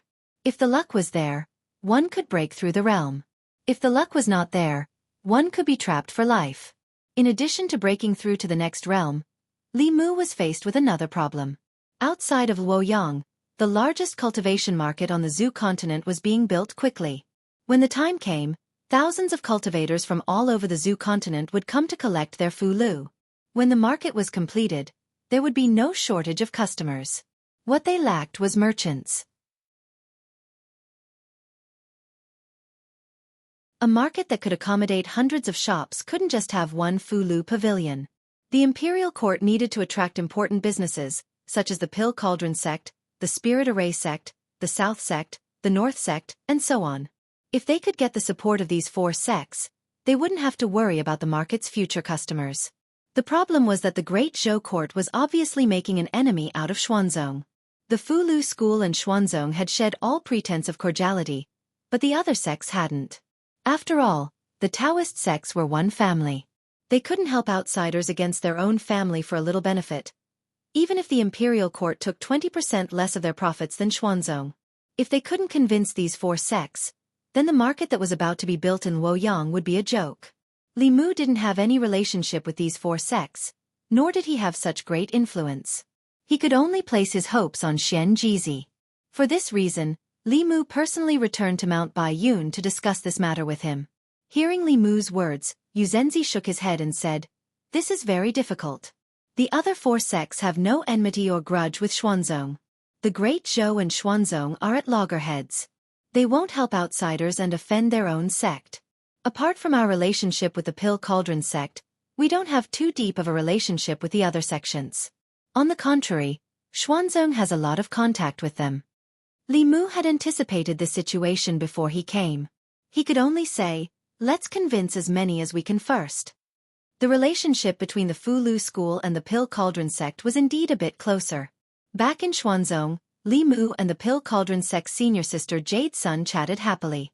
Once, the Fulu school even wrote a heavenly secret talisman for the Pill Cauldron sect. Li Mu had even comprehended the heavenly book of the Pill Cauldron sect. Xianxia thought for a moment and said, "Then junior sister, you go and contact senior sister Wuchen." Xianxia looked at him with a strange expression, but didn't say anything. He left the Dao Palace. Li Mu knew that the 6 sects had a special magic item that could transmit projections over long distances. The 6 sects often used this method to hold important meetings. Not long after Xianxia left, he came back and said to Xianxia, "Senior sister Wuchen said that if you want to discuss this matter, she wants you to go to the Pill Cauldron sect personally." Xianxia said decisively, "Nonsense. If the headmaster of a sect could leave the sect at will, I would have gone with you to Xuanzong last time. You go to the Pill Cauldron sect in my place." Xianxia shook his head and said, "Senior sister said it very clearly. If you don't go to the Pill Cauldron sect personally, there is no possibility of discussion." Li Mu instinctively felt that there was something hidden in this matter.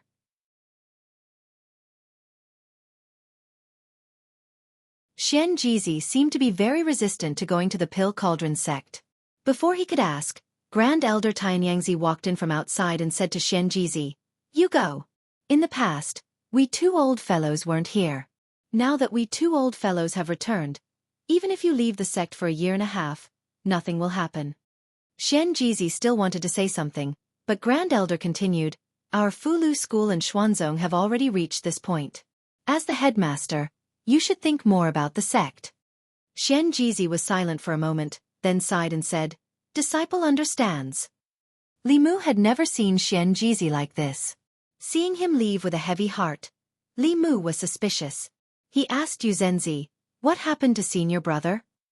Xianxia shook his head and said helplessly, "Because the Pill Cauldron sect's senior sister Xianxia likes senior brother, and senior brother wholeheartedly wants to revitalize the sect. He doesn't want to be burdened by love affairs. Senior sister Xianxia's talent is outstanding, but because of this, she is unable to transcend. Li Mu finally understood why when he and Xuanzong had a conflict, Xianxia got the news from Yuzenzi. However, to be honest, love affairs will indeed affect cultivation and the revitalization of the sect. If one only knew how to talk about love every day, how could one have time to cultivate?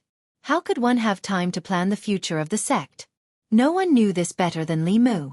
Being immersed in the land of warmth and tenderness all day will greatly breed laziness.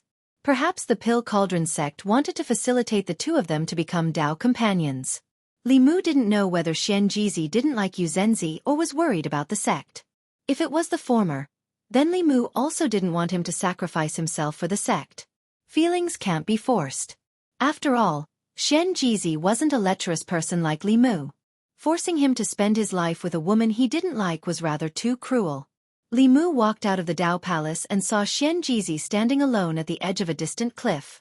The mountain wind blew his Tao robe, making this figure appear particularly lonely.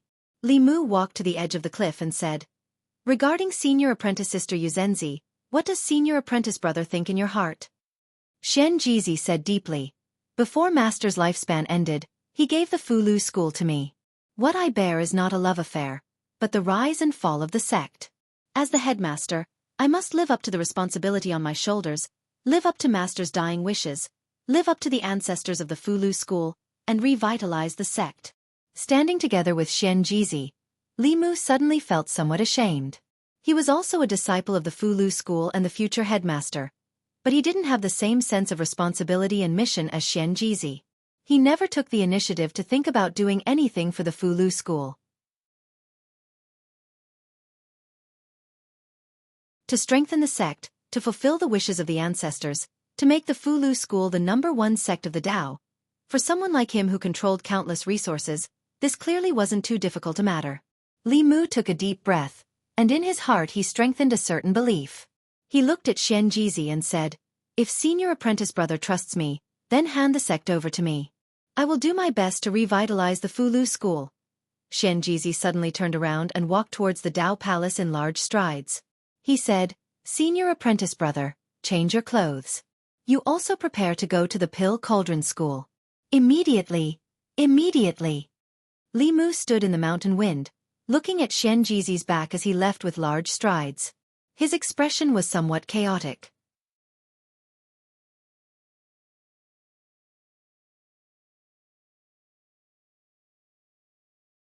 Chapter 545. Li Mu suspected that he had fallen into Xianxia's trap. It wasn't the first time he wanted to be a headmaster who didn't do anything. When he saw Xianxia driving the spirit boat towards the Danding sect at the fastest speed, he was even more certain of this idea. He was still too inexperienced and had accidentally fallen into the trap of these old foxes. But this time, Li Mu was willing to fall into the trap. He wanted to make Fulu school the #1 sect in the world, not to be above everyone like Xuanzong, but to not be bullied by anyone or any power. The Danding sect was located in the Liang state in the south of the Zhou continent. Although the Central Plains was vast and had more believers, the Central Dynasty was also very powerful. Successive dynasties were very wary of cultivation sections. Therefore, Fulu school was in the far north, Xuanzong was in the far east, and the other 4 Taoist sects chose to establish their orthodoxy in the small southern countries. Liang State, Mount Jiuhua, Danding sect's ancestral court. On this trip to Mount Jiuhua, Li Mu and Yuzenzi were also accompanying sect master Xianxia. The flying boat passed through the Danding sect's mountain gate and landed directly on the main peak. Li Mu had just seen from the sky that there were neat medicinal fields on each peak of Mount Jiuhua. The Danding sect started out by refining pills and relied more on spiritual herbs than Fulu school. Since the establishment of the sect, they had been growing all kinds of spiritual herbs. In the square in front of the Taoist palace in the center of the main peak, many Danding sect disciples bowed to them. Li Mu followed Xianxia into the main peak's Taoist palace and saw several figures when he looked up. Most of the disciples of the Danding sect were female cultivators, and they were all good at maintaining their beauty. The elders didn't look much different from young women. Several female elders stood behind a woman who looked slightly older. That woman wore a crown on her head. She was the headmaster of the Danding sect, Wuxia. Jade Sun stood behind Wuchenzi. Ever since the 3 of them entered the Taoist palace, her gaze never left Xianxia. Xianxia cupped his fists at Wuxia and smiled. It's been a long time since we last met. Senior sister's cultivation has become even more profound. Wuxia coldly looked at him and got straight to the point. Xianxia, today I can clearly tell you that if you want the Pill Cauldron sect to help you, you must become Dao companions with junior sister Jade Sun. Otherwise, you should hurry back to where you came from. Jade Sun grabbed Wuxia's hand and begged. Senior sister, don't do this. Wuxia turned around and glared at her saying, You're not allowed to talk. Xianxia smiled and said, That's why I came today. He looked at Jade Sun and slowly extended his hand, asking in a soft voice, Junior sister Jade Sun, are you willing to become my Dao companion? They didn't expect Xianxia to be so straightforward. Wuxia and the elders of the Danding school looked at Xianxia in astonishment. Jade Sun Zi was stunned for a moment. Even the strongest man in Dongxian couldn't control his emotions and 2 lines of clear tears flowed down his cheeks. Xianxia reached out his hand and gently wiped her tears, saying, It's my fault for making you wait for so long. Seeing this scene, Li Mu, Yuxin, and the people of the Danding school tactfully withdrew from the Dao Palace, leaving the space for the 2 of them. The lovers finally got married. This was something that made everyone happy and joyful. The elder of the Danding school became the wife of the headmaster of the Fulu school. The 2 schools were as close as a family. Judging from Wuxin's domineering love for Jade Sun Zi, whether or not the 2 schools could unite would depend on Xianxia. This was something that Li Mu was very concerned about. This was because the alliance with the Danding school was the most important part of his plan for the future of the Fulu school. The greatest use of the Fulu was to defend against the enemy. Although the pills could also be used as magic treasures, the most important use was to increase one's cultivation. If the 2 schools could work together, one would be in charge of external affairs and the other would be in charge of internal affairs. The strength of the schools would be greatly improved in a short period of time. Of course, the premise of all this was that both the Fulu school and the Danding school had an endless supply of books, talismans, and alchemy materials. This would depend on the market in the fairies' capital. 3 months later, once the new market was approved by the cultivators of the Zhu continent, the 2 schools would no longer have to worry about materials based on the cultivators' reliance on the Fulu and pills. Li Mu stood outside the Dao Palace on the main peak of the Danding school. He was planning the future of the 2 schools in his mind. Suddenly, a strange wave of mana came from the Dao Palace behind him. At the same time, the surrounding heaven and earth energy also began to move. Yuxin was shocked and muttered, So fast! Wuxin's face was filled with excitement. Li Mu still didn't know what had happened until he sensed 2 auras of the 7th level from the Dao Palace. One was Xianxia and the other was Jade Sun Zi. Like Yuxin, Jade Sun Zi of the Danding school had accepted the school's legacy many years ago. However, Yuxin had already reached the Transcendence realm a few years ago. Due to the unresolved knot in her heart, her cultivation had remained at Dongxian. Now that the knot in her heart had been resolved, her ascension was just a matter of time. All these years, Xianxi's greatest contribution was to bring a 7th-level cultivator to the Fulu school. Including the 2 Grand Supreme Elders, the number of 7th-level cultivators in the Fulu school had caught up to Xuanzong for the time being. Yuxin saluted Sect Master Wuxin and smiled. Congratulations, senior sister. The Danding school has another Transcendence Realm cultivator. Wuxin glanced at the Dao Palace and said, I'm afraid I should be the one congratulating the Fulu school. Li Mu smiled and said, The Fulu Danding school and Fulu school are as close as a family. Congratulations to you, congratulations to you. Wuxin looked at him and said, This must be junior brother Ling Jizi who caused a ruckus in Xuanzong, right? Xianxia was the main character in this trip to the Danding school. Li Mu didn't have the time to introduce himself. He saluted and said, Ling Jizi greets senior sister Wuxin. Wuxin said, Junior brother Ling Jizi is extremely talented and courageous. No wonder the 2 martial uncles of the Fulu school think so highly of you. Just as she finished speaking, 2 figures walked out of the Dao Palace hand in hand. Jade Sun Zi's aura was completely different from before. She held Xianxi's hand tightly with a shy look on her face. She was already a few decades old, but she still looked like a little girl who had just experienced her first awakening of love. Wuxin glanced at Xianxia and went straight to the point. Xianxia said that the danding school should open a danding pavilion in the Great Zhou Shendu. Xianxia only smiled and said, "Senior sister and junior brother Ling Jizi can discuss this matter." With that, he held Jade Sun Zi's hand and the two disappeared into the clouds. Wu Chenzi looked at Li Mu and was slightly shocked. She knew that Ling Jizi was valued in the Fulu school, but she didn't expect him to be valued to this extent. Xian Jizi clearly thought of him as the next headmaster of the Fulu school, and a future headmaster who would be in charge from now on. She glanced at Li Mu and said, "Come with me." Li Mu and her walked into the Dao Palace. Wu Chenzi walked to the center of the hall before turning around and asking, "Do you know that what you are about to do will cause the Fulu school and Xuanzong to have no room for negotiation?"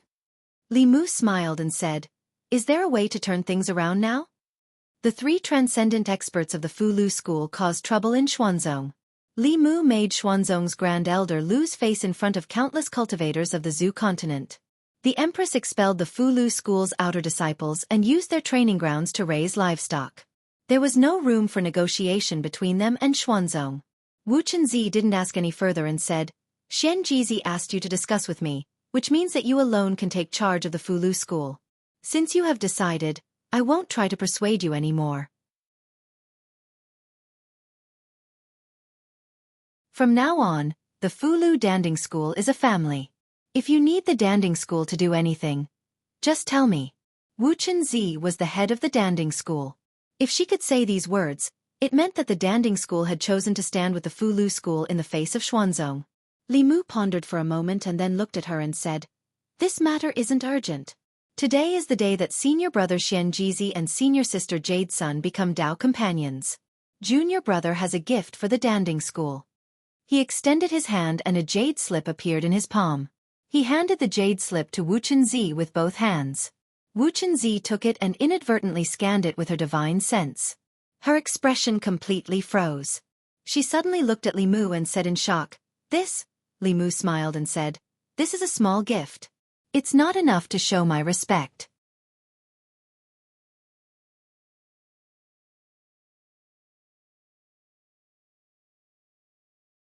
Chapter 546. Li Mu had comprehended the heavenly book of the Danding School a long time ago. The reason why he didn't take it out before was because he was a disciple of the Fulu school. Of course, he didn't want other schools to grow stronger. But now, the Danding School and the Fulu school were like family. He didn't need to hide these things anymore. His opponent was the Xian sect, the #1 sect of Taoism, which was filled with powerful cultivators. Only when the Talisman sect and the Elixir sect were strong enough would he have more chips in his hands to fight against the Xian sect in the future. Wu Chenzi looked at the jade slip in her hand. It was as light as a feather, but also as heavy as 10,000 pounds. The Danding School's knowledge of alchemy was passed down to this day. Part of it came from the heavenly book, while the other part came from the enlightenment of the seniors of the school over thousands of years. This was the foundation of the Danding School. The jade slip wasn't big, but the information in it was extremely rich. It contained all the knowledge of alchemy that the Danding School's disciples had comprehended from the heavenly book. There were also countless prescriptions, alchemy notes, and enlightenment that she had never seen before. The Danding School had the hope of reaching the top of Taoism in a limited time if they obtained this item. Was this the small gift that Ling Jizi had mentioned? The small gift he had mentioned was the road to prosperity for the Danding School. She had thought that the Fulu school would benefit from the marriage of her junior sister and Xian Jizi. She hadn't expected that the Danding School would benefit the most. Even someone as calm as Wu Chenzi couldn't help but tremble as she held the jade slip. She pursed her lips and looked at Li Mu. "Junior brother, I'm afraid the Pill Cauldron sect won't be able to repay such a generous gift." Li Mu smiled again and interrupted her saying, "Senior sister, you're treating me as an outsider. Our two sects are as close as a family. Senior sister, you even offended Xuanzong for us. This is nothing." Mount Jiuhua. On the main peak of the Danding School, the sound of bells suddenly rang. The bell tolled 9 times. At first, the disciples didn't pay much attention to it, but when the 9th bell tolled, all of the disciples and elders in the Pill Cauldron sect stopped what they were doing and hurried toward the main peak, with the exception of the elders who were at a critical juncture in their pill concocting. The sky around the main peak was filled with figures flying in the air. Everyone stood on the dojo in front of the main peak according to their seniority. The 9 chimes of the bell meant that all the disciples in the sect were being summoned. Something important must have happened in the sect, or the sect leader had something important to announce. Wuxia walked out of the Holy Ji Palace. All the disciples bowed and said, "Greetings, headmaster." Wuxia stood in front of the Dao Palace and slowly announced, "Just now, Elder Jade's son has transcended." What? Elder Jade's son has finally advanced. With that, our sect will have 4 seventh realms. Xuanzong only has 5 seventh realms. Aren't we very close to Xuanzong? Everyone in the dojo heard the news. Whether they were low-level disciples or elders, they immediately jumped for joy. The Danding School only had 3 seventh realms in the past. The 2 Grand Supreme Elders were nearing the end of their lifespans. If the sect leader hadn't advanced, there would only be 1 Supreme Powerhouse left after the 2 Grand Supreme Elders reached the end of their lifespans. They would immediately fall to the bottom of the 6 sections. Now that Elder Jade's son had advanced, even if the 2 Grand Supreme Elders died, the overall strength of the Danding School wouldn't fall too much. Wuxia raised her hand, and the dojo quieted down again. She looked at the disciples of the Danding School and continued, "There's one more thing. Elder Jade's son has already become Dao companions with the sect leader of the Fulu School, Xianxia. The Dao companion ceremony will be held soon." The moment she said that, the dojo fell silent for a moment. Then, an even greater uproar broke out. Did I hear wrongly? Elder Jade's son and the sect leader of the Fulu School have become Dao companions. This is too sudden. I've never heard of this before. The dojo was as noisy as a bustling market. These 2 pieces of news brought too much shock to the disciples of the Fulu School. An elder of the sect had advanced to the 7th realm and become Dao companions with the sect leader of another sect. 2 joyous events had come at the same time in one day. Many disciples were still in a daze. After announcing these 2 major events, Wuxia gave them some time to digest the news. She spoke again, "Peak heads, follow me in for a discussion." For this discussion, Wuxia and the peak heads discussed for 3 whole days. The disciples of the Danding School didn't know what the peak heads and the sect leader were discussing. However, after 3 days, the peak heads finished their discussion and returned to their peaks to warn the disciples. Elder Jade's son was about to become Dao companions with the sect leader of the Fulu School. From then on, the Danding School and the Fulu School would be as close as one family. The disciples of the Danding School had to help each other in the future. They had to treat the Fulu School disciples the same way they treated their own disciples. Their 7th realm elder and the sect leader of another sect had become Dao companions. If the disciples of the 2 sects still held grudges against each other, they would lose face for their own sections. There was no need for the peak heads to warn them about these things. At this time in the Daoist palace on the main peak, Wuxia said to a peak head, "Xianxia, go down the mountain personally and pay a visit to the imperial family of the state of Liang and the sects and aristocratic families of the state of Liang that are on good terms with us. Ask them if they have any intention of setting up a shop in the Great Zhou's Shendu." Li Mu knew very well that the ask that Wuxia spoke of was definitely not just asking. Although they were both part of the 6 great Daoist sects, the Danding sect's position in the state of Liang was completely different from the Fulu School and Xuanzong's position in the Great Zhou. Without the Fulu School and Xuanzong, the Great Zhou was still the most powerful country in the Zhou province. Without the Danding sect, the state of Liang was reduced to the bottom of the southern countries, not much stronger than the state of Yan and other small countries. As long as the Danding sect spoke, the imperial family of the state of Liang and all the sects and aristocratic families, big and small, would definitely give them face. Li Mu cupped his hands towards Wuxia and said, "Thank you, senior sister." Wuxia smiled and said, "2 sects and 1 family, this is how it should be." This time, Li Mu stayed at the Danding sect for longer than expected. The main reason was that Xianxia didn't want to go back. He and Jade's son were nowhere to be seen all day long. No one knew where they were going to be lovey-dovey. Added together, they were almost 200 years old. Now was the first spring, but their spirits were no less than those of young people. However, Li Mu couldn't stay here any longer. The support of the Danding sect was not enough. He still had to find a way to obtain the support of other powers. When Li Mu was about to leave, the space around him fluctuated. Xianxia appeared beside him and asked, "Junior brother, you're leaving?" Li Mu nodded and said, "I'm going to the Yao country." The other 3 sects had no other choice. They could only use the Jianghu country to make up the numbers. There was no Yao country, but it was rich in spiritual medicine and minerals. These were resources that the cultivation world of the Zhu continent lacked. It wasn't easy for Li Mu to come out, so he wanted to see Huan Ji again. He didn't want her to think that Li Mu had forgotten about her after putting on his clothes. Before leaving, Li Mu didn't give up and asked Xianxia, "Senior brother, do you have any junior sisters or senior sisters in the Spirit Formation sect, South sect, and North sect?" Xianxia glanced at him and said, "Do you think I'm like you, having lovers everywhere?" Li Mu did not like to hear these words.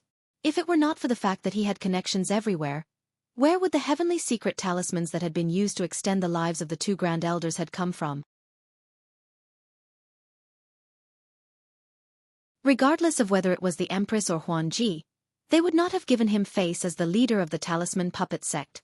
The two grand elders would probably have already passed on their transcendence powers by now, riding on cranes to the west. Li Mu waved his hand and said, "I'm leaving." He flew up and headed north. However, as soon as he left Mount Jiuhua, a ray of light flew past him. It didn't stop at all and headed straight for the Danding sect. Li Mu stopped and looked back at the figure in the ray of light. From the speed and aura of that person, it was a cultivator from Dongxian. A 6th-level cultivator was rushing to the Danding sect. He didn't know why. He had already told Huan Ji that he was going to the Yao country. He didn't want to think about it anymore and continued to fly north. Mount Jiuhua. A ray of light shot from the distance and landed on the main peak. Wuxia walked out from the Dao Palace and looked at a man. She asked, "Guang Yuanzi, what happened? Why are you in such a hurry?" The man in a Taoist robe walked forward and anxiously said, "Senior Sister Wuchen, the Spirit Formation sect has something to ask of you." You're tuning in to the Wisdom Diary YouTube channel. Don't forget to subscribe and join us on this journey to catch the most captivating stories.